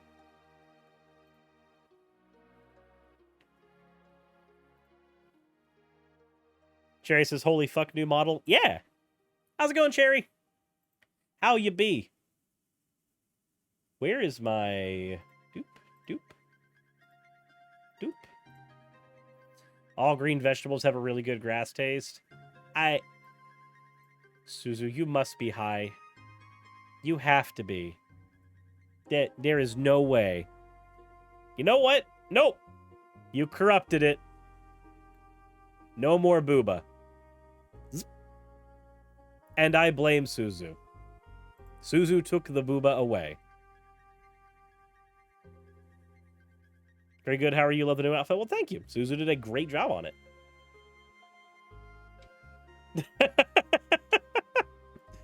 Said, is that a maid? Yes. So clean up your fucking act. Okay, gonna sleep. You want to see that tier list on tomorrow's Sunset City? I haven't taken my meds today. There's no way for me to be.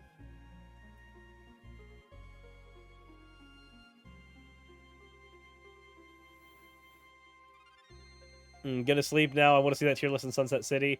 That tier list is not going on Sunset. That tier list is going elsewhere.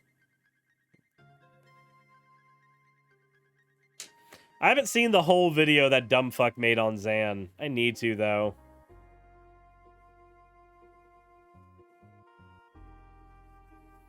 Either says, I'll not behave, ask Cooney about my behavior. No. I don't think Cooney's a great judge of people's behavior. She's an eldritch, chaotic being. What do you want? You need to see Nick reacting to 06 being so high.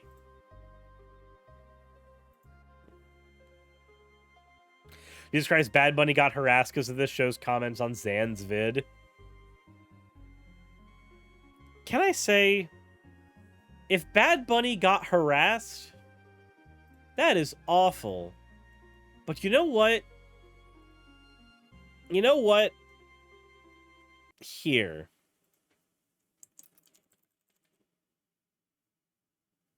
Here. Never forget. Never forget. Content, blah, blah, blah. How that results in 0 subs. There are regulars here. $5 a month.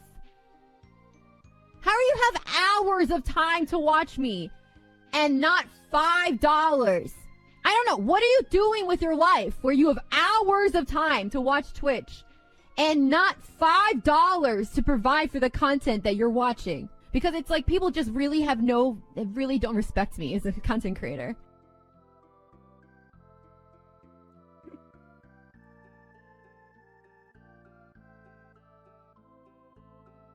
It's almost never forget day.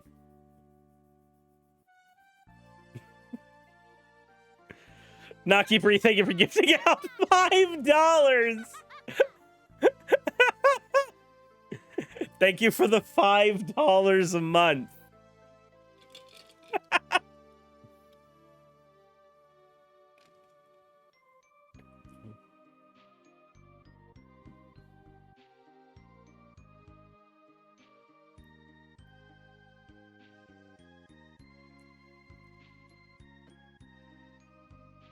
You said, make that a dono sound when someone PayPals you $5. Oh, dear. Said, Bad Bunny is a double dose of musician and pro wrestler.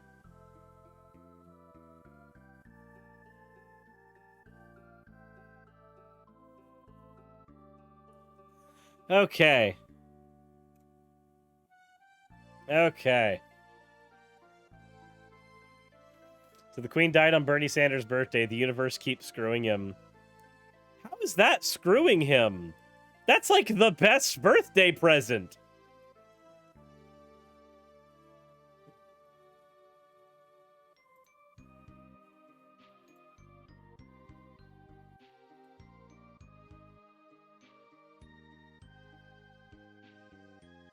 So, why should I know she has no entitlements? She can beg for Patreon or something. So glad to see there's no cucking here and that we can make fun of the Queen dying in Cirrus chat. Well, duh. Look.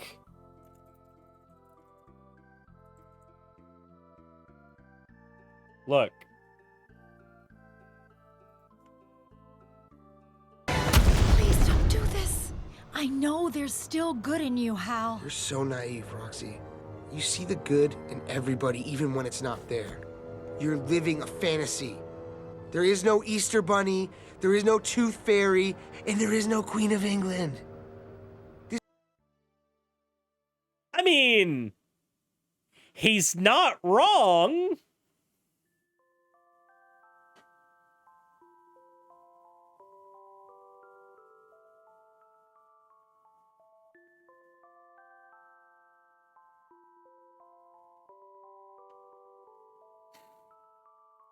It was big if true.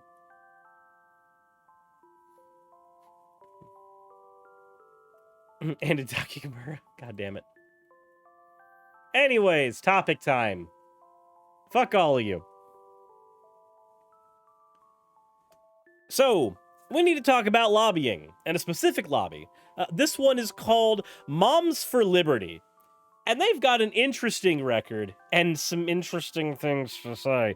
We'll talk about that after the fan art section. But first, let's go ahead and get into that. This one is from Rainbowless, still a work in progress, but closer to finish. I'm not sure if I did the shading for the, quote, hair right, but I think I like it. I mean, It looks gooey, so it's probably right. The next one we have here is from Hypnotic Jeans. Hey, I really enjoy your channel. I'd like to think I have an interesting art style, and I hope you like it. You do have an interesting lifestyle. Jesus, look at the detail on those knuckles. Look at the detail on the knuckles. They are going to shred concrete. Also, I like the I've said it on previous episodes, but I actually really like the way that some people do my hands with like the claws in them. I like it. I think it's cute. The next one we have here is from Zane A. I tried drawing Slime Cirrus. This looks like you succeeded at drawing Slime Cirrus. That's what it looks like. As always, thank you all for your fan art submissions. If you want your fan art to be shown in a future episode, the best way to do so is to drop it into the fan art section of the Discord. With that all said, if you haven't subscribed already, please consider doing so, and hit the bell notification icon if you have not already. Also, Patreon. You should go there. I do behind-the-scenes episodes on stuff that's going on the channel in real life, and that's the place where you can see everything that's important and not really. I'm very bad at plugging my Patreon. Instead, we're going to move right into the topics because I'm bad at this. Anyways, lobby group wants LGBTQ kids in separate classrooms, like children with autism or Down syndrome. Okay, let's see where the hell this goes. Said we can see your boobs on Patreon? No, you can't see my boobs on Patreon. I mean, you can here. But that's not Patreon. So, you know. Anyway, let's go ahead and get back to the actual topic at hand here.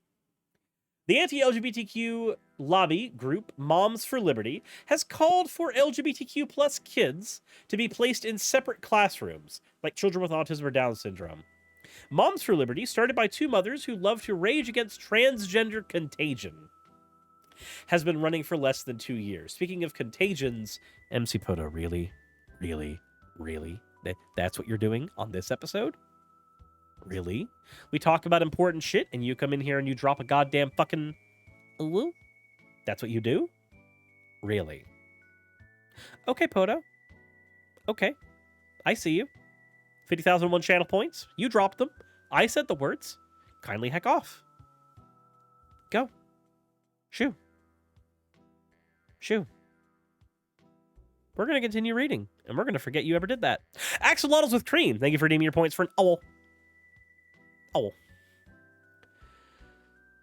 It rapidly expanded to 215 chapters in 40 states after being promoted by, of course, Tucker Carlson and Rush Limbaugh, rest in peace, Bozo, and Steve Bannon, who is currently in jail. Oof.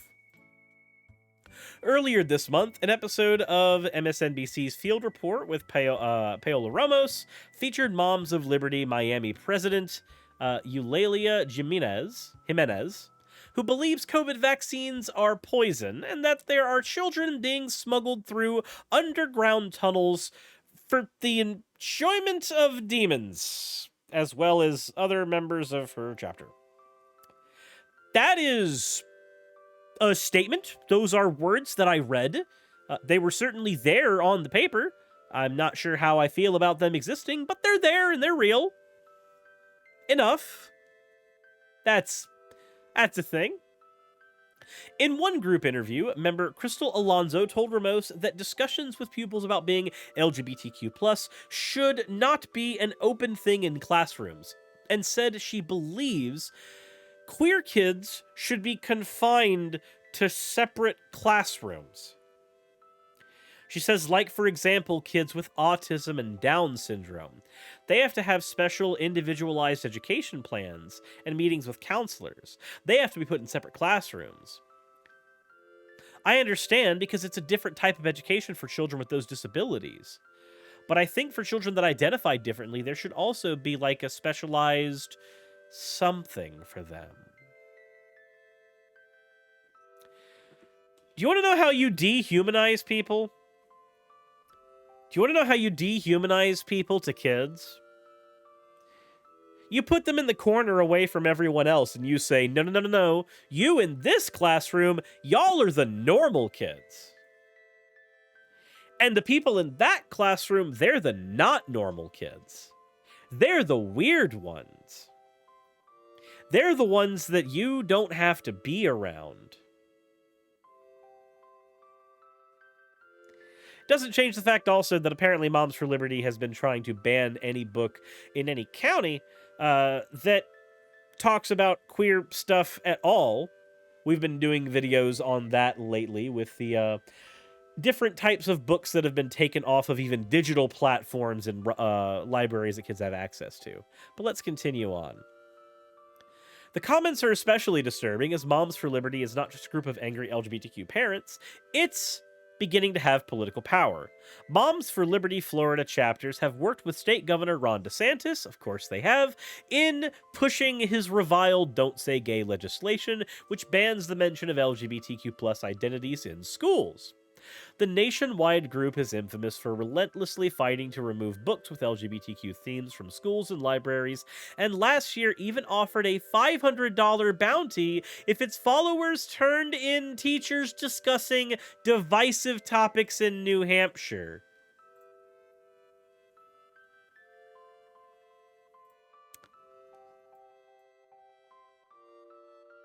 As new law passed by Republican lawmakers in New Hampshire bans teachers from discussing divisive topics. Transgender students are being treated badly. LGBTQ books are being taken out of libraries.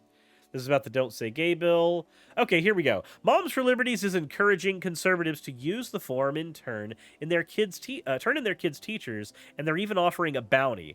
We've got $500 for the person that first successfully catches a public school teacher breaking this law, the group told their followers. Students, parents, teachers, school staff, we want to know. We will pledge anonymity if you want. $500. $500. How do you not have $500 to pay for the persecution that you're getting for free?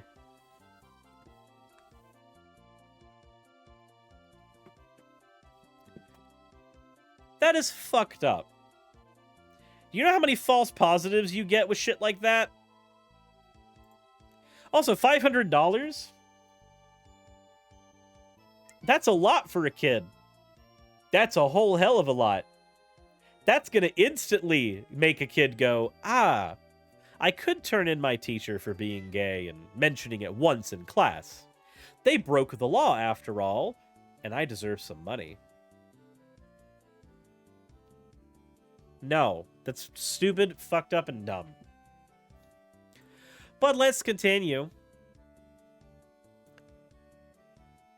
At the Moms for Liberty 2022 Summit, which hosts guests like DeSantis and Betsy DeVos, the group's executive director of program development, Mary Rogerson, said, "We must be active. We must care. We must be alert and awake." Oh, that's real close to saying you're woke. Don't do that. We must not give in to fear.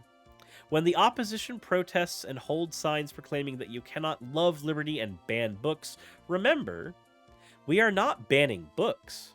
But because liberty has a moral foundation, you absolutely can demand that sexually explicit, corrupt text be removed or restricted because that is the right thing to do. Wow. Okay, hold on. Let's read that real quick.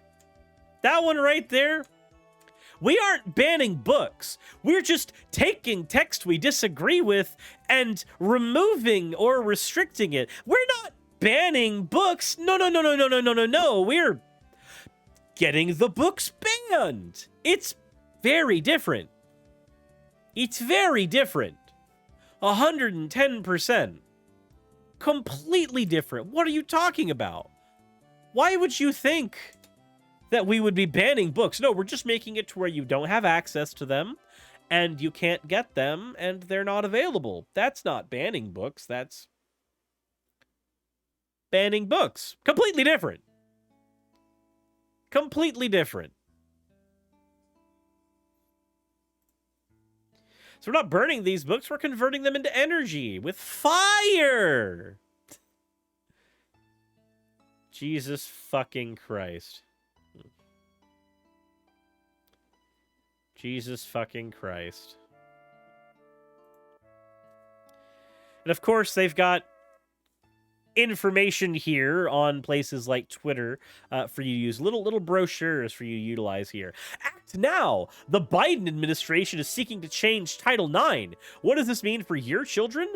Under the guise of civil rights, the following policies become mandatory. Schools will be urged to hide information from parents, including gender transition.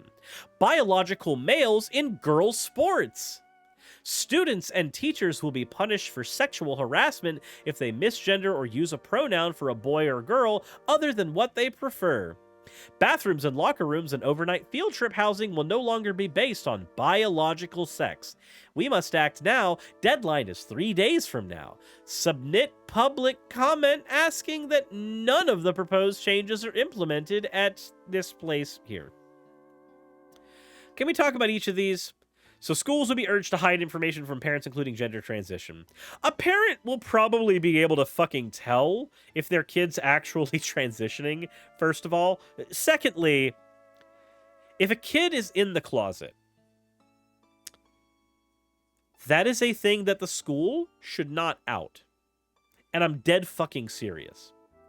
If a kid is an atheist in the closet and they happen to be in a very bigoted religious household, the school should not be disclosing that information to the parent. If the kid happens to be gay, the school should not be disclosing that information to the parent. If the kid happens to be trans, the school should not be disclosing that information to the parent.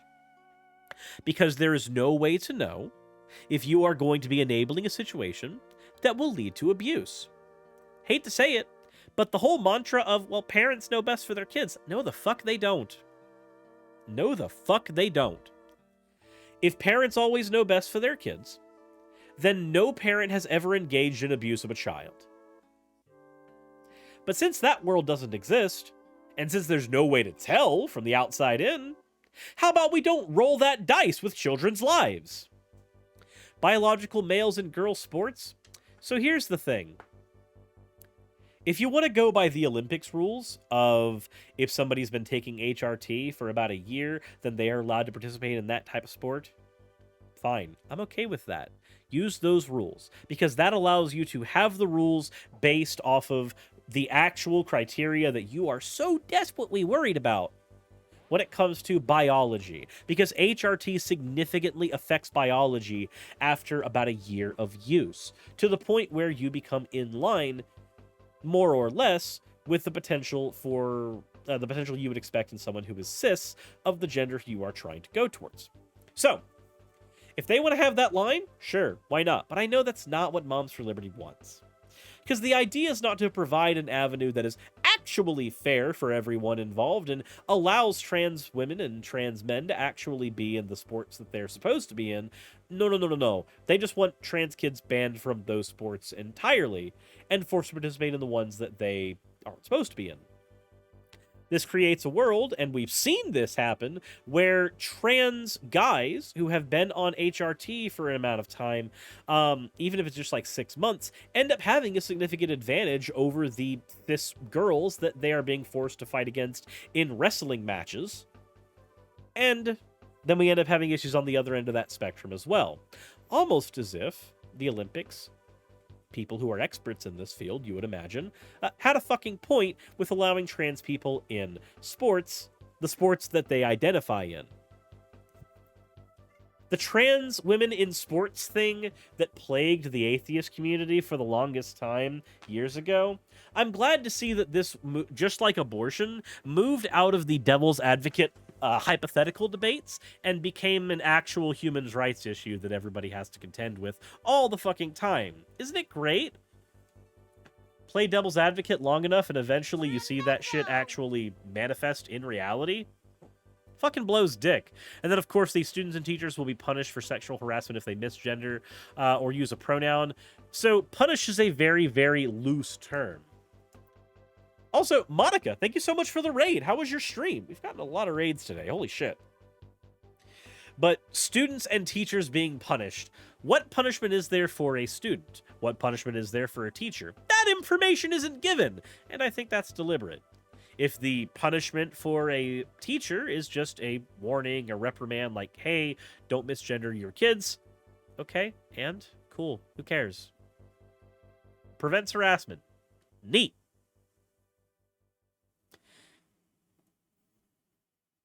But, of course, none of that information is going to actually be provided by Moms for Liberty. They would rather just yell and scream and freak out and cause an uproar.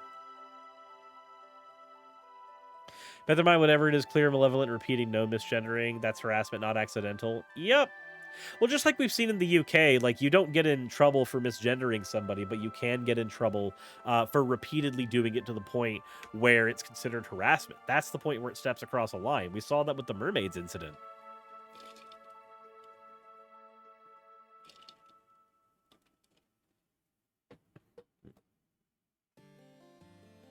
But that said,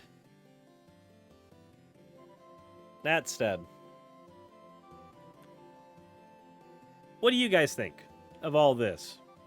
Banning trans kids from sports is fucked up. Yep, it is. Banning trans kids from sports is fucked up and dumb, and yet that's a thing that people try to do. Don't be transphobic pieces of shit. Don't do that. Icecat says, Mermaid. Yeah, Mermaids was is a pro-trans organization based in the UK. That said, let me know what you guys think in the comment section below for when this goes up on YouTube. And as always, everyone, insert end video tagline here.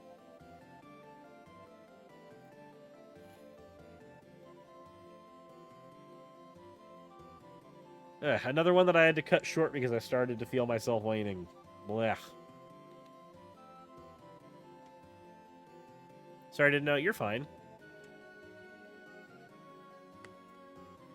You're fine.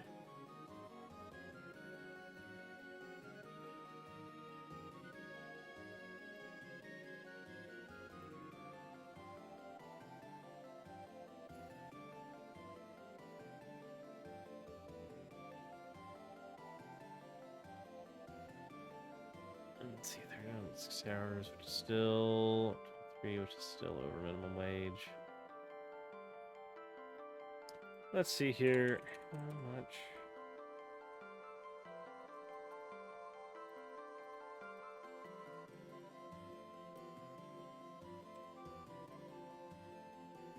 Wish the people were better. Yep.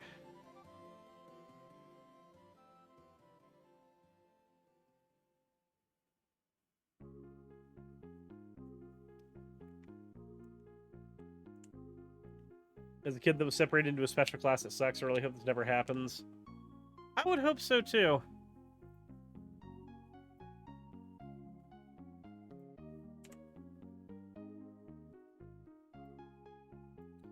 But as that is the last topic, now we have to actually start getting some stuff edited. Done with topics of Fortnite? Potentially?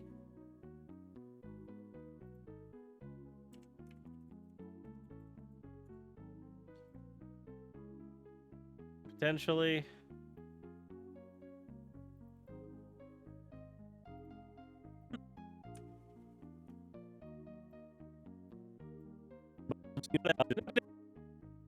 The first one we have here is... Oh, boy. Isn't it great to talk about a news organization that, well, in this case, disparages teachers like nobody's business? Rockstar, do amazing work. You got this. I'm gonna try to. I'm just not feeling great.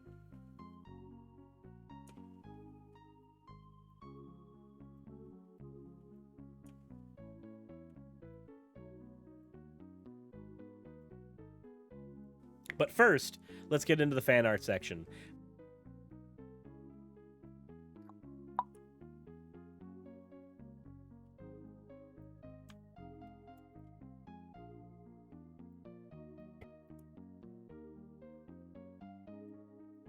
There we go.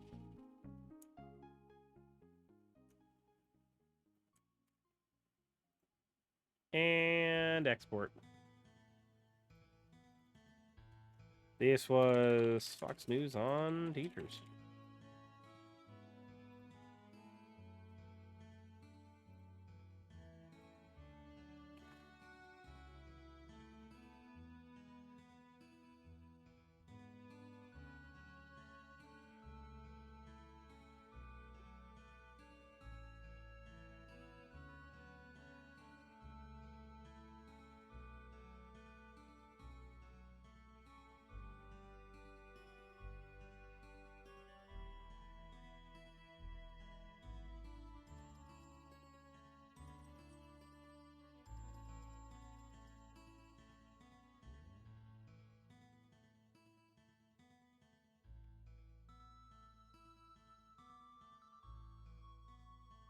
Daily sped for all my schooling. Mainly ended up with an hour-long period to relax each day, so whatever.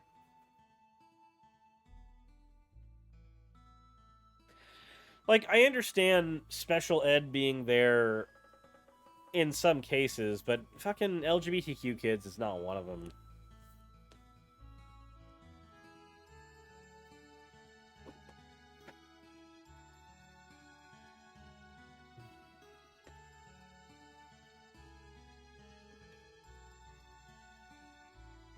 Hi, child.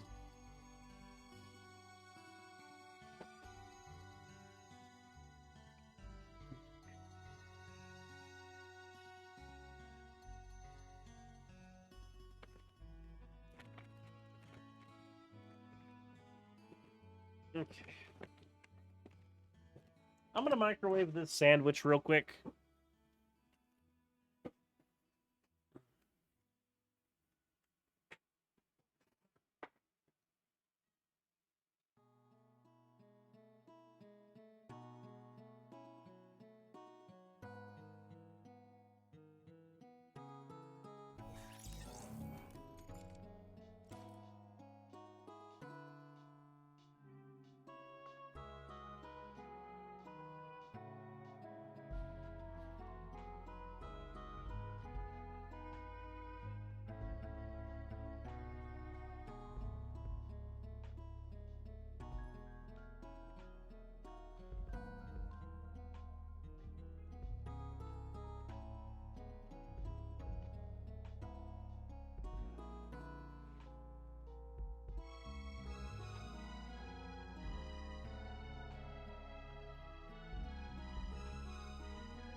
Okay, I had to do a lot more to get set up than I thought I would have to.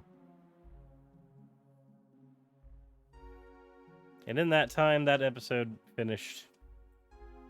So now I can go here.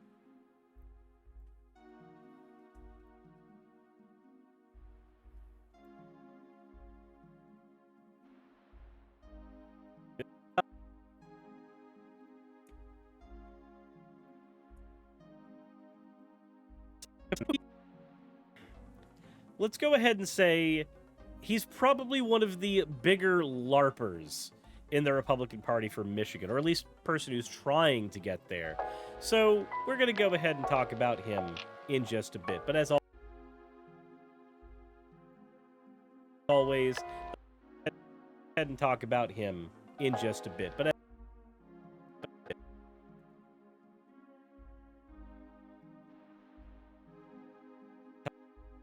talk about him in just a bit. In just a bit. But as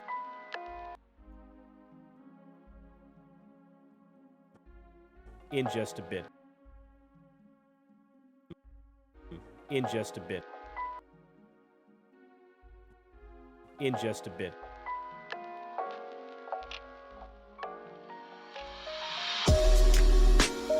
Why would I be having sound issues?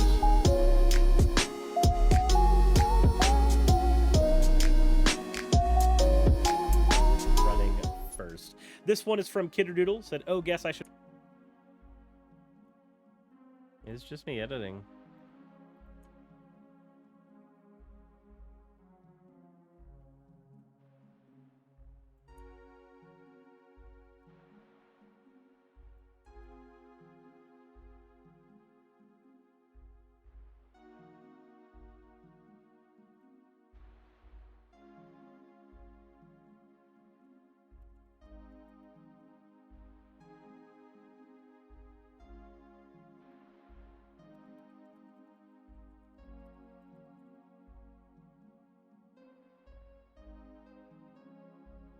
There we go.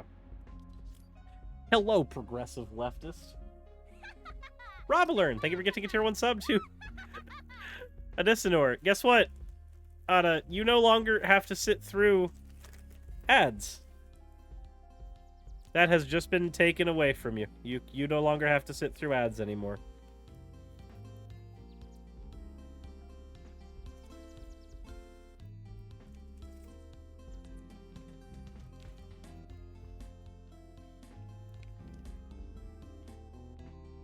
Oh, this is lettuce. Yeah. Never mind. I didn't realize that the sandwich had lettuce on it. I just microwaved lettuce. And that's disgusting. No, I think I'm good. I think I'm good.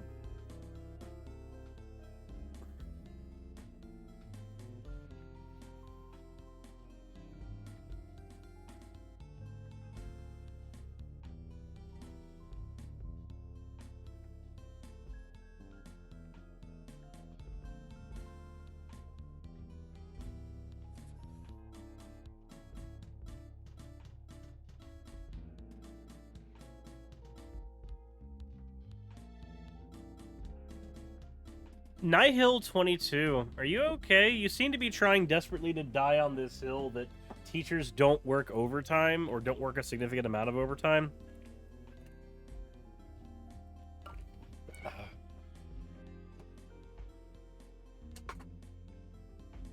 Literally 0 people care about your crusade. Just letting you know that.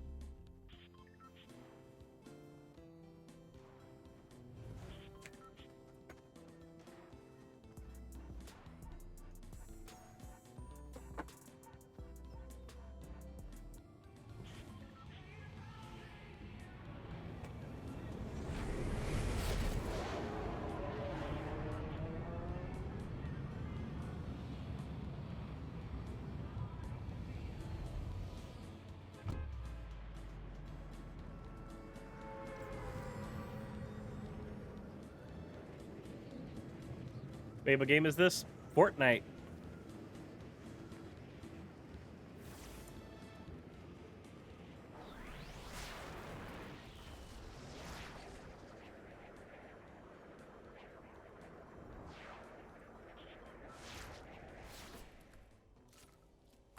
Shit. Thought there'd be a weapon here. There is not. Well, I know there's going to be a weapon over here. How? How is there not a goddamn weapon there? There's always a weapon there.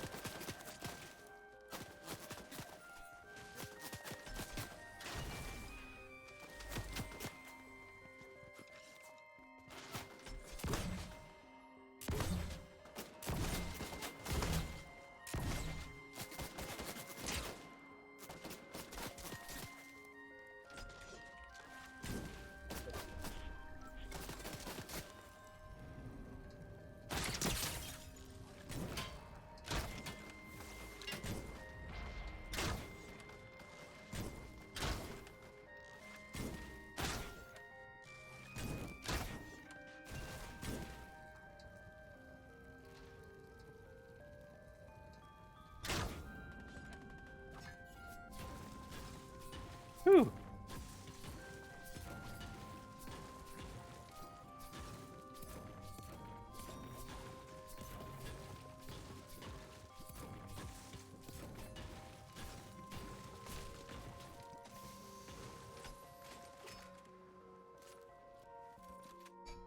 Do do do do do do do do.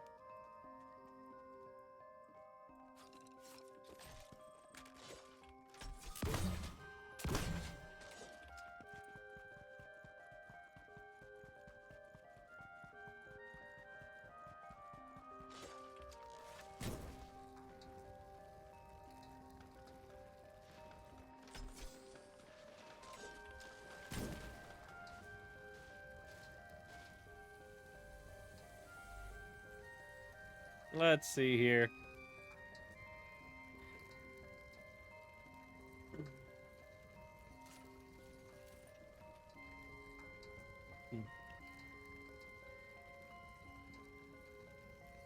Where is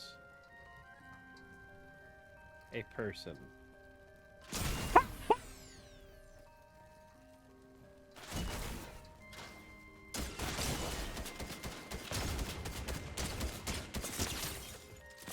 Shit! God damn it!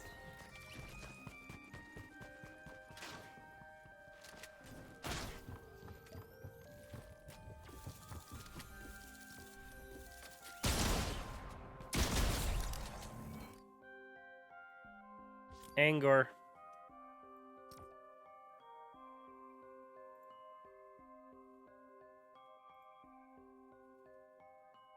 Rage, even.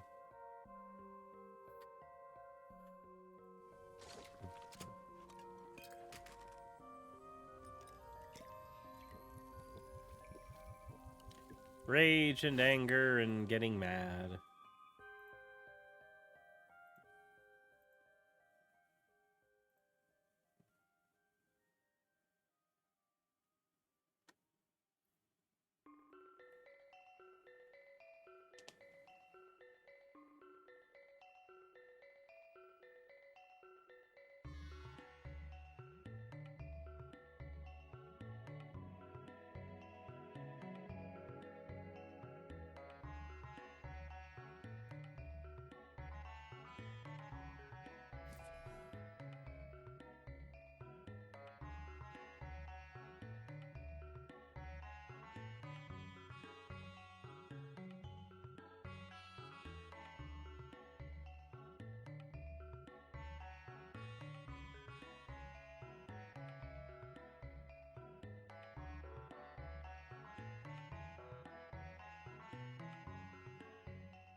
Oh my god.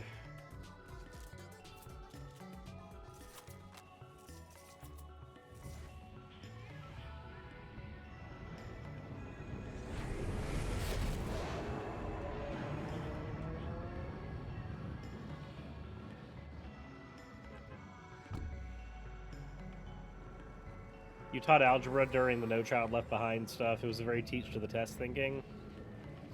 Dude, No Child Left Behind was a load of bullshit.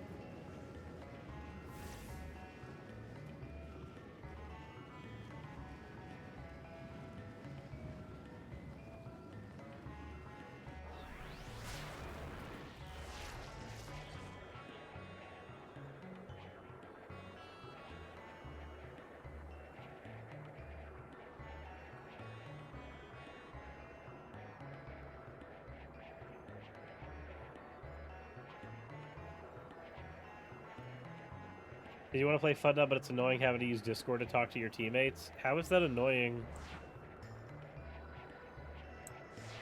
How did we get to the stage of online gaming where using a chat program was an inconvenience?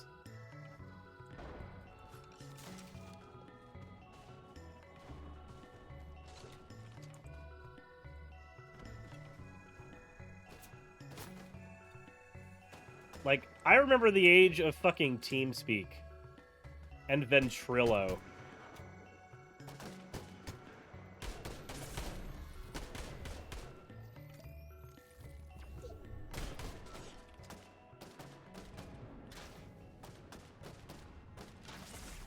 God, this is choppy.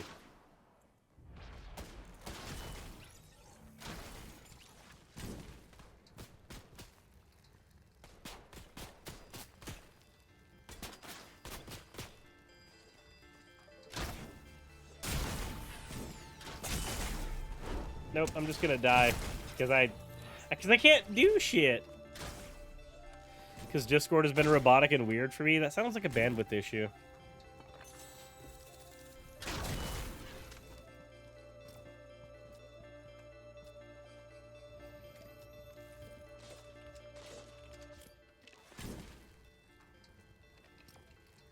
Ah.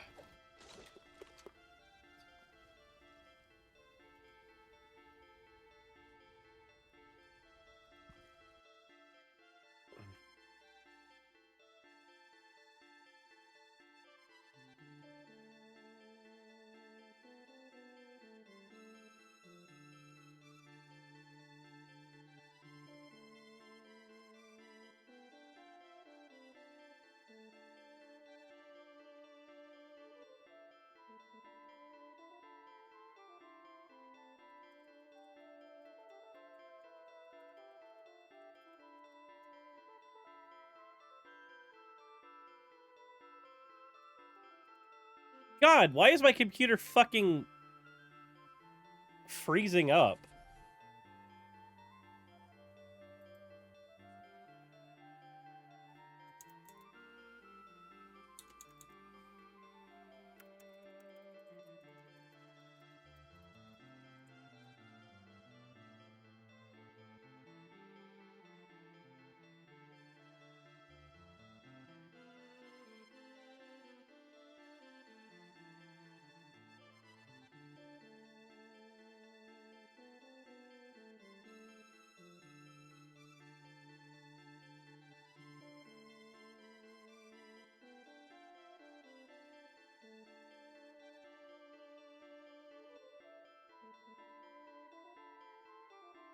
Are you rendering a video right now? Yep.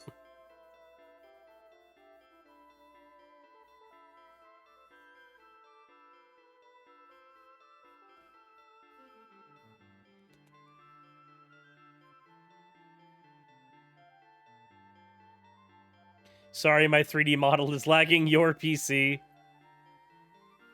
Jesus Christ. Estimated time remaining, 9 seconds, 8 seconds, 7 seconds. 6, 5, 4, 3, 2, 1. Can it be done now?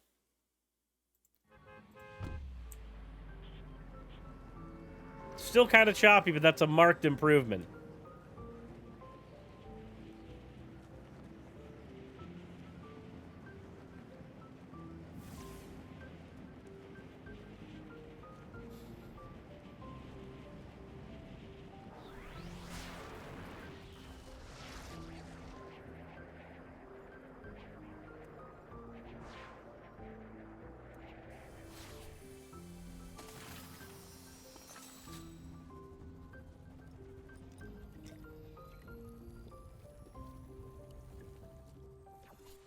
Can I get, like, a picture of the fucking public transit system in Germany? And then have one of those, like, old VHS filters over it saying, "Remember what they took from you." Functional fucking public transport.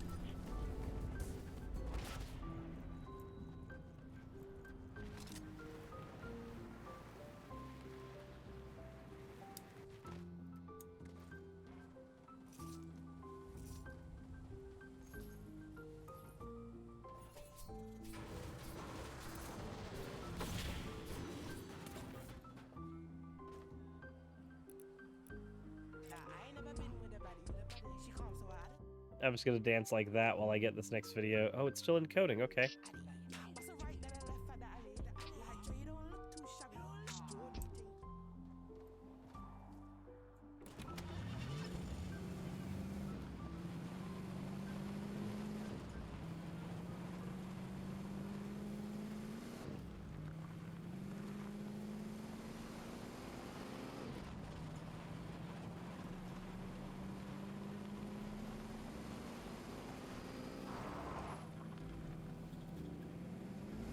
I've got the strong off-road tires.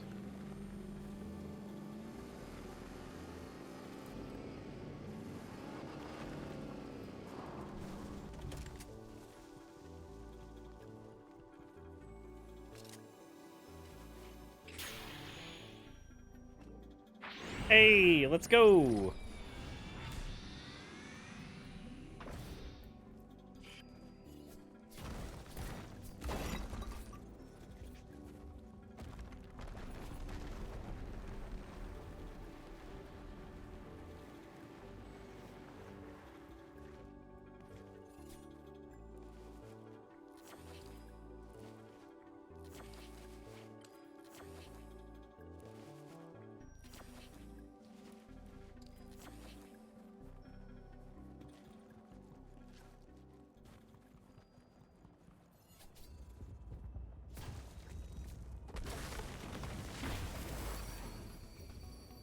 Perfect. I have this to knock around now. Let's fucking go!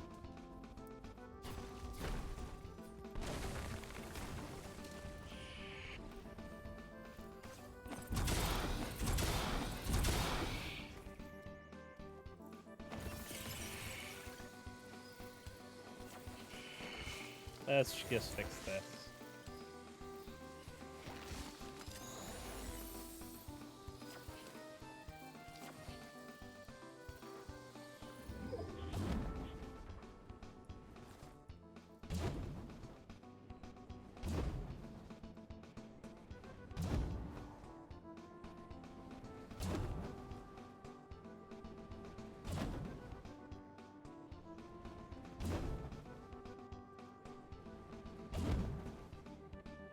You guys remember when I couldn't get this quest completed?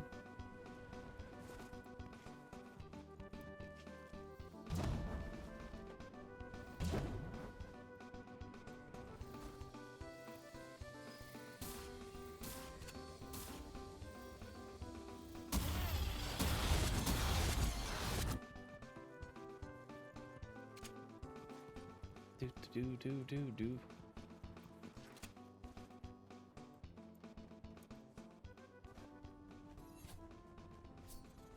Oh, I can't just plow through the floor? Okay. I just have to go this way. Like a normal person.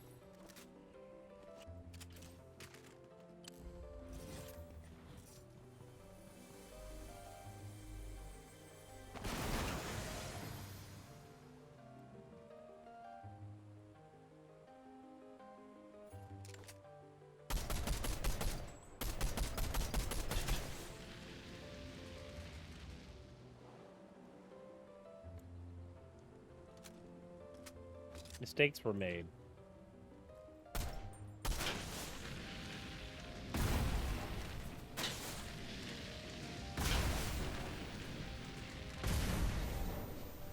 Lots of mistakes were made.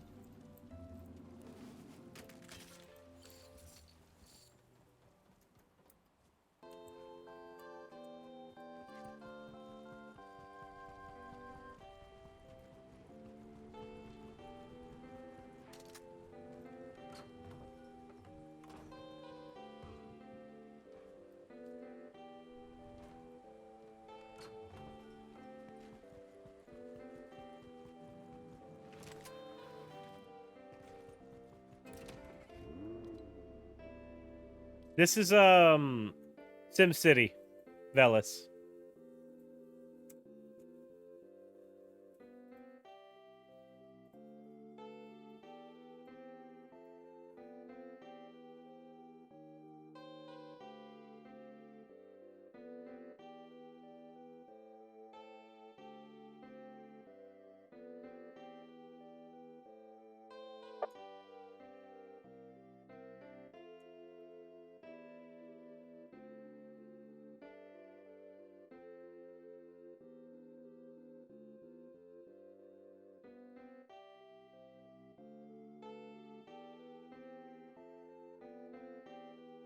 Let's see here.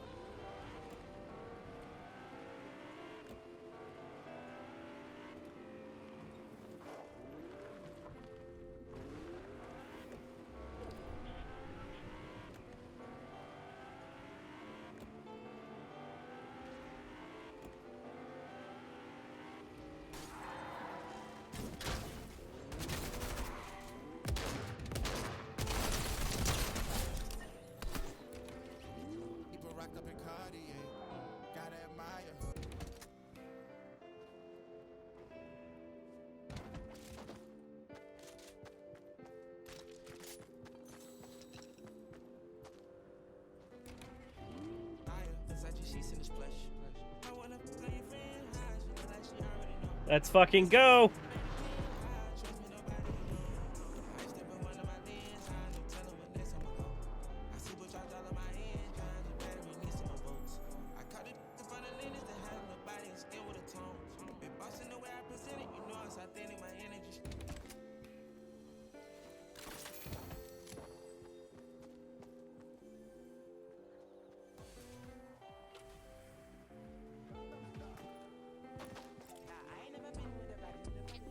Me and this person are going to eventually have to kill each other, but...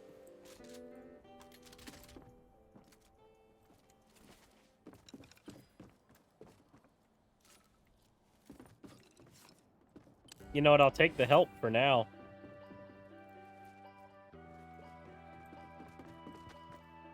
God.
Damn.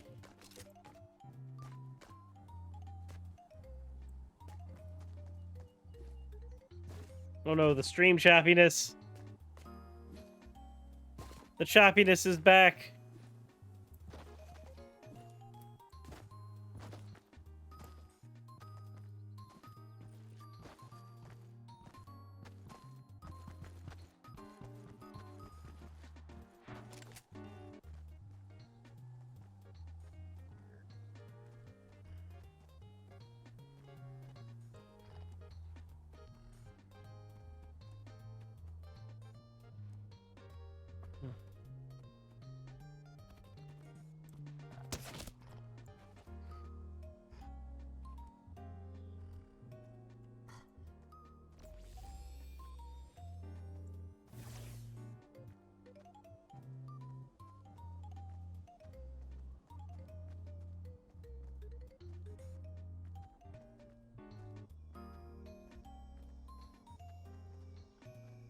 I think I lost my teammate.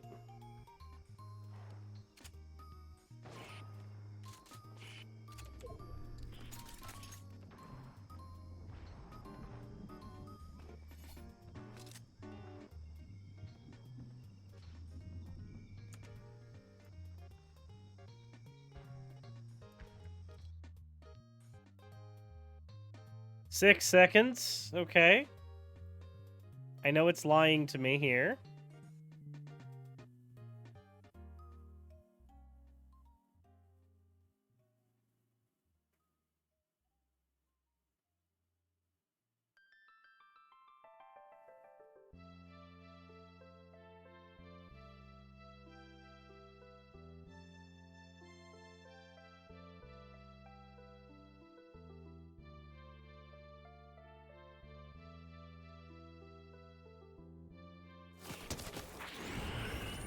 Oh, I got fucking...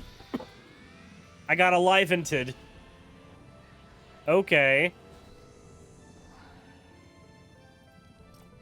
Fine. I'm not even upset. I'm a little upset.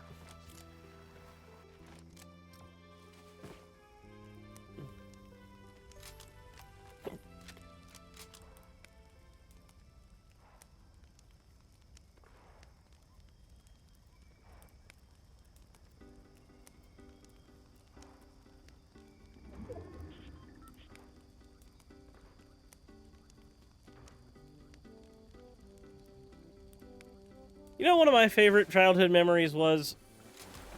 So, I was a kid, right? And Hurricane Ivan had just hit. Nobody had power anywhere in Florida. That was just not a thing you had. Because it had been taken out by the fucking hurricane. But you know what we did have? You know it was really cool? Really neat thing? In between taking care of getting trees picked up from the... Oh no, did I make a mistake? God fucking damn it, I knew it. I knew I would do that. Okay.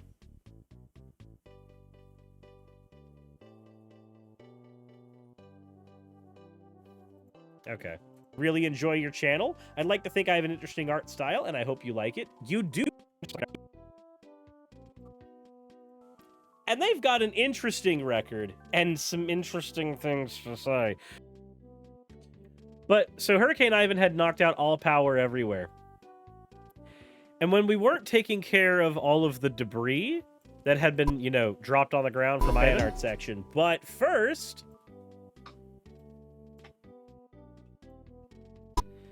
we got to play lots and lots of Yu-Gi-Oh! Let's go ahead and get into that. This one is from remmebr.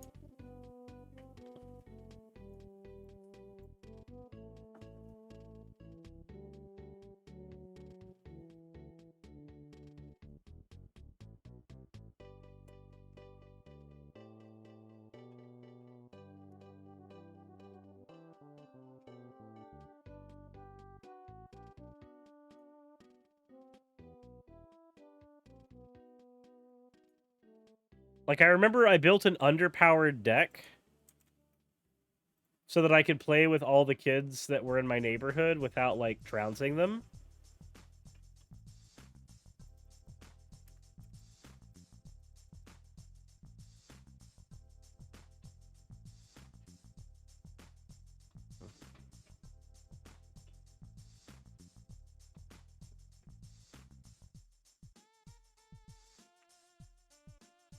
It was a fun memory.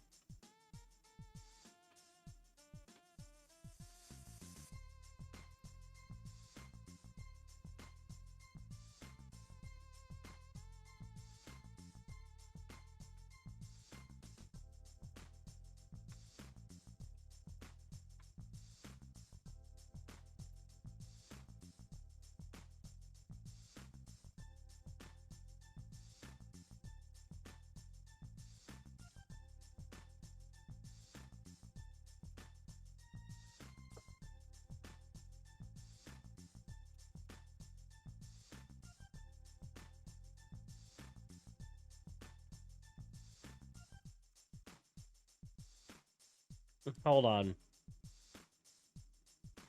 Let's see here.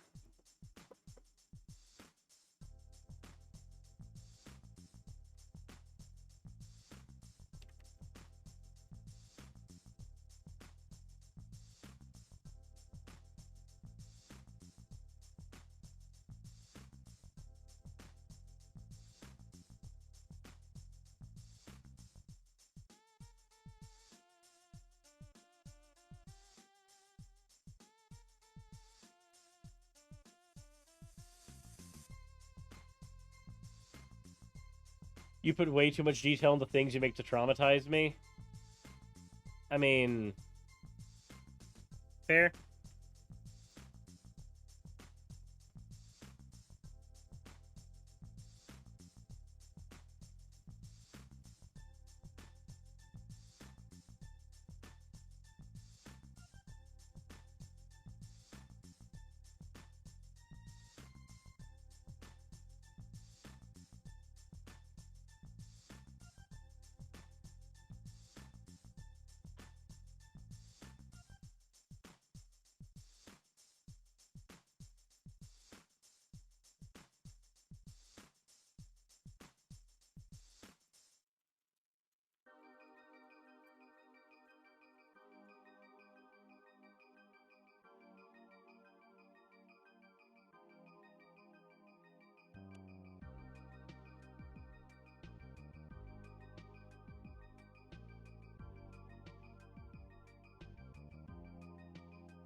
Okay, here we go.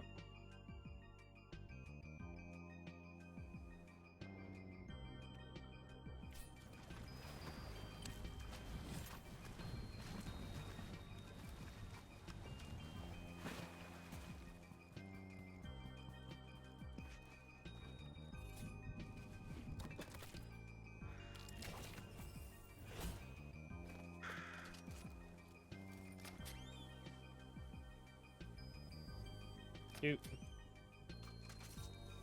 You know what? I'll take it.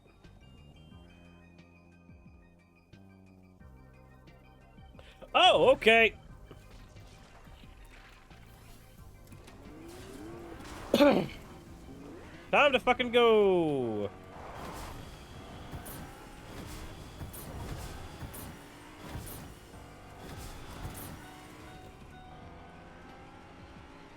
I did not realize I had spent that much time. I did not realize that was happening to me. I was not aware I had fucked up that badly. I did not realize I was a goddamn mistake. Hey, Beerus, thanks for the truck! Whee!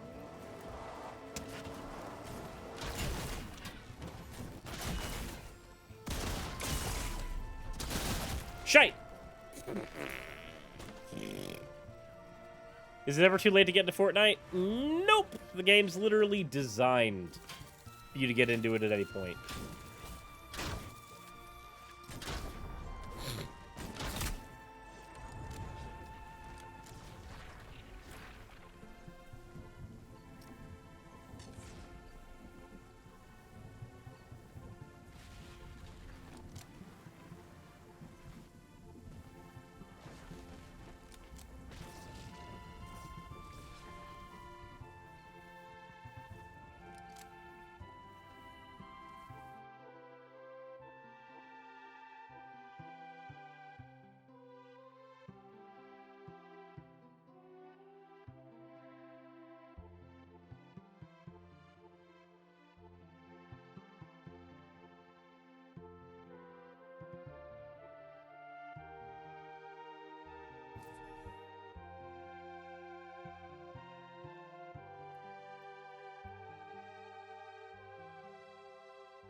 Did I actually...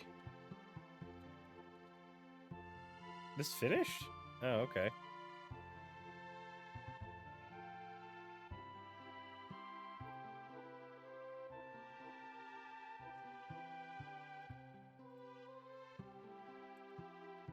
Okay.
There we go.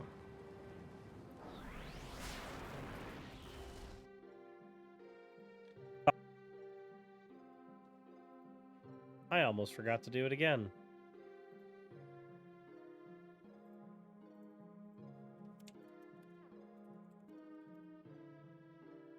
I almost forgot to do it again. Like an idiot. What editing software is that? It's Adobe Premiere Pro.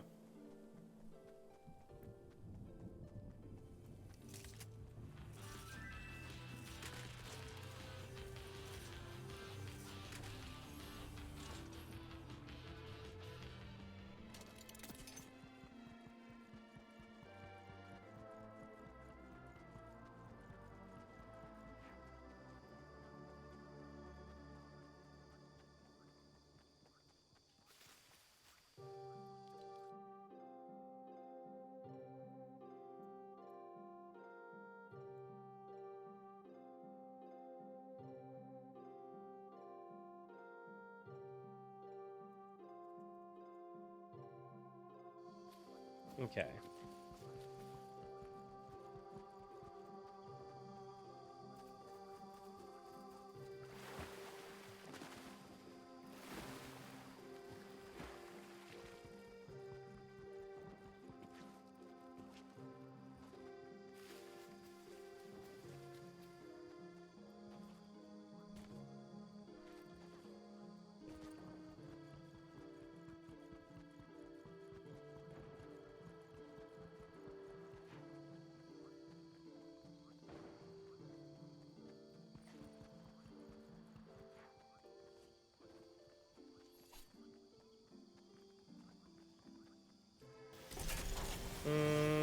I need better weaponry.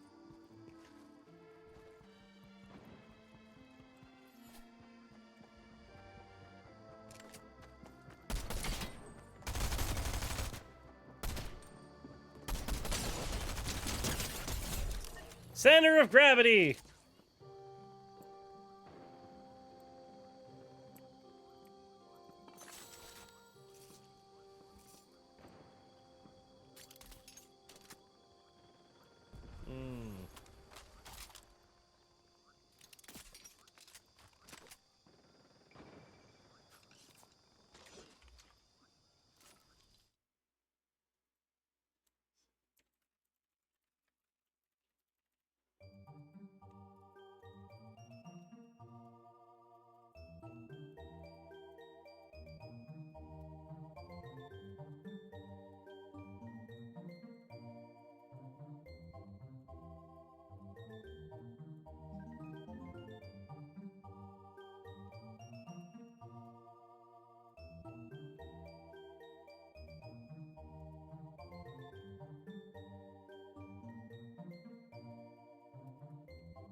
Let's see.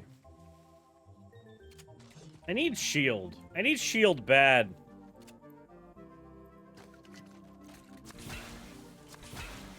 I'll use a 0-point fish.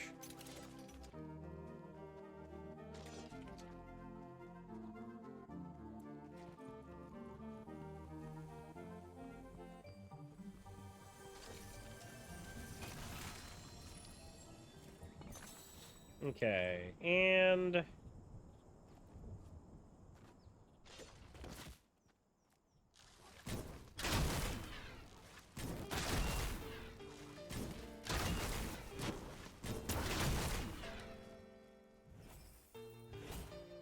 Yes! Yes! Burn! Burn! Fabulous Third, thank you so much for the follow.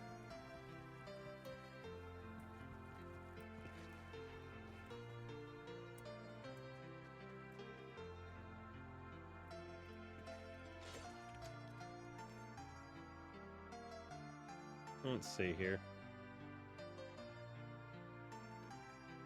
Okay.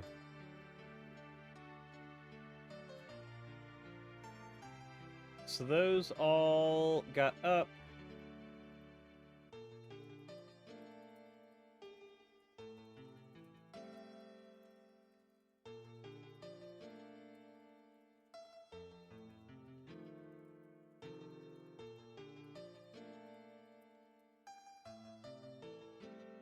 You froze this morning?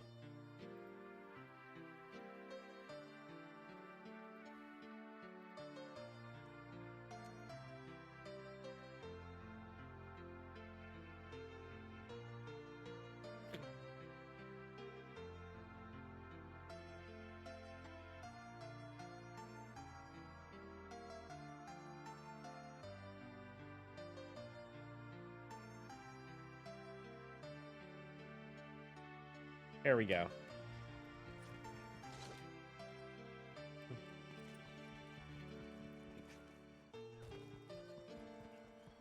I don't know where the hell I'm supposed to be going right now. Let's take a look. Condo Canyon. Bet. Let's fucking go. I miss the old Condo Canyon.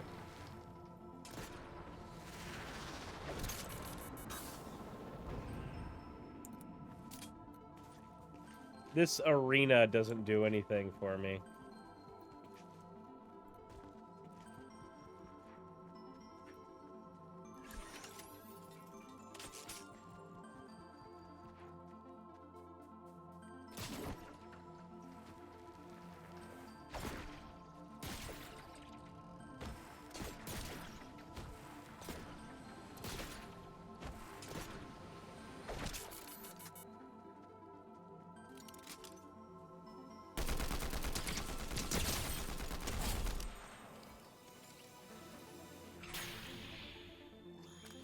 Don't know what you thought you were doing, but it wasn't great.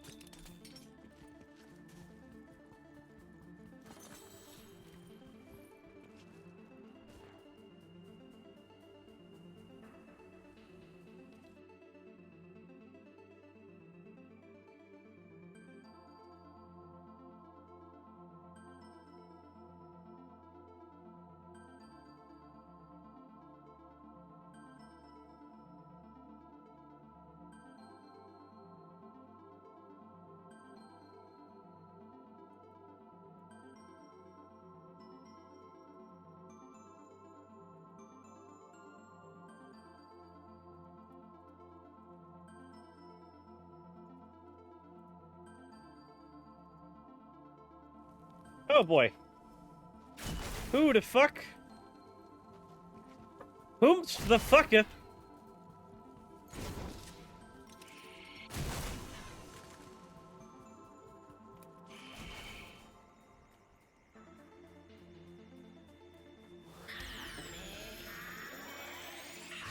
Do you not realize what this is, motherfucker? Welcome to Chili's!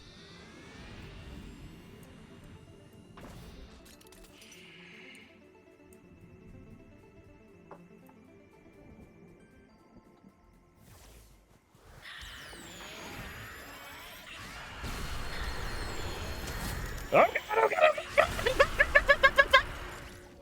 God. It happened to me. It happened to me. Anger. Rage even. Bad things happening to me. Yeah, he just sat there and took it.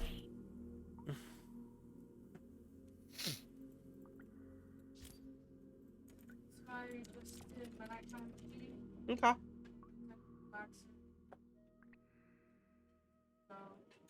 What are you eating? Stop. What are you eating? Spit it out. What are you eating? What does he have?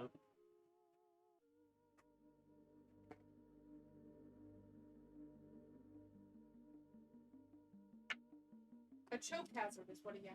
He had a D20. That's it. That's a spin down. It's a spin down, I know, but to him, he's a D20. He's gonna roll a natural one on choking. Have you seen that dog on TikTok that plays D&D?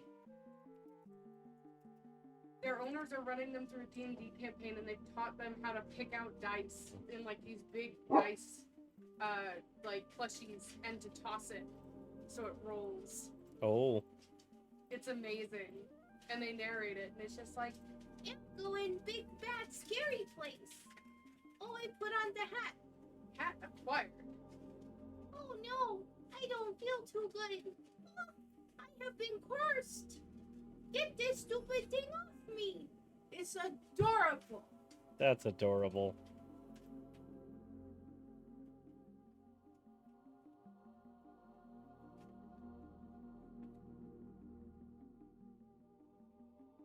Put your hands to the sky, bitch.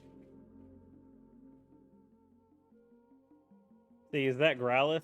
No, it was Chip. Chip's the one with 0 brain cells. The one that makes him breathe is only on a borrowed timer. Isn't that right? You stupid boy. You stupid boy.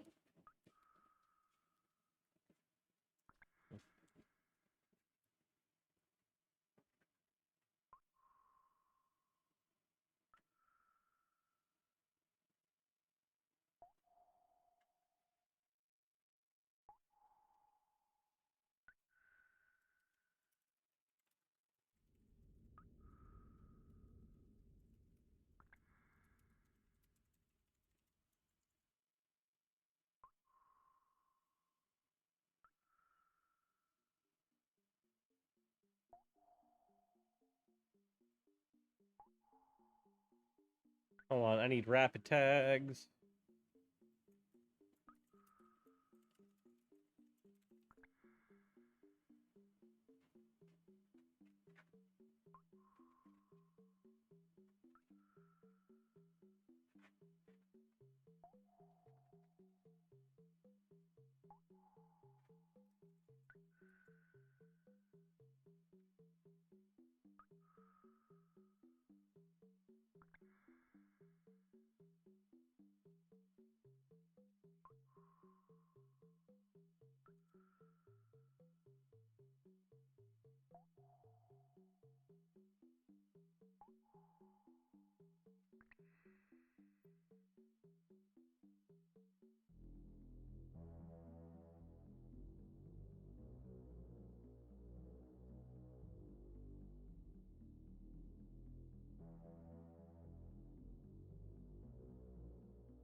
Sorry, getting episodes up and ready.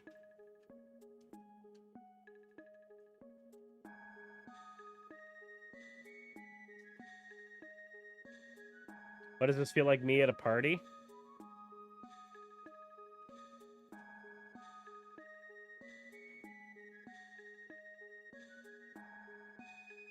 Let's see here.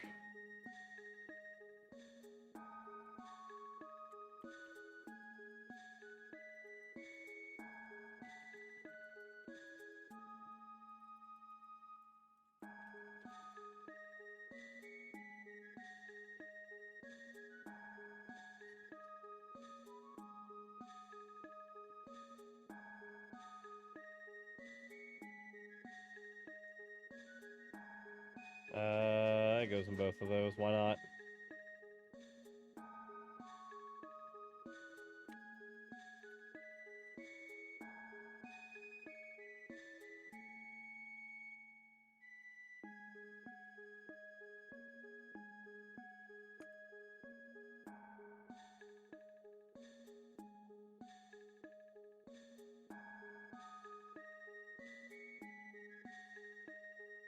Controversial issues, derogatory, sure.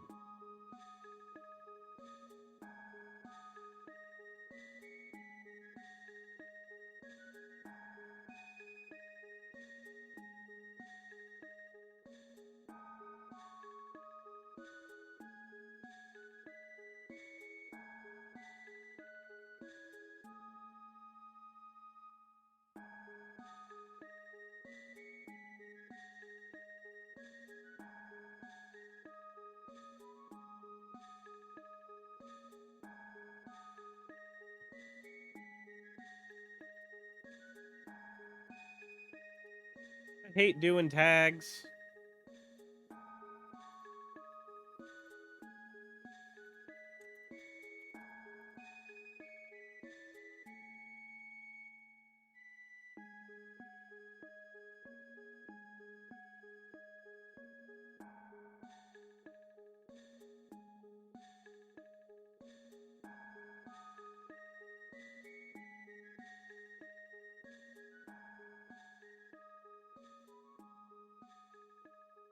Or you might have screwed up your soap. What?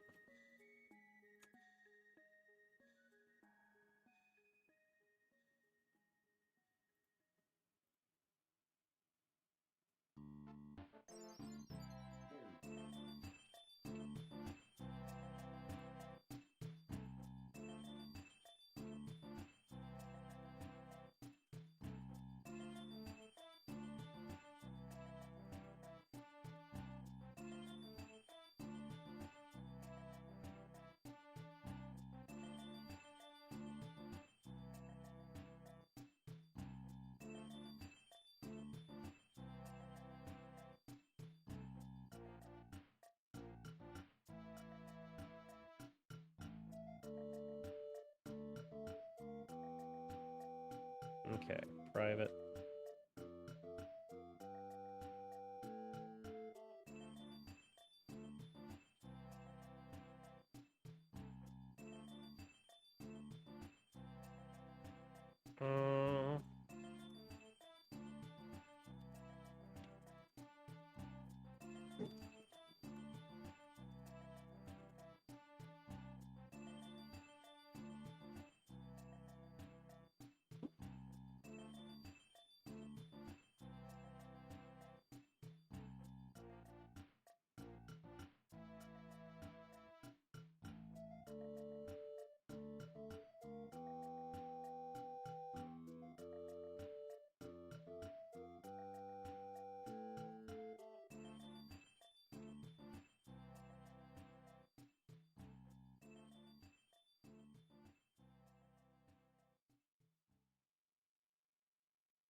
The elements add. Hold on. Let's get this up here.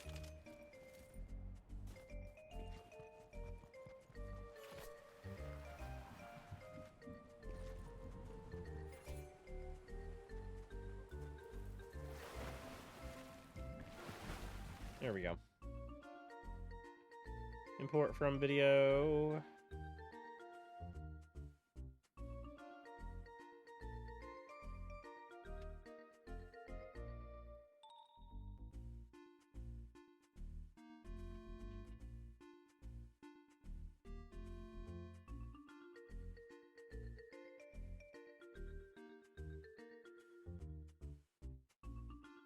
He chops the wood.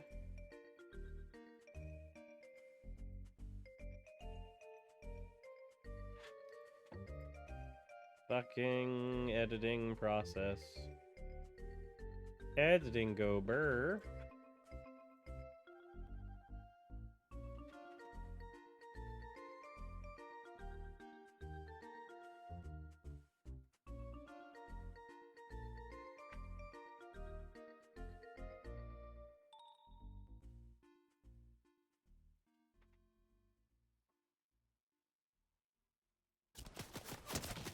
Oh, okay. Well, I guess I died there.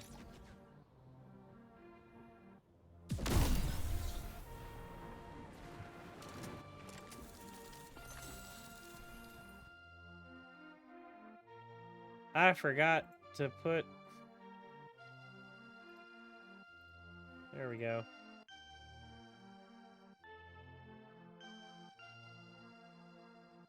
Okay.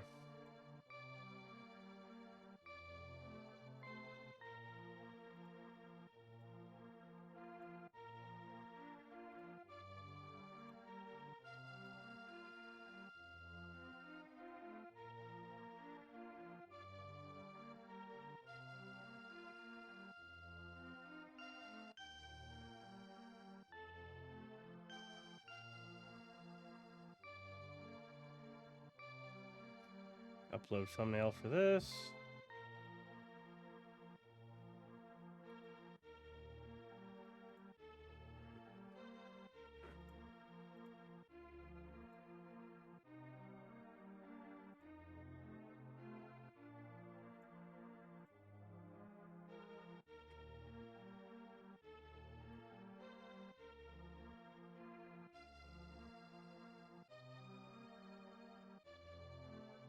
Sonic tier list.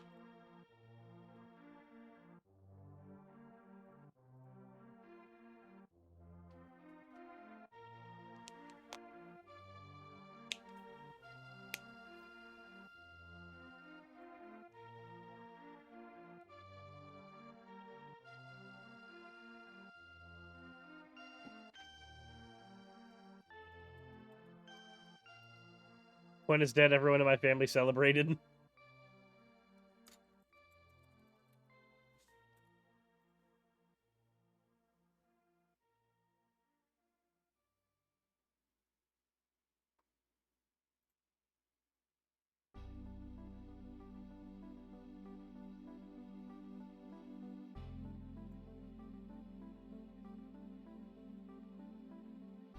Let's see here. Thumbnails. Did I?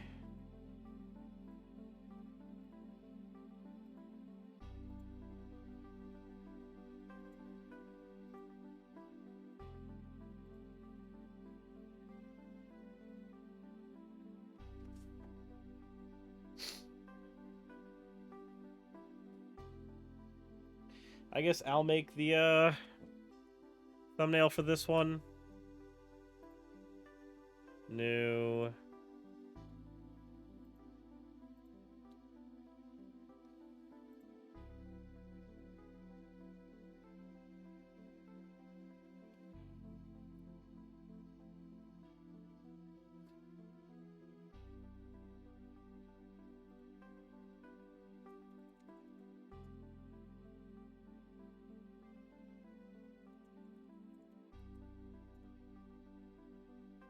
Let's see here. Images? Images? Thank you. Fucking...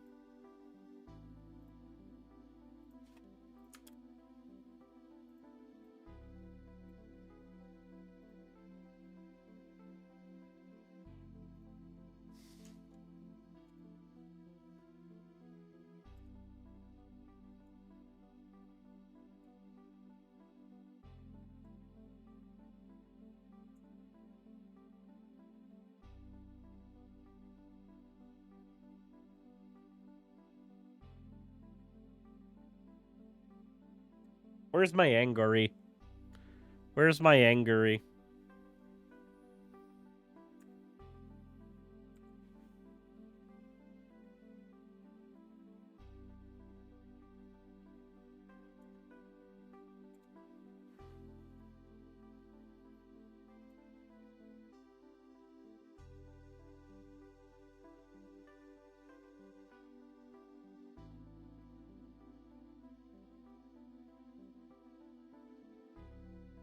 There we go. Bop.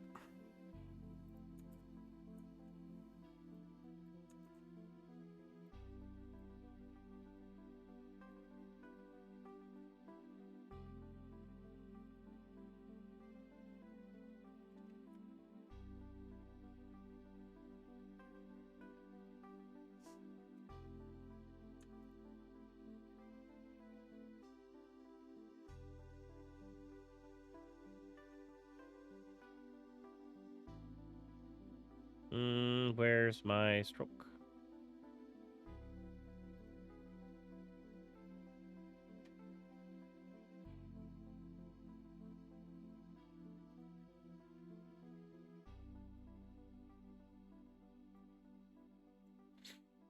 Okay, let's go here.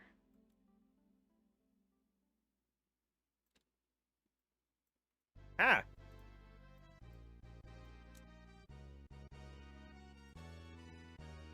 Hardness needs to be very high.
I thought that Yara had gotten one of these done, but apparently not, so...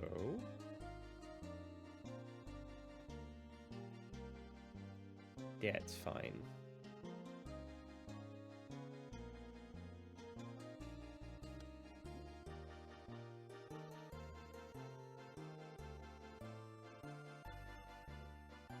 There we go.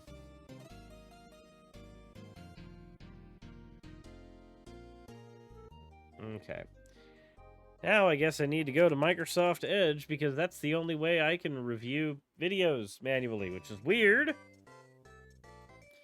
I don't understand it, but it's the thing. It's great. It's 10 out of 10.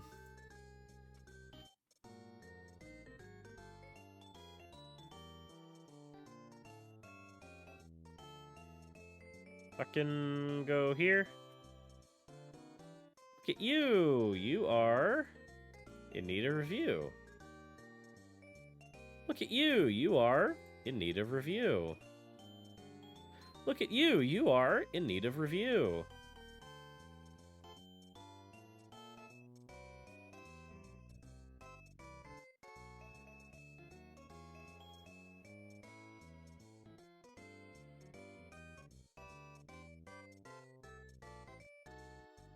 Schedule you for today at the 4 p.m.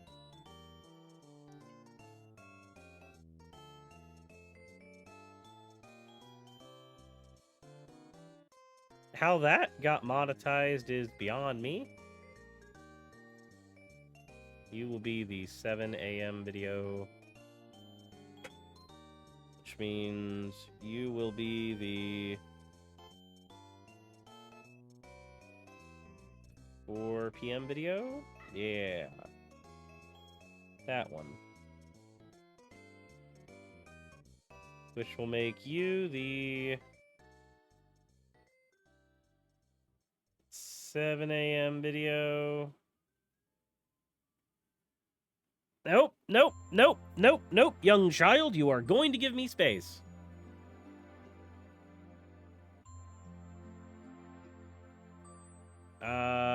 which means that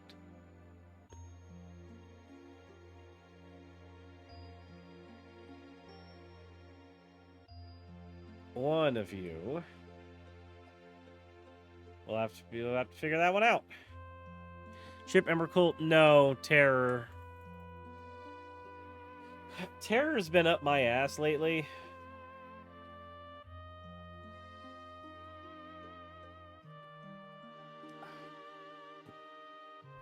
Please, Terror. Give me space. Alright, I'm gonna do one more game, and then I'm gonna call it a night.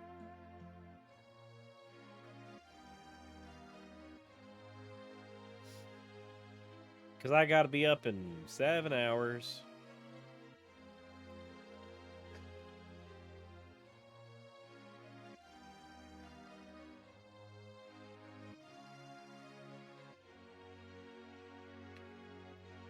Oi, oi, oi. So I can kill all of these tabs.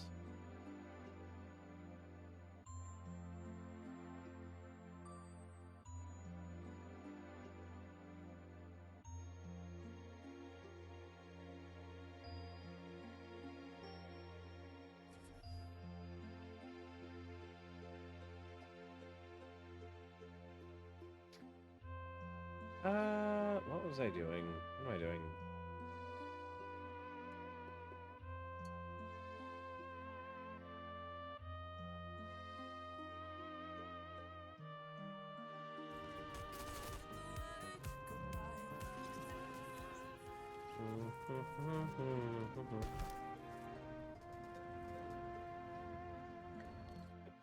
That's what I was doing. I was trying to figure out where I'm sending you fuckers whenever I'm done.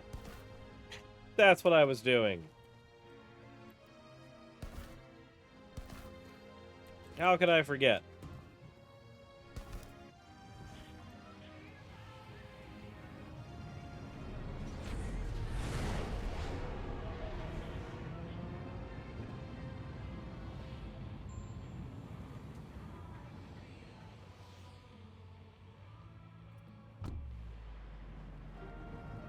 Let us go get tilted at the place.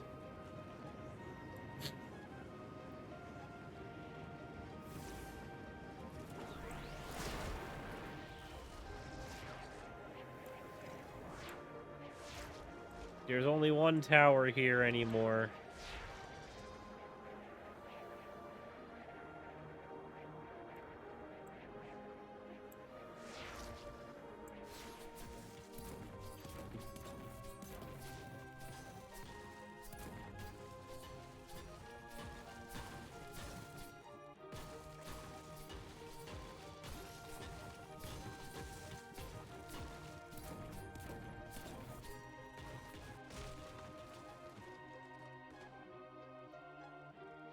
Here we go.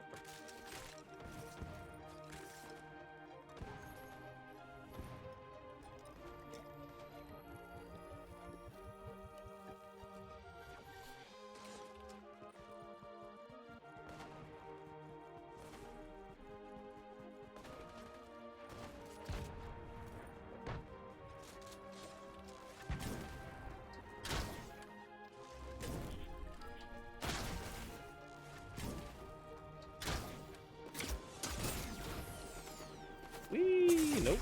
Nope. Man, guess who's a little bitch? Me. Oh god! Fuck! They have a shotgun! Well, I did say that was the last one of the night, so... Fuck.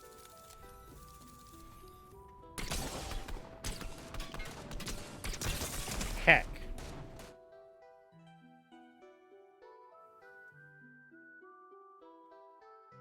I don't know how well this is. Okay. Well, you know what that means. I have to stick to what I said I was gonna do. It's time for me to fucking leave. And throw all of you people out with me. So, I'm gonna offer a suggestion. Nihil and Sakura, I understand y'all are having a spirited debate. You might want to swap it over to DMs if possible, because when I raid this person, I don't think they're going to be as patient as I am with having the argument in the chat. I recognize y'all are having it in as good faith as you can. I don't know if that's going to be allowed in the environment that I throw you guys to. Just letting you know, probably a good idea to change your avenue. Okay? Okay.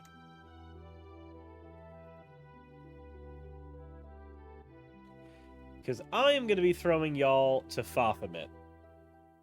Now, if y'all don't know Baphomet is like the premier person to go to when you're trying to learn how to do VTubing stuff.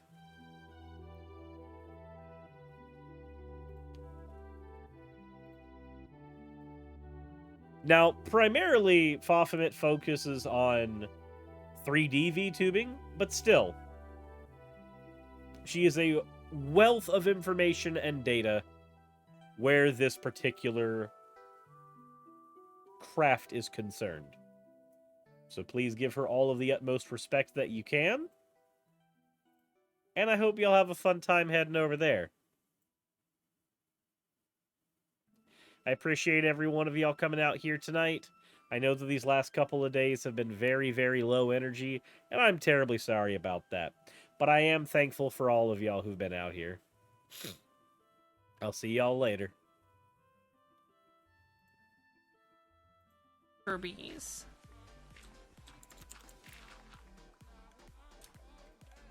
Dr. Kirby's.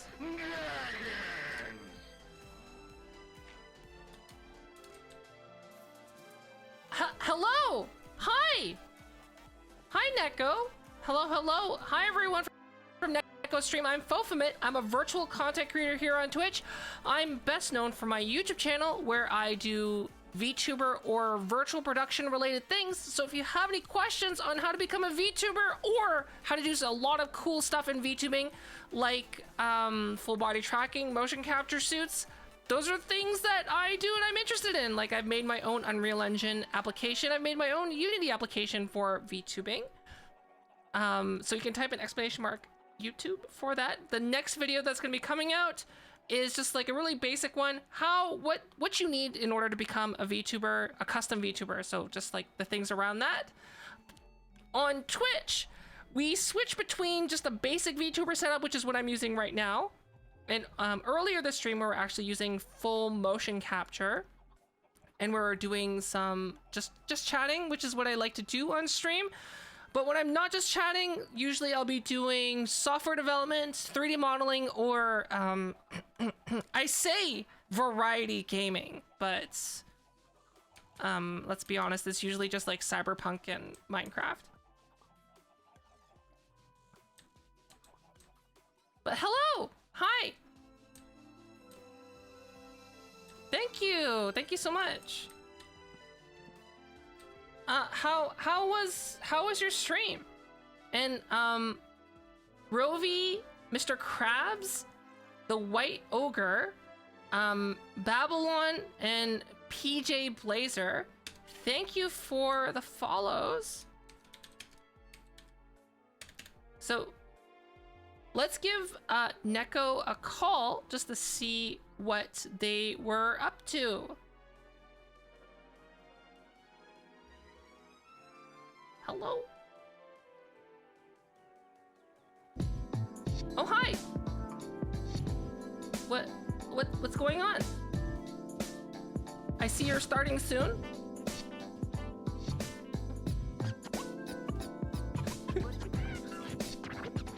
That is a cool starting soon animation though. You're doing just chatting? Nice.